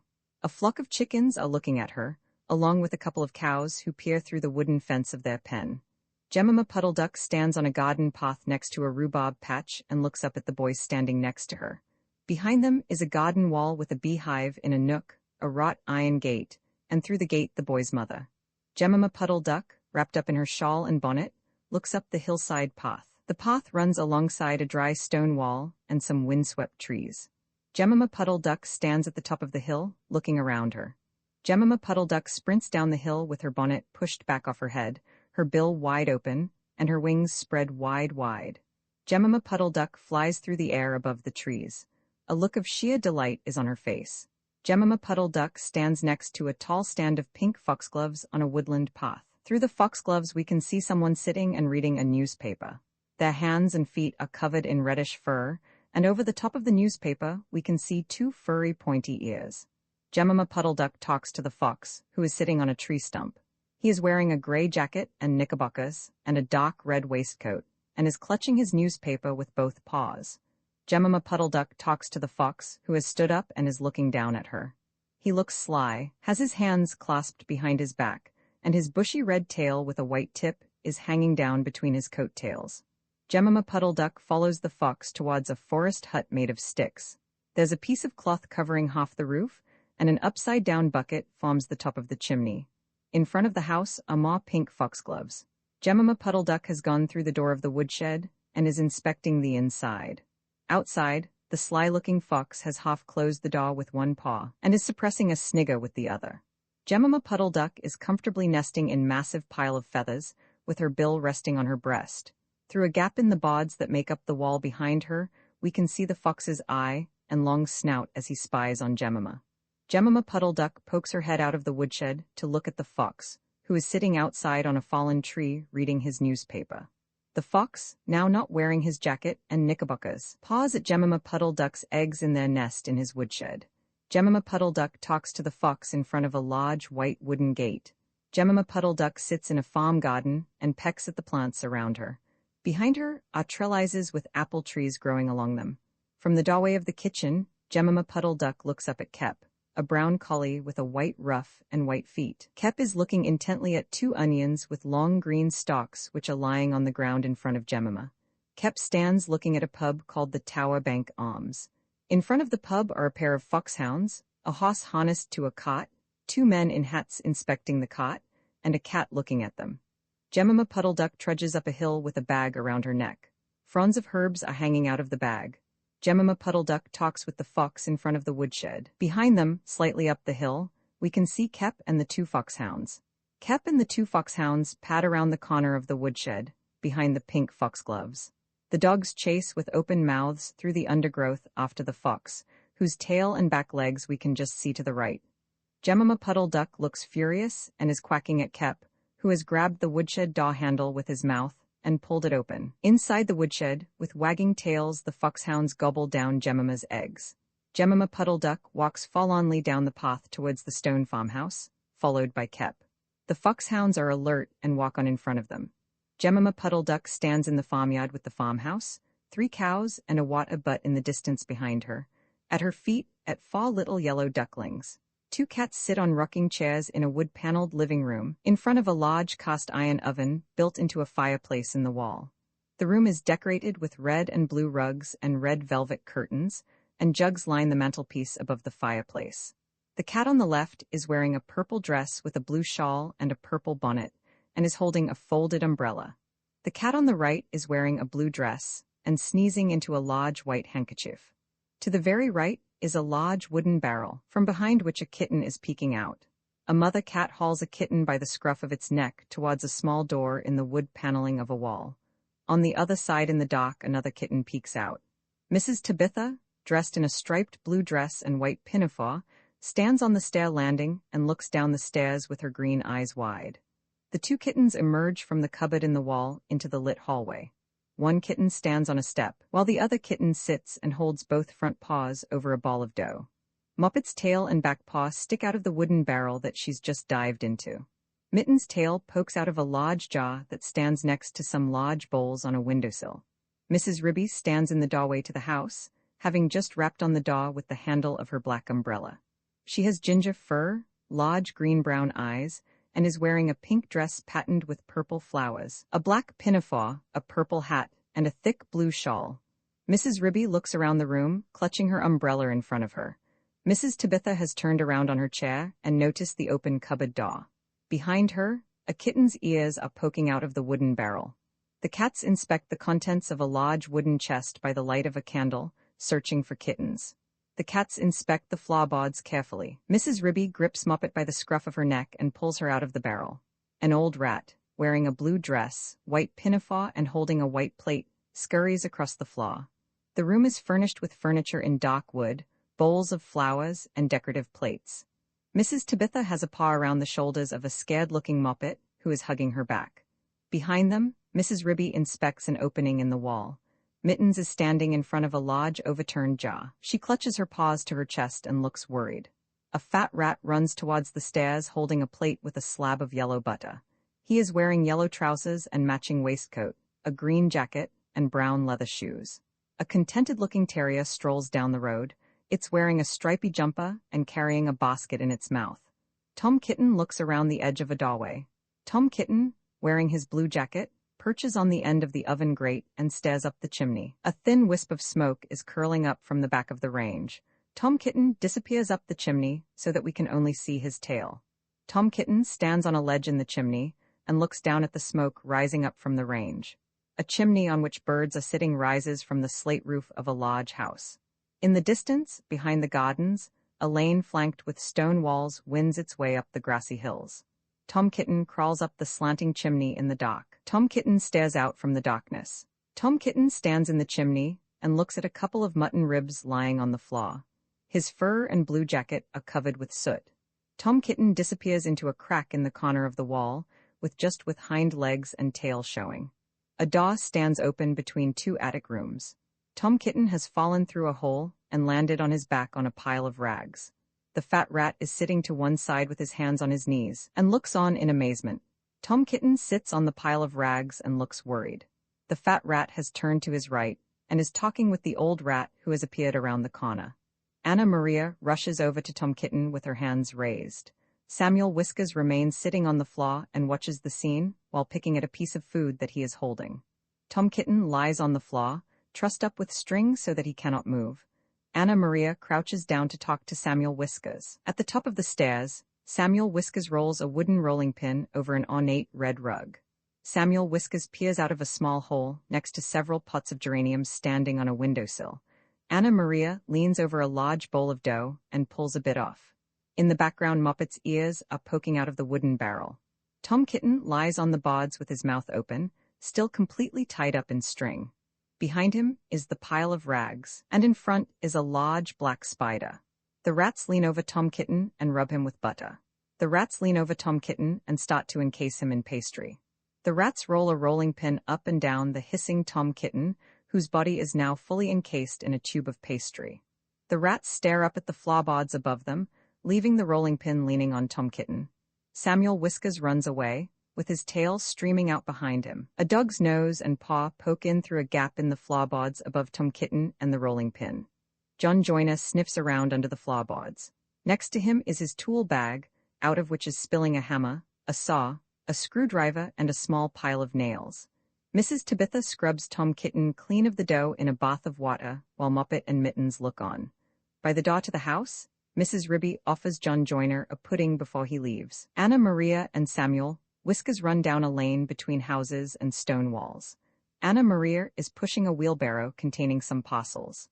Samuel Whiskers stands in the wheelbarrow and steadies a parcel that is attached to a rope. From the top of a stack of hay bales, Anna Maria pulls on the other end of the rope. Mrs. Tabitha sits in her rocking chair in front of the range with her paws in her lap. Her abandoned knitting lies at her feet. Farmer Potatoes looks around his barn. He is wearing a gray hat, gray jacket, brown trousers, and black leather boots. Muppet sits on top of a stone wall and looks down at a couple of rats that are hiding under the ferns at the base. Another rat is running around in front of a couple of upturned flower pots. In the background, Mittens walks along another wall with a rat in her mouth. One of the kittens is nailing a set of rat tails to a wooden door while the other looks on. Tom Kitten hisses and spits with all his fur standing on end at a shocked-looking rat that has popped out of a hole in the floorboards. A mouse, with big whiskers and a long tail curving off to the right. A man with a long white beard, wearing a brown suit with a brown flat cap and carrying a brown sack, walks down a garden path towards a red brick wall. Next to the path are flower beds and trees. Lettuces have been planted in the nearest bed, and from among them peek out a host of rabbits. 6 bunnies lie asleep on their backs in a circle around the only surviving lettuce plant in the bed. Benjamin Bunny sits next to the entrance of the burrow in his red jacket and smokes a pipe. On the other side of the entrance sits Flopsy, wearing a blue pinafore. A couple of the children are trying to play with her, while the rest run around and hide from each other. Benjamin with a basket and Flopsy with a string bag walk along a grassy path next to a fence. The Flopsy bunnies run at their feet. On the other side of the fence, Peter Rabbit is digging in his vegetable garden. Benjamin pulls himself up on the fence to talk to Peter Rabbit, who gestures at his cabbage stalks that are missing their leaves. Behind him, his mother spreads her dress wide to conceal the cabbage leaves behind her, and a basket next to her is covering more cabbages. The Flopsy bunnies run across a field towards a stone wall, followed by Benjamin Bunny. The Flopsy bunnies cluster around a patch of yellowing lettuce and start munching. The Flopsy bunnies have laid down on the grass and gone to sleep, one with a paper bag on its head. Thomasina Tittlemaus sniffs at a jam pot on which a black fly is sitting. Behind her lie a couple of sleeping bunnies on the grass. Benjamin Bunny wakes up and pulls the paper bag up to look out at Thomasina Tittlemaus, who is now standing on the jam pot. Mr. McGregor's sack is just visible as he empties grass mowings over the sleeping bunnies. The bunnies' ears are poking out of the cut grass as Thomasina Tittlemaus dives into the jam pot. Mr. McGregor in his black boots stands above the pile of grass mowings. The bunnies' ears are still poking out. Mr. McGregor carefully places the sleeping bunnies into his sack.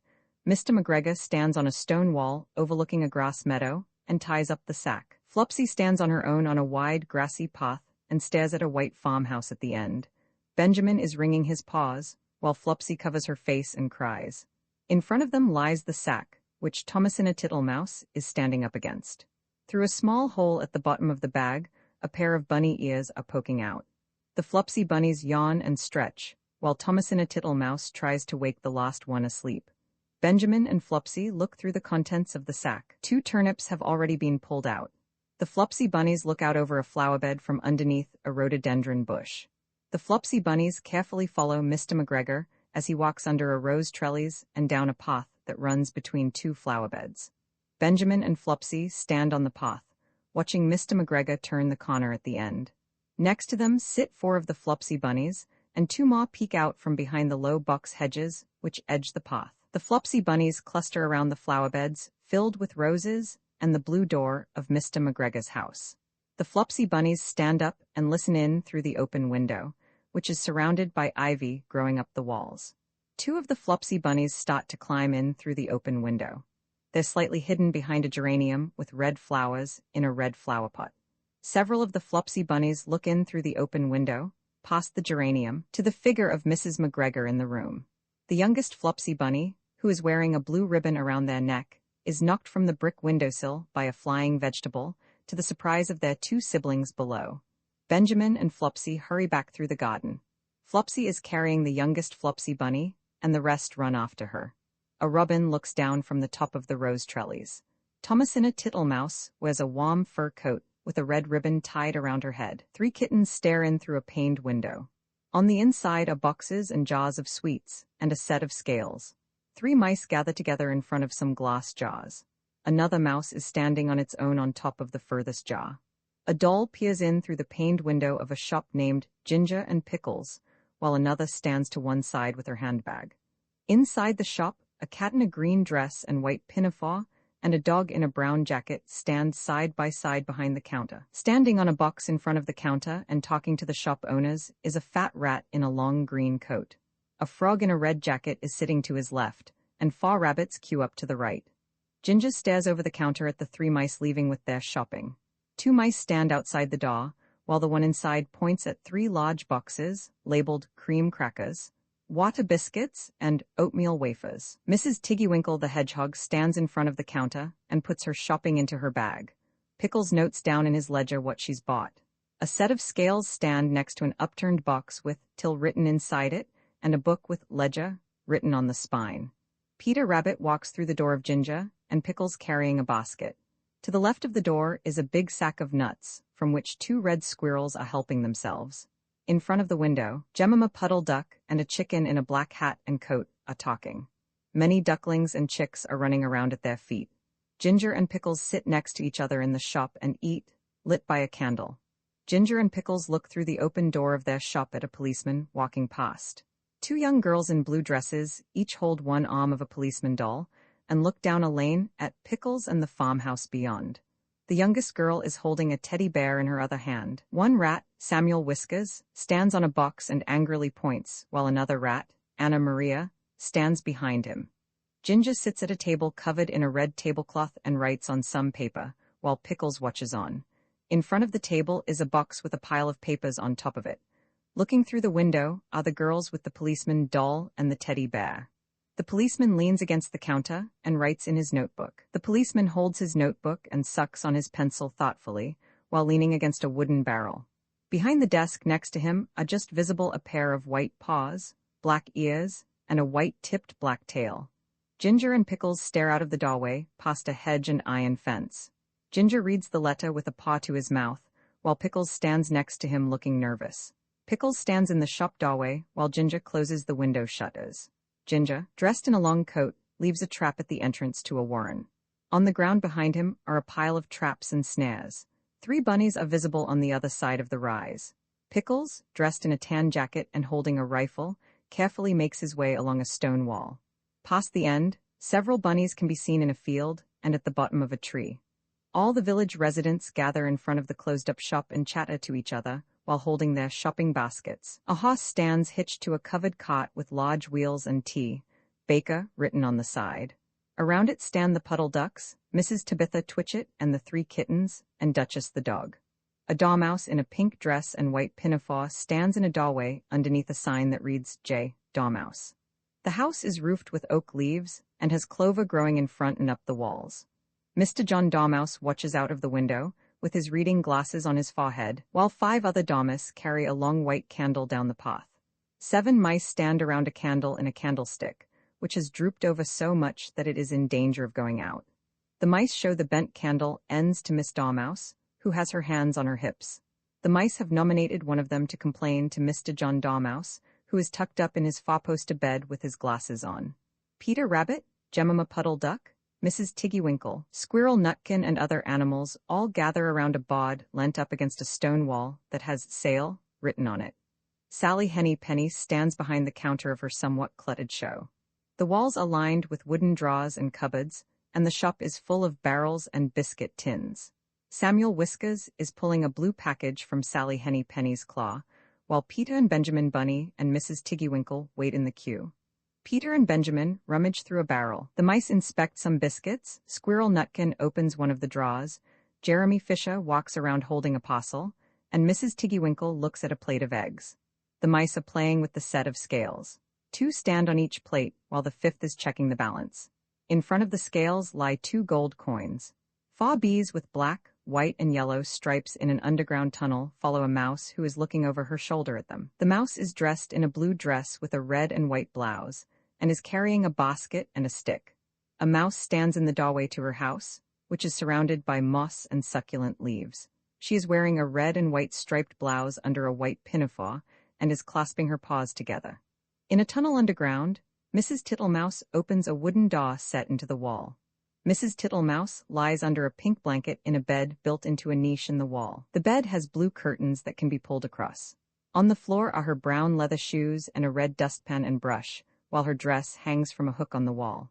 A black beetle scurries away from Mrs. Tittlemouse, who is holding her dustpan and brush.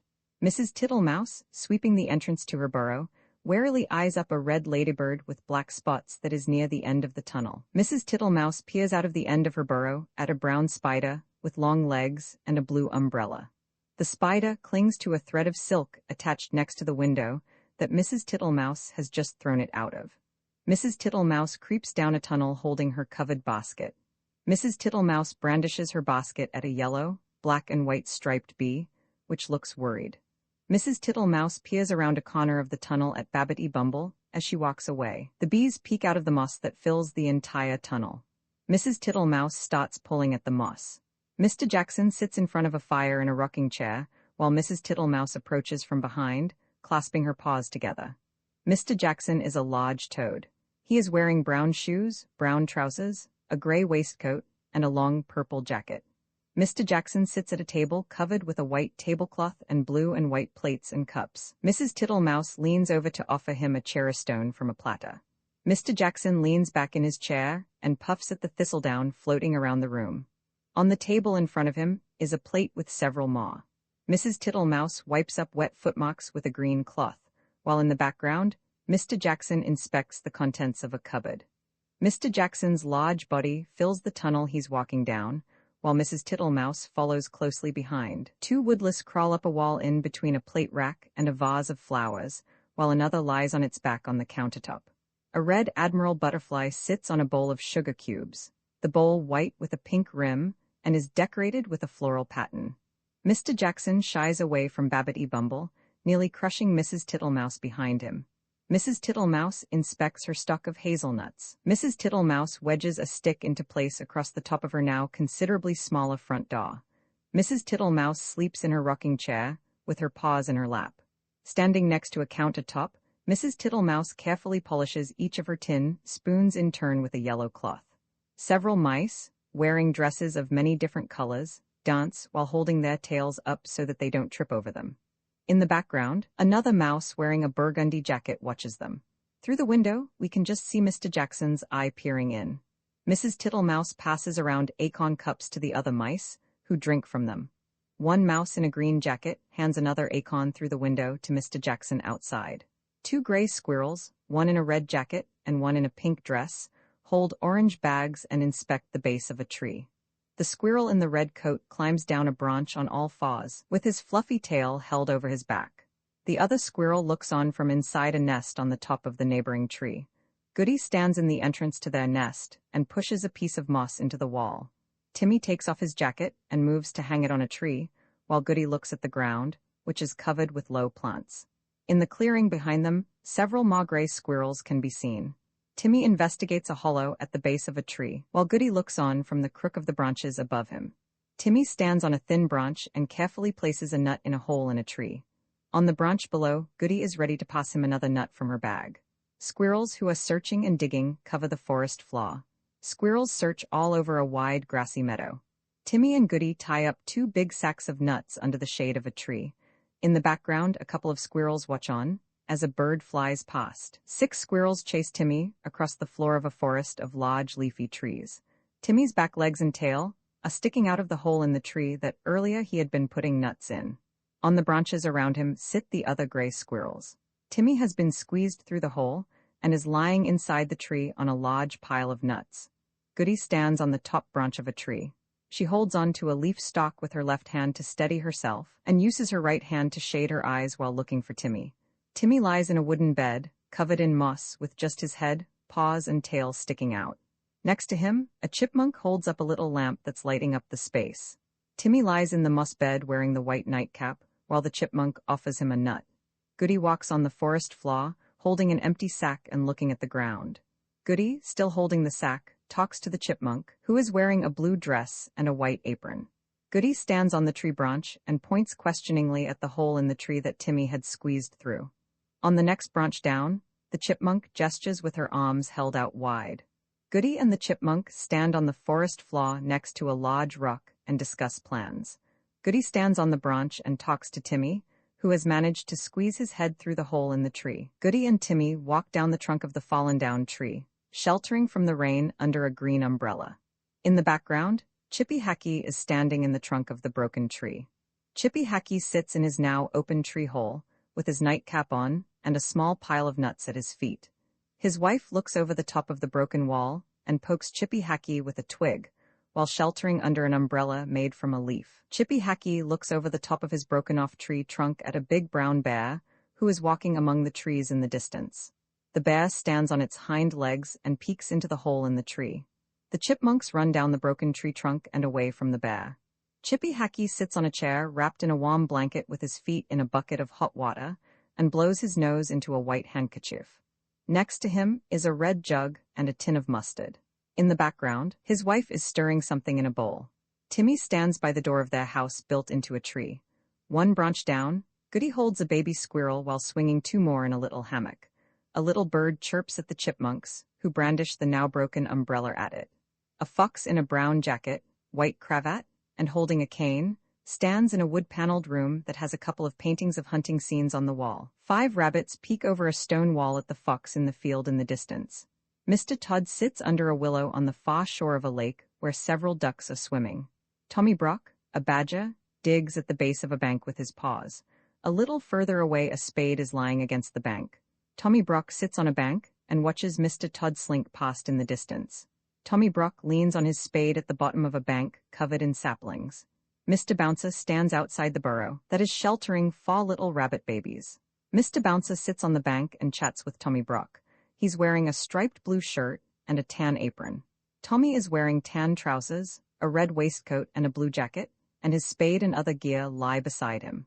Mr. Bouncer and Tommy Brock sit in wicker chairs in the burrow, next to a pile of cabbages. Benjamin Bunny looks out of the entrance of the burrow, while Flopsy reaches out to grab the ears of Mr. Bouncer, who shies away. In a woodland copse, Tommy Brock carries his spade and a bulging sack, while inspecting a snare that's been set between a patch of bluebells and the path. Benjamin Bunny stands among tall grass, looking at the house made of sticks, with a broken bucket for a chimney. Peter Rabbit stands with his ears pricked up in a field between 2 stands of trees. Peter Rabbit and Benjamin Bunny talk together, next to a snare stuck in the ground.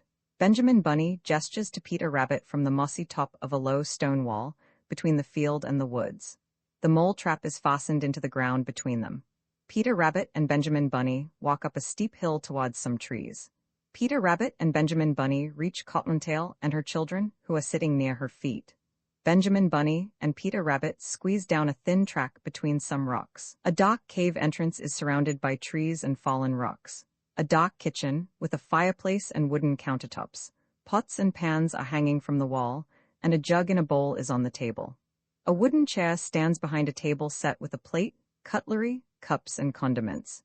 Peter Rabbit and Benjamin Bunny peer in through the low window set into the stone wall of the house. The rabbits discuss what to do next, in the darkness next to the window. In the dark kitchen, the light of the moon falls on the shut door of the large oven. From inside the kitchen, the rabbits can be seen at the window peering in. The two rabbits dive into a hole between two rocks on a hillside. Mr. Todd sits panting next to long grass and plants. In the distance, the sun rises over the hills. Mr. Todd walks up the open hillside towards the edge of the trees.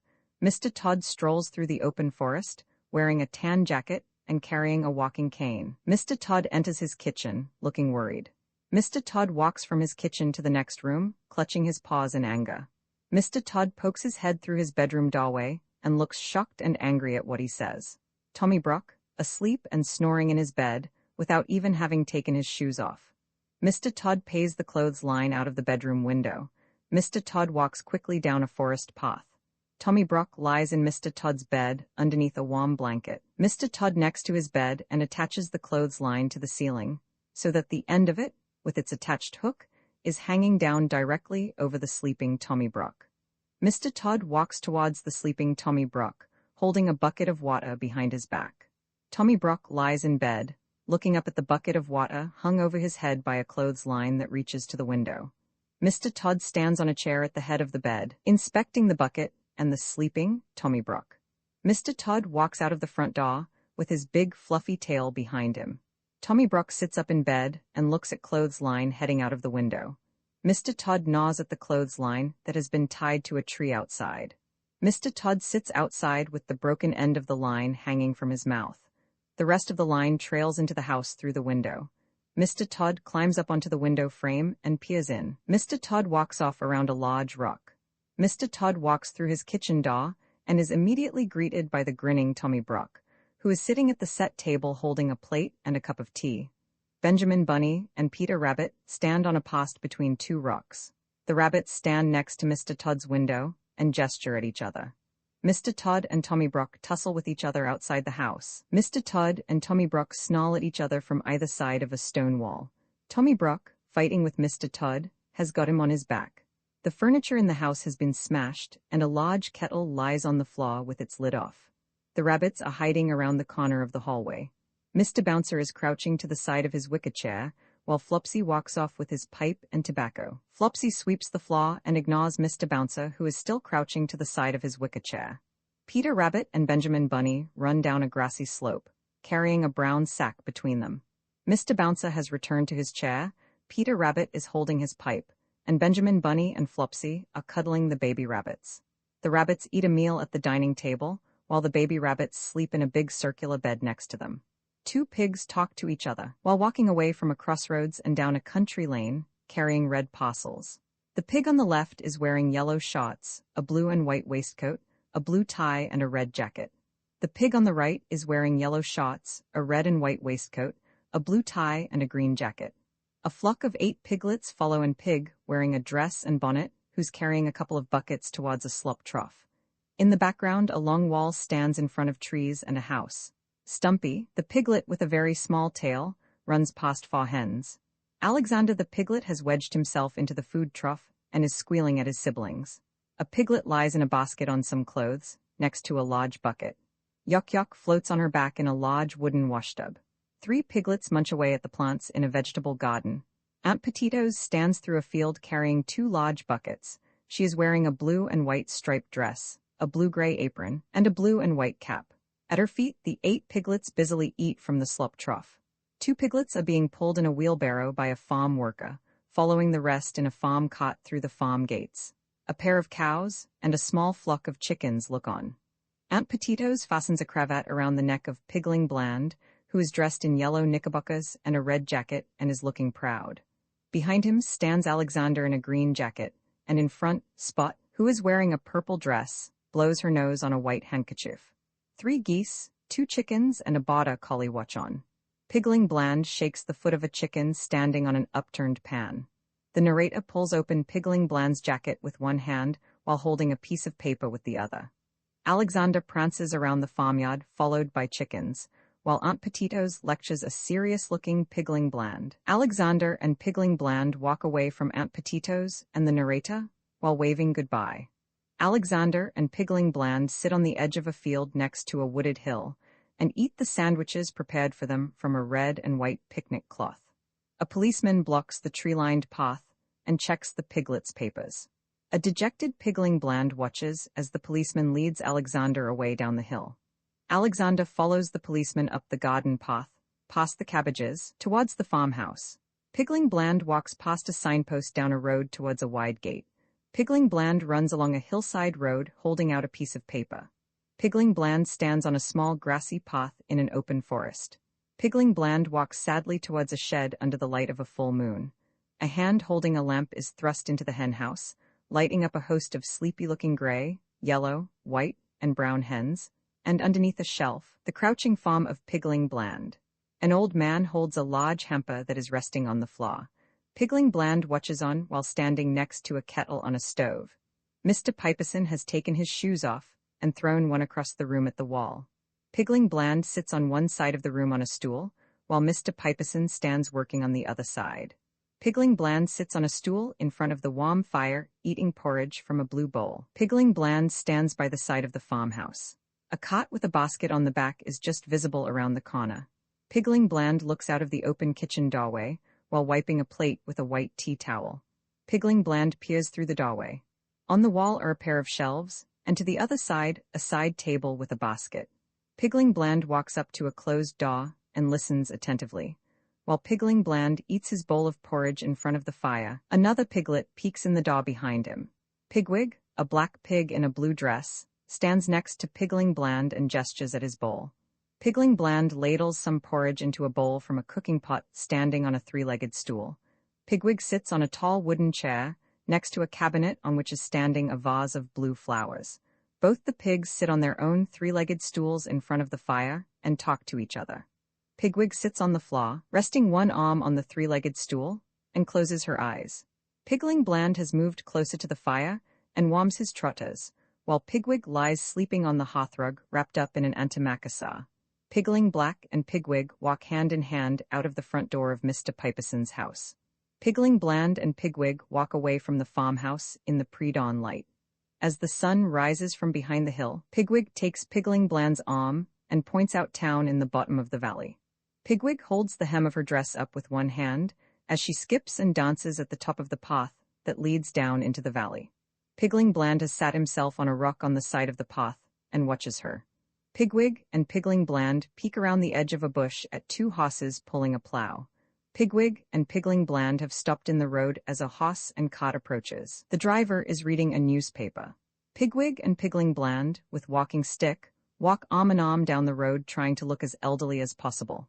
Pigwig and Pigling Bland stare up at the cot, next to a big wheel and the end of a trailing whip. Pigling Bland and Pigwig stand by the side of the cot as the grocer, dressed in a white coat and straw hat, inspects their papers. The cot horse has leaned around to look at them. Pigling Bland holds up his papers while standing by the horse's legs. Pigwig watches on, looking worried. Pigling Bland and Pigwig stand hand in hand, watching the cot drive away up the hill. Pigling Bland and Pigwig sprint down the path on the grassy hill. Pigling Bland and Pigwig run across a stone bridge crossing a rocky river. Pigwig and Pigling Bland dance a jig in front of a crossroads and three watching rabbits. A brown mouse who is not wearing anything stands on a table and pours a glass of water for another brown mouse from a blue and white jug. The other mouse is wearing tan trousers, a white shirt, and a light blue jacket with ruffed wrists. A mouse sits in a flower bed next to a path and watches a large wicker hamper that sits just inside a wrought iron gate set between two stone walls. Timmy Willie lies sleeping in a mostly empty pea pod. A brown cart horse with a white nose has been hitched to a covered two-wheel cot and stands in a country lane between stone walls. Three white ducks walk past in front. The cot has pulled into a courtyard, and the driver is handing over a hamper to a lady wearing a pink dress and white pinafore. Two small brown dogs play behind the cot. The lady kneels down to open the hamper and inspect the contents. Timmy Willie sprints towards a small hole in the skirting board with his tail flying out behind him. Timmy Willie crouches on a table set with a clean white tablecloth, cutlery, plates, and glasses. The mice around the table, all of whom are dressed in expensive-looking jackets and shirts, have stood up and look shocked. The mice have taken their places at the table again, and Timmy Willie has been found his own place. Timmy Willie stands up in his chair, looking worried and insignificant. Another mouse hands him a plate of food. Two mice sprint across the hallway flagstones carrying plates of food. A cat stares at them through the doorway to the hall. The cat stands on its hind legs and checks behind a yellow cushion on a red sofa. The room is decorated with a blue rug and a pale curtain with a flower pattern and red trim. A group of mice in jackets walk towards the bottom of the red carpeted stairs. Timmy Willie sits in his nest sorting wheat from chaff with a sieve. Next to him are a couple of full sacks, a jug, and a basket. Through the entrance to the burrow, a robin stares in. Timmy Willie stands in a flower bed and shelters under a large leaf that he's holding like an umbrella. In the coal cellar, Johnny Town Mouse gestures to Timmy Willie, who has his head in his hands. The lady lifts the hamper into the back of the carriage, while the cat looks on. Timmy Willie waves out of the hamper he's just climbed into at the four mice leaning over the edge and looking at him. Timmy Willie touches the corner of the wicker hamper. Timmy Willie sits at the entrance to his burrow, looking out over the fields and rolling hills. Next to him, a small picnic basket has been unpacked. Timmy Willie and Johnny Town Mouse sit on little red stools in his burrow, holding knives and forks. In between them is a table made of a piece of branch, on which is a white plate with a herb pudding. Timmy Willie holds a blue jug with a white stripe and watches the Highland cattle in the next field. Johnny Town Mouse runs out of a house carrying a suitcase and his hat. In the kitchen, a maid has emptied out a cupboard, and four kittens play with each other around the table. Timmy Willie walks down a little path between tufts of grass with a sack slung over his shoulder. In the background, in front of some large trees, a man is mowing the lawn. Timmy Willie and Johnny Town Mouse sit next to each other and feast on ears of corn. Timmy Willie holds a daisy and waves it at the departing cart. Timmy Willie finishes eating a strawberry while holding a strawberry leaf and sitting next to another strawberry that is nearly as big as he is. The story of a fierce bad rabbit. This is a fierce bad rabbit. Look at his savage whiskers and his claws and his turned-up tail. This is a nice, gentle rabbit. His mother has given him a carrot. The bad rabbit would like some carrot. He doesn't say please. He takes it, and he scratches the good rabbit very badly. The good rabbit creeps away and hides in a hole. It feels sad. This is a man with a gun. He sees something sitting on a bench. He thinks it is a very funny bird. He comes creeping up behind the trees. And then he shoots, bang. This is what happens. But this is all he finds on the bench when he rushes up with his gun. The good rabbit peeps out of its hole, and it sees the bad rabbit tearing past, without any tail or whiskers. The story of Miss Moppet. This is a pussy called Miss Moppet. She thinks she has heard a mouse. This is the mouse peeping out behind the cupboard and making fun of Miss Moppet. He is not afraid of a kitten. This is Miss Moppet jumping just too late. She misses the mouse and hits her own head. She thinks it is a very hard cupboard. The mouse watches Miss Moppet from the top of the cupboard. Miss Moppet ties up her head in a duster and sits before the fire. The mouse thinks she is looking very ill. He comes sliding down the bellpull. Miss Moppet looks worse and worse. The mouse comes a little nearer. Miss Moppet holds her poor head in her paws and looks at him through a hole in the duster. The mouse comes very close. And then all of a sudden, Miss Moppet jumps upon the mouse, and because the mouse has teased Miss Moppet thinks she will tease the mouse, which is not at all nice of Miss Moppet. She ties him up in the duster and tosses it about like a ball, but she forgot about that hole in the duster, and when she untied it, there was no mouse. He has wriggled out and run away, and he is dancing a jig on the top of the cupboard. The tailor of Gloucester albeit charges for a looking-glass, and entertain a score or two of tailors. My dear Frida, because you are fond of fairy tales and have been ill, I have made you a story all for yourself, a new one that nobody has read before. And the queerest thing about it is that I heard it in Gloucestershire, and that it is true, at least about the tailor, the waistcoat, and the no-more twist. Christmas, 1901, in the time of sods and periwigs and full-skirted coats with flowered lappets, when gentlemen wore ruffles and gold-laced waistcoats of paduasoy and taffeta, there lived a tailor in Gloucester. He sat in the window of a little shop in Westgate Street, cross-legged on a table, from morning till dark. All day long, while the light lasted, he sewed and snippeted, piecing out his satin and pompadour and lutestring. Stuffs had strange names and were very expensive in the days of the tailor of Gloucester. But although he sewed fine silk for his neighbors, he himself was very, very poor, a little old man in spectacles, with a pinched face, old crooked fingers, and a suit of threadbare clothes. He cut his coats without waste, according to his embroidered cloth. They were very small ends and snippets that lay about upon the table, too narrow breadths for naught, except waistcoats for mice, said the tailor. One bitter cold day, near Christmas time, the tailor began to make a coat a coat of cherry-colored cottage silk embroidered with pansies and roses, and a cream-colored satin waistcoat, trimmed with gauze and green worsted chennel, for the Mayor of Gloucester. The tailor worked, and he talked to himself. He measured the silk, and turned it round, and trimmed it into shape with his shears. The table was all littered with cherry-colored snippets. No breadth at all, and cut on the cross. It is no breadth at all, tippets for mice and ribbons for mobs. For mice? Said the tailor of Gloucester. When the snowflakes came down against the small leaded window panes and shut out the light, the tailor had done his day's work. All the silk and satin lay cut out upon the table. There were 12 pieces for the coat and 4 pieces for the waistcoat, and there were pocket flaps and cuffs and buttons all in order. For the lining of the coat there was fine yellow taffeta, and for the buttonholes of the waistcoat there was cherry-colored twist. And everything was ready to sew together in the morning, all measured and sufficient, except that there was wanting just one single skein of cherry-colored twisted silk.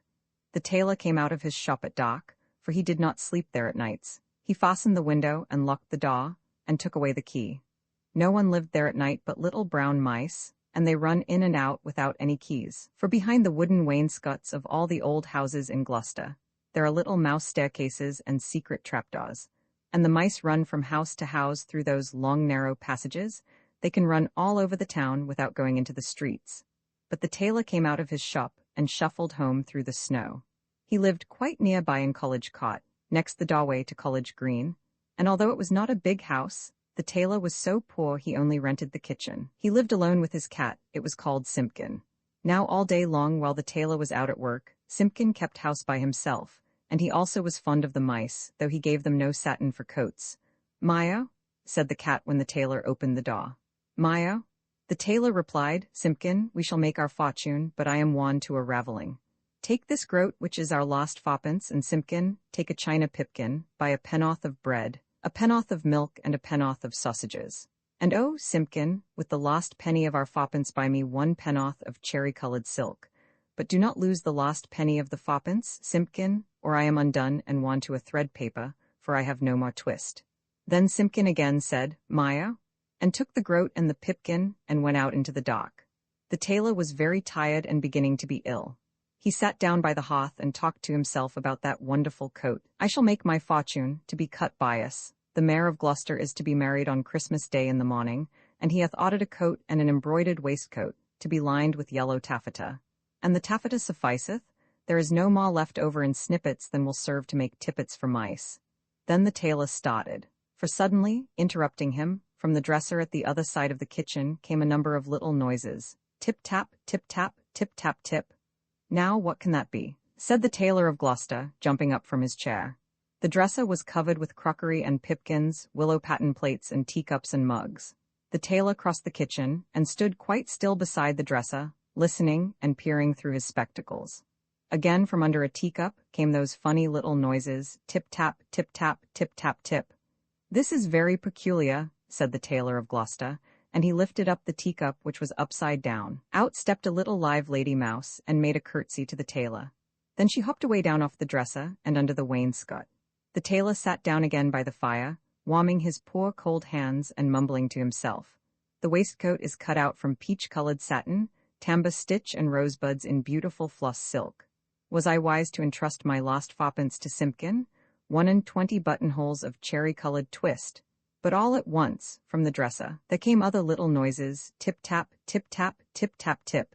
"This is passing extraordinary," said the tailor of Gloucester, and turned over another teacup, which was upside down. Out stepped a little gentleman mouse and made a bow to the tailor. And then from all over the dresser came a chorus of little tappings, all sounding together, and answering one another, like watch beetles in an old worm-eaten window shutter. Tip-tap, tip-tap, tip-tap-tip, and out from under teacups and from under bowls and basins stepped other and more little mice who hopped away down off the dresser and under the wainscot. The tailor sat down, close over the fire, lamenting. 1 buttonholes of cherry-colored silk, to be finished by noon of Saturday, and this is Tuesday evening. Was it right to let loose those mice, undoubtedly the property of Simpkin? Alack, I am undone, for I have no more twist. The little mice came out again, and listened to the tailor. They took notice of the pattern of that wonderful coat. They whispered to one another about the taffeta lining, and about little mouse tippets. And then, all at once, they all ran away together down the passage behind the wainscot, squeaking and calling to one another, as they ran from house to house. And not one mouse was left in the tailor's kitchen when Simpkin came back with the pipkin of milk. Simpkin opened the door and bounced in, with an angry grrmayo, like a cat that is vexed, for he hated the snow, and there was snow in his ears and snow in his collar at the back of his neck. He put down the loaf and the sausages upon the dresser, and sniffed. "Simpkin," said the tailor, "where is my twist?" But Simpkin set down the pipkin of milk upon the dresser, and looked suspiciously at the teacups. He wanted his supper of little fat mouse. "Simpkin," said the tailor, "where is my twist?" But Simpkin hid a little parcel privately in the teapot, and spit and growled at the tailor, and if Simpkin had been able to talk, he would have asked, "Where is my mouse?" "Alack, I am undone," said the tailor of Gloucester, and went sadly to bed. All that night long Simpkin hunted and searched through the kitchen, peeping into cupboards and under the wainscot, and into the teapot where he had hidden that twist, but still he found never a mouse. Whenever the tailor muttered and talked in his sleep, Simpkin said, "Maya, jur rwssch," and made strange horrid noises as cats do at night. For the poor old tailor was very ill with a fever, tossing and turning in his four-post bed, and still in his dreams he mumbled, "No more twist, no more twist." All that day he was ill, and the next day, and the next, and what should become of the cherry-colored coat? In the tailor's shop in Westgate Street, the embroidered silk and satin lay cut out upon the table, 21 buttonholes. And who should come to sew them, when the window was barred, and the door was fast locked? But that does not hinder the little brown mice. They run in and out without any keys through all the old houses in Gloucester. Out of doors, the market folks went trudging through the snow to buy their geese and turkeys, and to bake their Christmas pies, but there would be no Christmas dinner for Simpkin and the poor old tailor of Gloucester. The tailor lay ill for 3 days and nights, and then it was Christmas Eve, and very late at night. The moon climbed up over the roofs and chimneys, and looked down over the gateway into College Cot. There were no lights in the windows, nor any sound in the houses. All the city of Gloucester was fast asleep under the snow. And still Simpkin wanted his mice, and he mewed as he stood beside the four-post bed.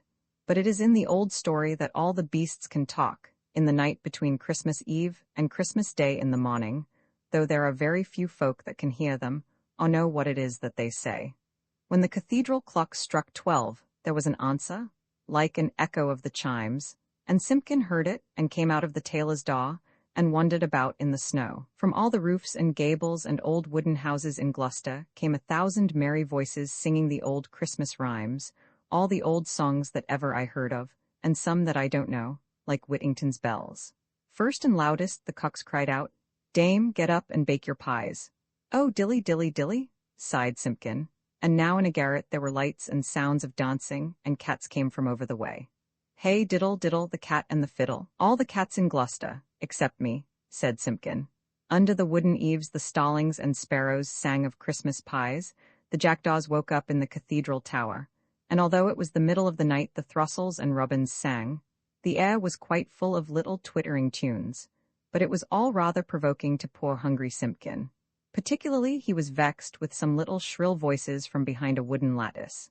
I think that they were bats, because they always have very small voices, especially in a black frost when they talk in their sleep, like the tailor of Gloucester. They said something mysterious that sounded like, "Buzz, quoth the blue fly, hum, quoth the bee, buzz and hum they cry, and so do we." And Simpkin went away shaking his ears as if he had a bee in his bonnet. From the tailor's shop in Westgate came a glow of light, and when Simpkin crept up to peep in at the window, it was full of candles. There was a snippeting of sisses and snappeting of thread, and little mouse voices sang loudly and gaily. 24 tailors went to catch a snail. The best man amongst them durst not touch her tail. She put out her horns like a little Kylo cow. "Run, tailors, run, or she'll have you all in now." Then without a pause the little mouse voices went on again. "Sieve my lady's oatmeal, grind my lady's flour, put it in a chestnut, let it stand an hour." "Mew, mew," interrupted Simpkin, and he scratched at the door. But the key was under the tailor's pillow, he could not get in. The little mice only laughed and tried another tune. 3 little mice sat down to spin. Pussy passed by and she peeped in. "What are you at, my fine little men, making coats for gentlemen? Shall I come in and cut off your threads?" "Oh no, Miss Pussy, you'd bite off our heads." "Mew, mew," cried Simpkin. "Hey diddle dinkety," answered the little mice. "Hey diddle dinkety, poppety pet, The merchants of London they wear scarlet, silk in the collar and gold in the hem, so merrily march the merchantmen.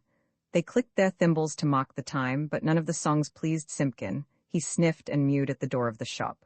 And then I bought a pipkin and a popkin, a slipkin and a slopkin, all for 1 farthing, and upon the kitchen dresser? Added the rude little mice. Mew, scratch, scratch, scuffled Simpkin on the windowsill, while the little mice inside sprang to their feet, and all began to shout at once in little twittering voices. No more twist, no more twist, and they barred up the window shutters and shut out Simpkin. But still through the nicks in the shutters he could hear the click of thimbles and little mouse voices singing, no more twist, no more twist. Simpkin came away from the shop and went home, considering in his mind. He found the poor old tailor without fever, sleeping peacefully. Then Simpkin went on tiptoe and took a little parcel of silk out of the teapot, and looked at it in the moonlight. And he felt quite ashamed of his badness compared with those good little mice. When the tailor awoke in the morning, the first thing which he saw upon the patchwork quilt was a skein of cherry-colored twisted silk, and beside his bed stood the repentant Simpkin. Alack, I am won to a ravelling, said the tailor of Gloucester, but I have my twist. The sun was shining on the snow when the tailor got up and dressed, and came out into the street with Simpkin running before him. The starlings whistled on the chimney stacks, and the throstles and robins sang, but they sang their own little noises, not the words they had sung in the night. Alack, said the tailor, I have my twist, but no more strength, nor time, than will serve to make me 1 single buttonhole, for this is Christmas Day in the morning. The mayor of Gloucester shall be married by noon, and where is his cherry-colored coat? He unlocked the door of the little shop in Westgate Street, and Simpkin ran in, like a cat that expects something.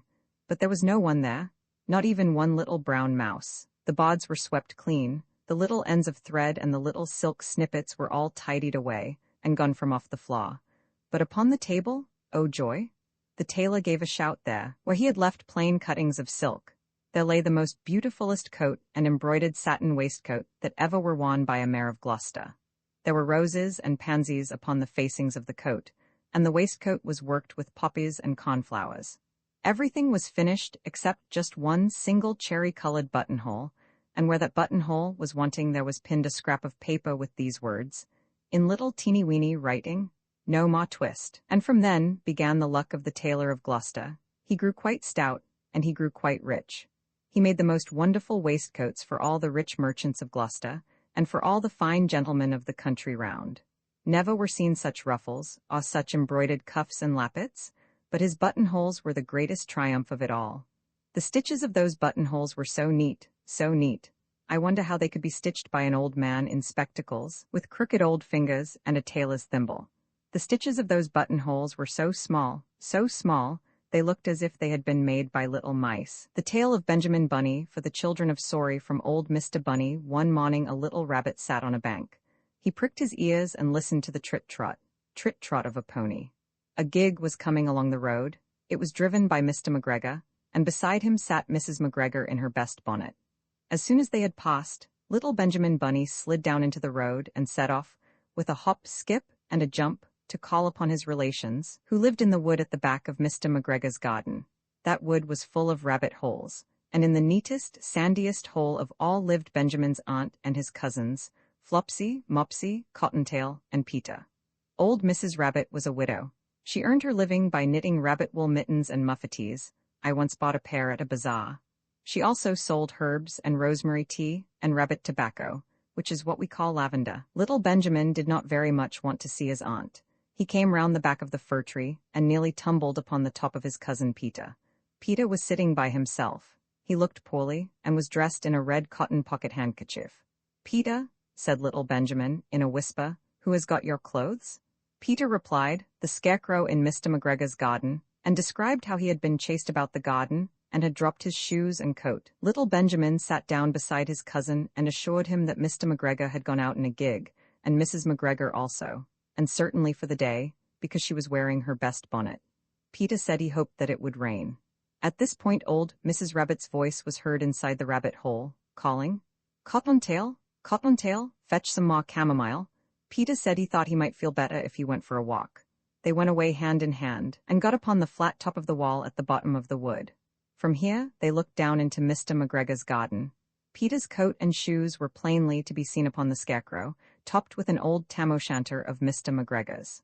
Little Benjamin said, "It spoils people's clothes to squeeze under a gate. The proper way to get in is to climb down a pear tree."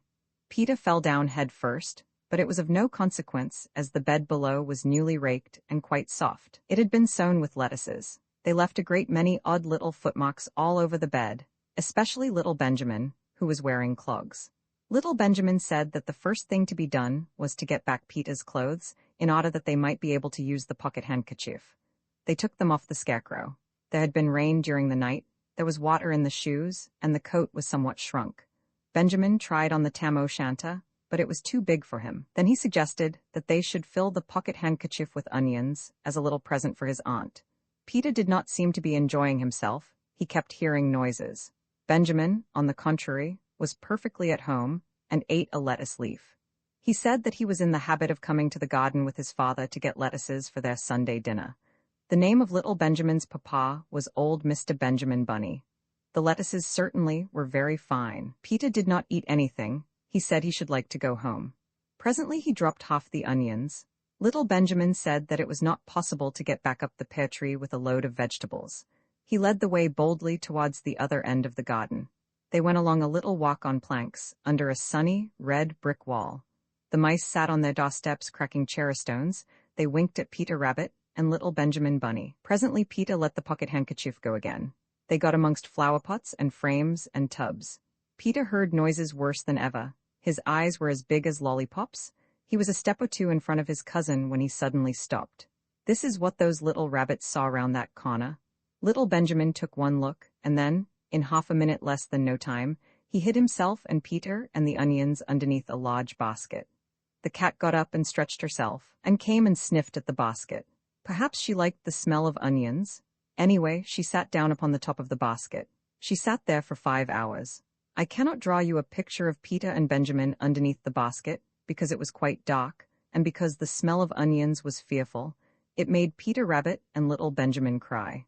The sun got round behind the wood, and it was quite late in the afternoon, but still the cat sat upon the basket. At length there was a pitter-patter, and some bits of mortar fell from the wall above. The cat looked up and saw old Mr. Benjamin Bunny prancing along the top of the wall of the upper terrace. He was smoking a pipe of rabbit tobacco, and had a little switch in his hand. He was looking for his son. Old Mr. Bunny had no opinion whatever of cats. He took a tremendous jump off the top of the wall onto the top of the cat, and cuffed it off the basket, and kicked it into the greenhouse, scratching off a handful of fur. The cat was too much surprised to scratch back. When old Mr. Bunny had driven the cat into the greenhouse, he locked the door. Then he came back to the basket and took out his son Benjamin by the ears and whipped him with the little switch. Then he took out his nephew Peeta. Then he took out the handkerchief of onions and marched out of the garden. When Mr. McGregor returned about half an hour later, he observed several things which perplexed him. It looked as though some person had been walking all over the garden in a pair of clogs. Only the footmarks were too ridiculously little. Also, he could not understand how the cat could have managed to shut herself up inside the greenhouse, locking the door upon the outside. When Peeta got home, his mother forgave him, because she was so glad to see that he had found his shoes and coat.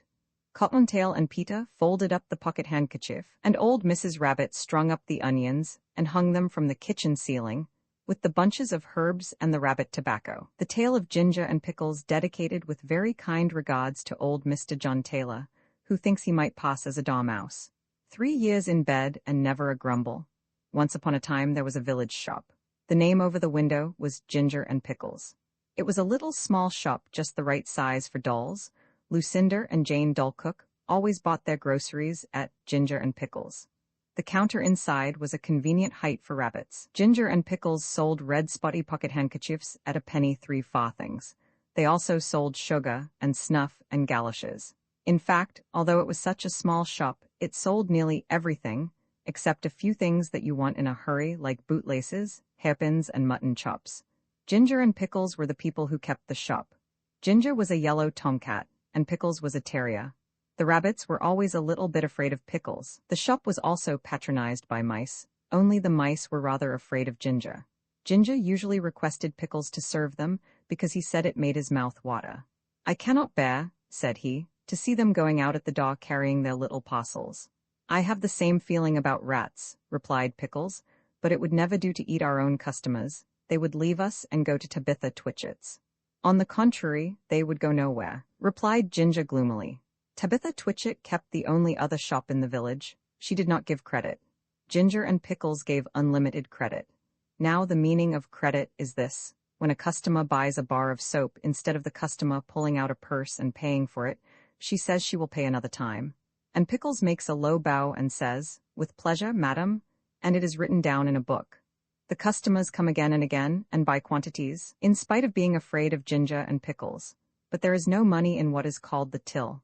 The customers came in crowds every day and bought quantities, especially the toffee customers. But there was always no money. They never paid for as much as a pennyworth of peppermints. But the sales were enormous, 10 times as large as Tabitha Twitchit's. As there was always no money, Ginger and Pickles were obliged to eat their own goods. Pickles ate biscuits and Ginger ate a dried haddock. They ate them by candlelight after the shop was closed. When it came to Jan, first there was still no money, and Pickles was unable to buy a dog license. "It is very unpleasant, I am afraid of the police," said Pickles. "It is your own fault for being a terrier. I do not require a license, and neither does Kep, the collie dog. It is very uncomfortable. I am afraid I shall be summoned. I have tried in vain to get a license upon credit at the post office," said Pickles. "The place is full of policemen. I met one as I was coming home." "Let us send in the bill again to Samuel Whiskers, Ginger. He owes 22/9 for bacon." "I do not believe that he intends to pay at all," replied Ginger. "And I feel sure that Anna Maria pockets things. Where are all the cream crackers?" "You have eaten them yourself," replied Ginger. Ginger and Pickles retired into the back parlor. They did accounts. They added up sums and sums and sums. "Samuel Whiskers has run up a bill as long as his tail. He has had 1 ounce and 3/4 of snuff since October. What is 7 pounds of butter at 1/3, and a stick of sealing wax and 4 matches? Send in all the bills again to everybody with comps," replied Ginger. After a time, they heard a noise in the shop, as if something had been pushed in at the door. They came out of the back parlor. There was an envelope lying on the counter, and a policeman writing in a notebook. Pickles nearly had a fit. He balked and made little rushes. "Bite him, Pickles, bite him?" spluttered Ginger behind a sugar barrel. "He's only a German doll." The policeman went on writing in his notebook. Twice he put his pencil in his mouth, and once he dipped it in the treacle. Pickles balked till he was hoarse. But still, the policeman took no notice. He had bead eyes, and his helmet was sewed on with stitches. At length, on his last little rush, Pickles found that the shop was empty. The policeman had disappeared, but the envelope remained. "Do you think that he has gone to fetch a real live policeman?" "I am afraid it is a summons," said Pickles. "No," replied Ginger, who had opened the envelope. "It is the rates and taxes, £3 1911 3/4. "This is the last straw," said Pickles. "Let us close the shop." They put up the shutters and left, but they have not removed from the neighborhood. In fact, some people wish they had gone further. Ginger is living in the warren. I do not know what occupation he pursues. He looks stout and comfortable.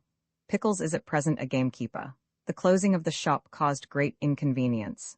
Tabitha Twitchit immediately raised the price of everything a halfpenny, and she continued to refuse to give credit. Of course, there are the tradesmen's carts, the butcher, the fishman, and Timothy Baker. But a person cannot live on seed wigs and sponge cake and butter buns, not even when the sponge cake is as good as Timothy's. After a time, Mr. John Dormouse and his daughter began to sell peppermints and candles, but they did not keep self-fitting sixes, and it takes 5 mice to carry 1 7-inch candle. Besides, the candles which they sell behave very strangely in warm weather, and Miss Dormouse refused to take back the ends when they were brought back to her with complaints. And when Mr. John Dormouse was complained to, he stayed in bed, and would say nothing but "very snug," which is not the way to carry on a retail business. So everybody was pleased when Sally Henny Penny sent out a printed poster to say that she was going to reopen the shop. Henny's opening sale, grand cooperative jumble, Penny's penny prices, come buy, come try, come buy. The poster really was most enticing. There was a rush upon the opening day. The shop was crammed with customers, and there were crowds of mice upon the biscuit canisters. Sally Henny Penny gets rather flustered when she tries to count out change, and she insists on being paid cash. But she is quite harmless, and she has laid in a remarkable assortment of bargains. There is something to please everybody. The tale of Jemima Puddle Duck, a farmyard tale for Ralph and Betsy, What a funny sight it is to see a brood of ducklings with a hen. Listen to the story of Jemima Puddle Duck, who was annoyed because the farmer's wife would not let her hatch her own eggs. Her sister-in-law, Mrs. Rebecca Puddle Duck, was perfectly willing to leave the hatching to someone else. I have not the patience to sit on a nest for 28 days, and no more have you, Jemima. You would let them go cold. You know you would. I wish to hatch my own eggs. I will hatch them all by myself, quacked Jemima Puddle Duck. She tried to hide her eggs, but they were always found and carried off. Jemima Puddle Duck became quite desperate. She determined to make a nest right away from the farm. She set off on a fine spring afternoon along the cart road that leads over the hill. She was wearing a shawl and a poke bonnet. When she reached the top of the hill, she saw a wood in the distance. She thought that it looked a safe, quiet spot. Jemima Puddle Duck was not much in the habit of flying.